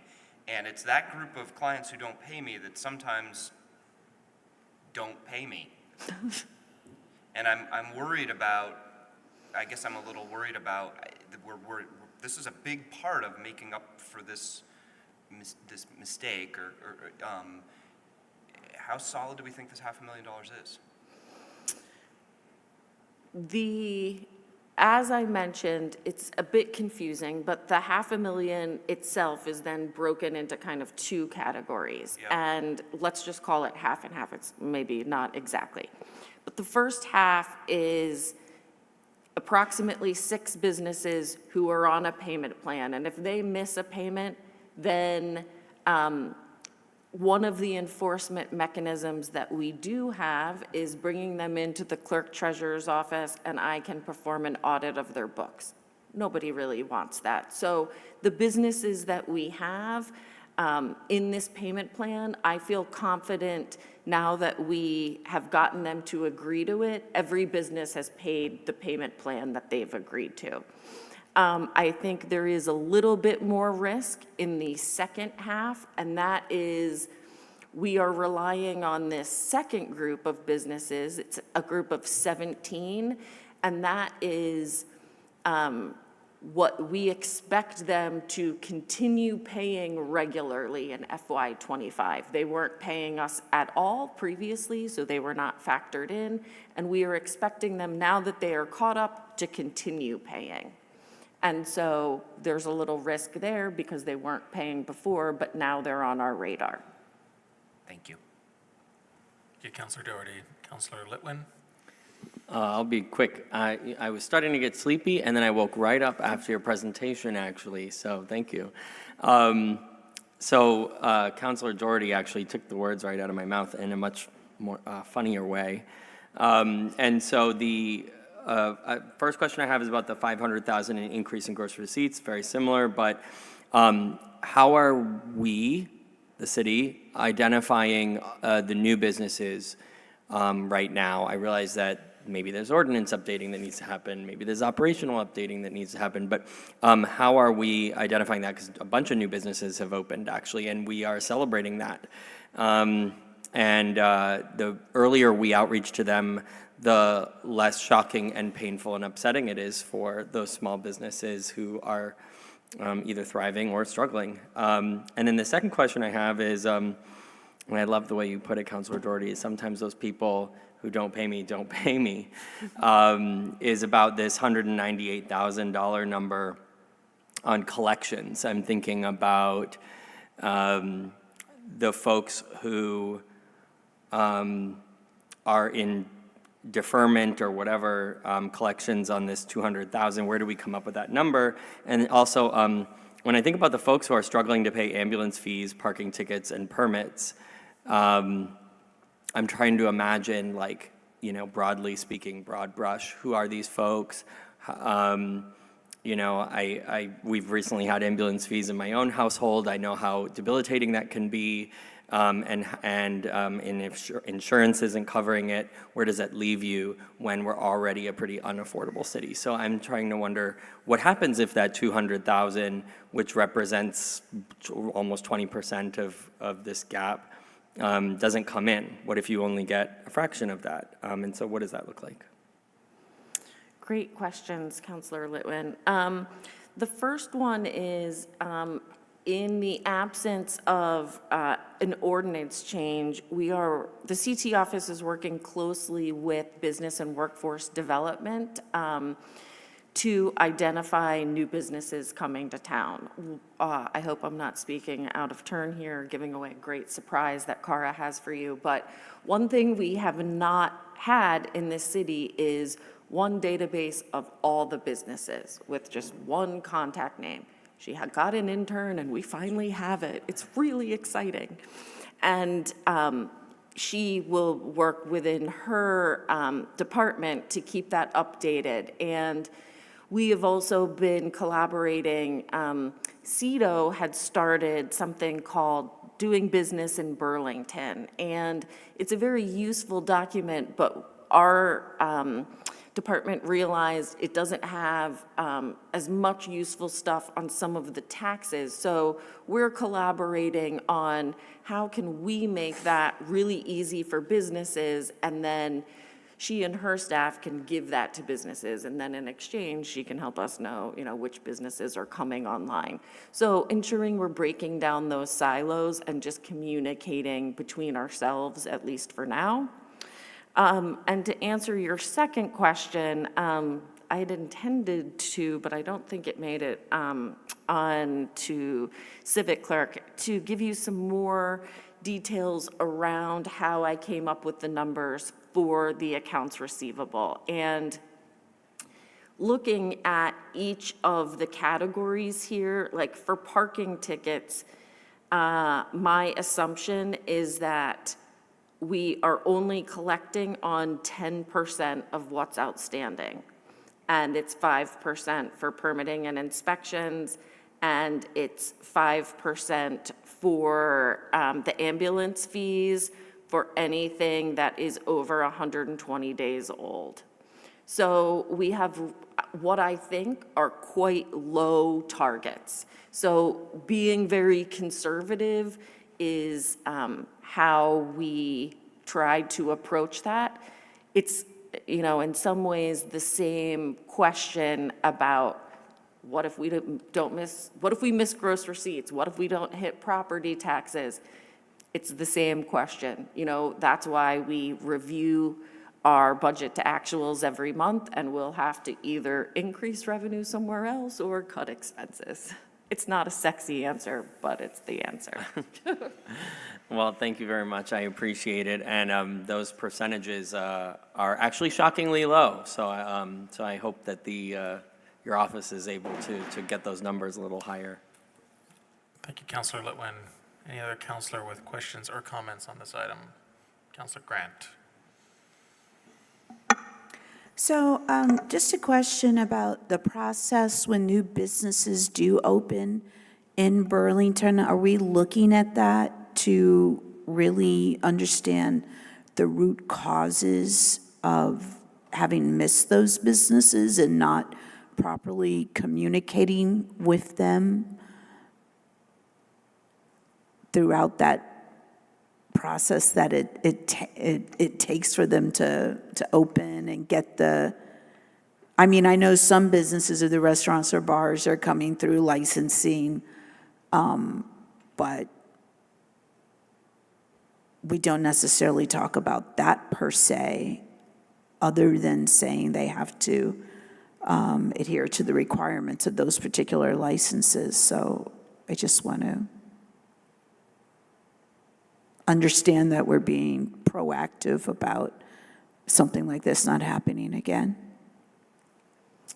Yes, and I think we are trying to be proactive about that and not rushing to say, we need an ordinance where everyone registers their business, because we don't want to make undue burdens for people, and yet trying to understand, will this approach be successful? Will we be able to reach all of the businesses this way, or will we need something else? So Cara and I are working on it, and perhaps that's something that might be helpful for us to also discuss at an upcoming department heads meeting. But I think it's a really good question, and it is something we're giving deep thought to.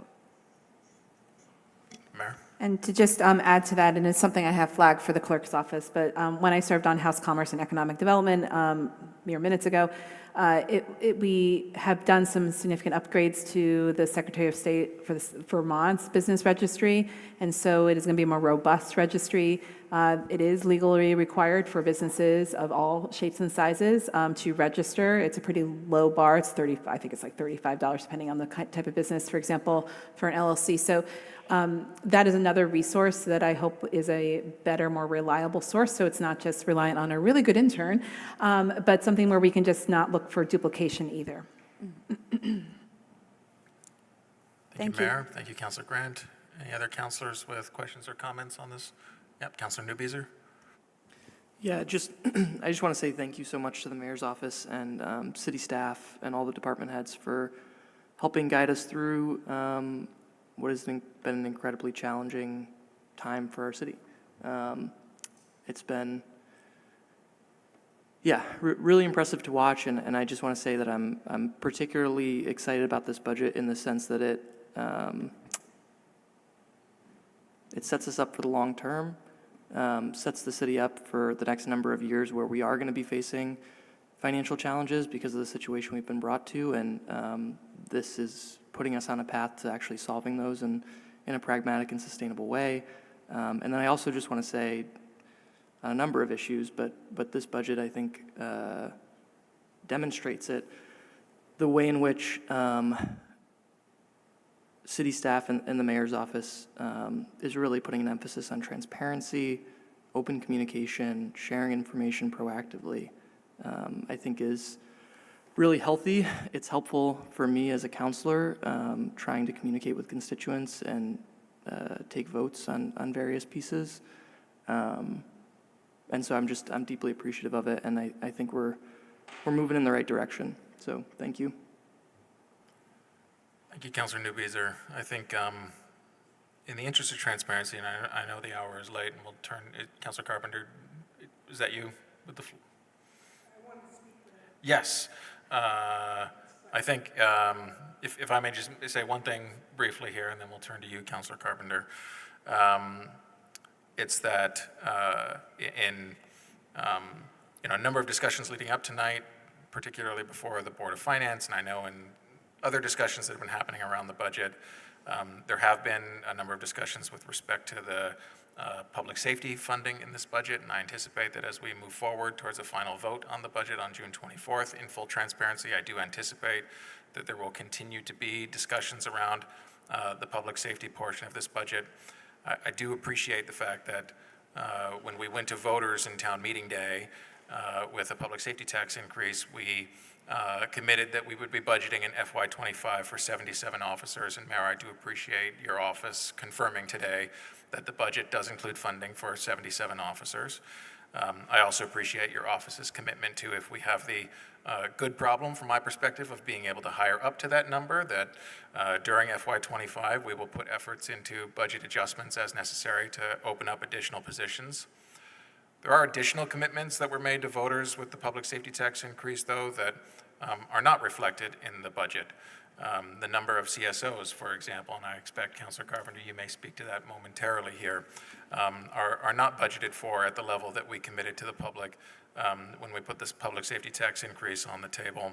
And while I understand that some of our public safety concerns are out of our control, I do anticipate there will continue to be discussions around whether or not additional resources could help to address some of the public safety issues that we're facing here. I want to note that in the police department in particular, we currently have 26 officers on patrol for the entire city to staff shifts that cover 24/7. We have 3 to 5 patrol officers on day shifts. We have 2 to 3 patrol officers on night shifts. We've heard from our police department that they no longer have a street crimes unit. And this unit played a really vital role as the eyes and ears of the department and really a face of the department engaged in community policing. And I also want to note that we received a note from the police department today, very troubling from my perspective, that last night, because officers were reporting to multiple major incidents around the city, between the hours of 11 p.m. and 5:20 a.m., there were 0 officers in service available to attend to other issues around the city. And the staffing plan from the police department presented in this budget puts forward a staffing plan where our police department is not going to be fully staffed for another 3 years from now, in June of 2027. And again, I think a number of the reasons around that are outside the city's control, but I also don't think that that's acceptable. And I think that we need to be doing everything we can to accelerate that plan much faster than 2027. And so for those reasons, I think we have been having discussions before the Board of Finance. I anticipate we will continue to have discussions here about whether or not any of these questions could be addressed with additional resources. Councilor Carpenter, you had asked for the floor. Thank you, Councilor. And really, I was going to bring up some of the aspects that you brought, but in particular, certainly based on what we heard tonight from Sarah Russell, the concept of leaving 3 additional CSO vacancy. I understand we're understaffed. We're at 6. We are budgeted for 8. We'd promised the public 11, and we need more than 11. And one of that discussions has been around how to really beef up in recruitment, not just for sworn officers, but for that position as well. And I don't think we've had discussion on it. And I hear the needs from our previous discussion. I look at this kind of report back from the department, and we have no, I hate to say it this way, live people, but people to respond. And the issues with the academy, I get, and the need for laterals, but I think this whole CSO opportunity, we just got to be creative. We need manpower to deal with many of these issues, and for me, that's a tough, and I recognize that the revenue for that is not in the budget, so that's going to mean looking painfully deeper than we've looked. This is a big organization. It's $107 million with hundreds and hundreds of employees. We're talking about keeping alive maybe 4 more positions proactively, and that might mean a cut of another position in some differing point of view. And I just think, to be honest, I think we need to look at that. Thanks. Thank you, Councilor Carpenter. Any other councilors that have not spoken yet who wish to speak on this item? Councilor Shannon? I just want to echo that I think that the CSOs are critically important, a position that we can hire for, and people who can respond to a lot of the calls that are not being responded to now. Thanks. Councilor Barlow? Thank you. I had a question, and I apologize because I know you've answered this for me in Board of Finance before. But when can we expect a draft of the operational analysis? I know that you had indicated potentially early June, but I may have heard that incorrectly. Thank you. The mayor and I are laughing because we've been sending emails to the consultant during this meeting because we thought we would have it last Friday. The consultant has told us next Monday, so. Okay, thank you. I wasn't trying to make a point of it. I was actually curious. Thank you. Thank you. Councilor Bergman, I think we'll give you the last word. This council has heard me talk about austerity killing.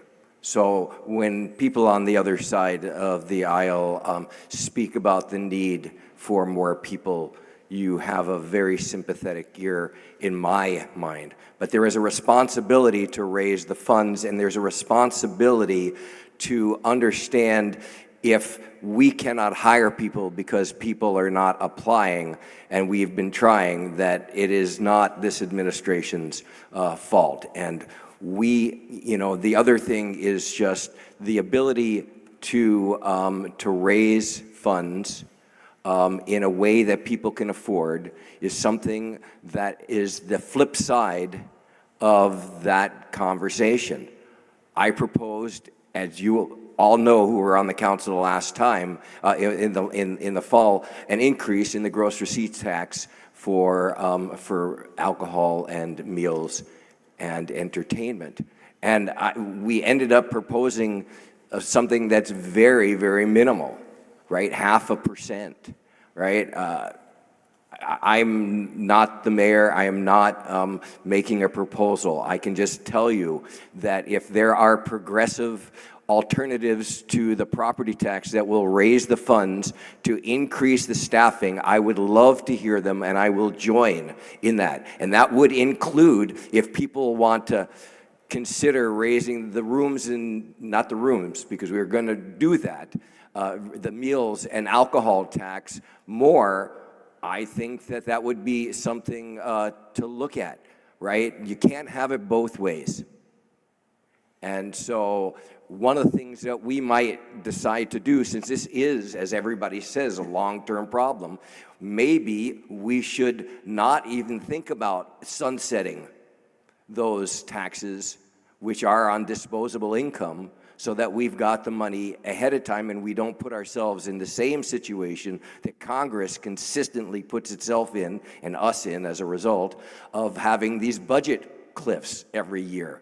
So I just want to raise that in terms of responsible budgeting and something that is both responsive to the safety needs of our people, our other needs of our people, and the affordability of our people. Thank you. Thank you very much, Councilor Bergman. I always like to say that here in City Hall, unlike the State House, we don't have an aisle. We have armrests on our chairs, and so I look forward to our continuing to work across the armrests as we work on the FY25 budget heading to June 24th. Mayor, do you have a last word on this item, or can we call it a day on the deliberative agenda? All right. So pretty close to 10:30. We will end the deliberative agenda at 10:32 p.m. And that will bring us to item 7, which is committee reports. Is there any counselor that has a committee report? Counselor Bergman. Only that the Charter Change Committee will be meeting this Wednesday at 5 o'clock here to begin the conversation about the police oversight proposal that was brought forward by the Joint Committee and referred to the Police Commission. We've gotten their comments back, and we will begin deliberations on that. And my hope and intention is to end that process with a charter change to propose to the council for town meeting day. Thank you. Thank you, Councilor Bergman. Any other counselors with a committee report? Councilor Shannon and Councilor Barlow. The ordinance committee will be meeting at 10:30 tomorrow morning at the DPW building to discuss trespass ordinance and graffiti ordinance. Thank you, Councilor Shannon. Councilor Barlow. The Transportation, Energy, and Utilities Committee will be meeting virtually tomorrow at 5:30 to discuss ordinance changes brought to us by recommended to us by the Vehicle for Hire Licensing Board with regard to taxis in the city and the taxi system. Thank you, Councilor Barlow. Any other counselor? Councilor Grant. The Public Safety Committee will be meeting next Thursday, the 20th. There is no June meeting for the REIB Committee because staff in that department's been working really hard on the Juneteenth event, which is this Saturday. It's going to be a great time. Come on down. Thank you, Councilor Grant. Councilor Newbeeser. CDNR is meeting tomorrow. This is our last meeting that's all remote, and then we're going to be going to a hybrid and be in the Sharon Busher conference room starting in our July meetings. Thank you, Councilor Newbeeser. Any other counselors with a committee report? We will turn then to City Council General Affairs. Any counselors with comments for City Council General Affairs? Councilor Grant. I want to thank Councilor Bergman for some of his comments. I do continue to be concerned about, I don't want to say disinformation, but there is certain things that have been repeated on an ongoing basis that reflect a lack of understanding of what's happening in the police department with regards to the recruitment of officers and CSOs. So I feel the mayor has made it very clear with regards to keeping the commitment to keeping the caps for those two positions. I think that's been made very clear, so it upsets me when there's an implication that those caps won't be respected. I think we have to look hard at the fact that although we have a very good recruitment team in place right now, we continue to have very serious retention issues. This information is available in reports. I would recommend that everyone take a look at the February 24 Chiefs report. Has some interesting historical information on ongoing turnover issues that this department has had for quite some time that weren't related to an infamous vote. For example, in 2018, 12 officers were hired, but 18 left. So that was a net of -6, and those were not all retirements. So I think with regard to the CSOs, one of the issues with the CSOs has actually been a pretty positive event in that the CSOs have proven to be a recruitment ground for sworn officer positions. CSOs start to do the job, they become more interested in policing, and then they go ahead and apply to be a police officer, and some of them have been through the academy. But we haven't gotten to 11. It's not that we don't want to get to 11, we're not getting to 11 because either they leave or they decide to become officers, and then when they're officers, the officers are still leaving. So we have a retention problem that we all need to be involved in addressing in an open, transparent way. Thank you. Thank you, Councilor Grant. Any other councilors with comments on general affairs? I do not have any city council president updates, so that brings us to the last item on our agenda, Mayor, which is an update from the mayor. Thank you, Council President Travers. So briefly, just a couple of important updates. I wanted to first start with happy news. I have selected an interim director for the Racial Equity, Inclusion, and Belonging office, and that is Fet Kiomaniwan, who has served as the interim role in the past in 2022. She has worked for the city for a number of years, and in her role in the past, she has created the city's language access policy. She helped to found the city's Trusted Community Voices engagement team, which works with our refugee communities, especially during COVID or during the height of the pandemic. In the past in CEDO, she's worked at CEDO prior to REIB, she managed our MPAs and led that department's community engagement team. I'm incredibly excited that she accepted the role because we have a lot of important re-envisioning and redesigning work for that department, and I am very confident that she will help us lead us forward that way. So please help me in welcoming Hit, and she will certainly be here at some point soon. She's joining our department heads meeting tomorrow morning, and I'm excited to have her leadership here. Just want to echo Councilor Grant with a warm invitation, another I word, to Juneteenth on Saturday, June 15th. It is a great annual tradition here in the city of Burlington. There's a lot more on the city's website on this. Events are running from 11 a.m. to 11 p.m., so plenty of time to come engage and help to celebrate. It should be a great day. Also a reminder that next week is actually Juneteenth formally in the state, and so the city offices will be closed on Wednesday. And jumping ahead a little bit, that was going to be my South End Community Engagement meeting, which I'm calling the Mayor Meetup. So we're going to reschedule that and to honor the actual state holiday of Juneteenth, and we will find another date to let folks know about that. I want to just two other happy pieces of update, and then a very important one. Today was the first day of in my office for our new assistant, Amanda Gomez, who will fill this role temporarily this summer. She is from Middlebury, is very excited. Please don't scare her away. And it's been great to have a full staff today. Even a week without Emma Allen was difficult on our staff, and I keep reflecting every day about how small our staff is to support this important work in this modern city. So you will certainly meet Amanda soon. Please offer her a warm welcome.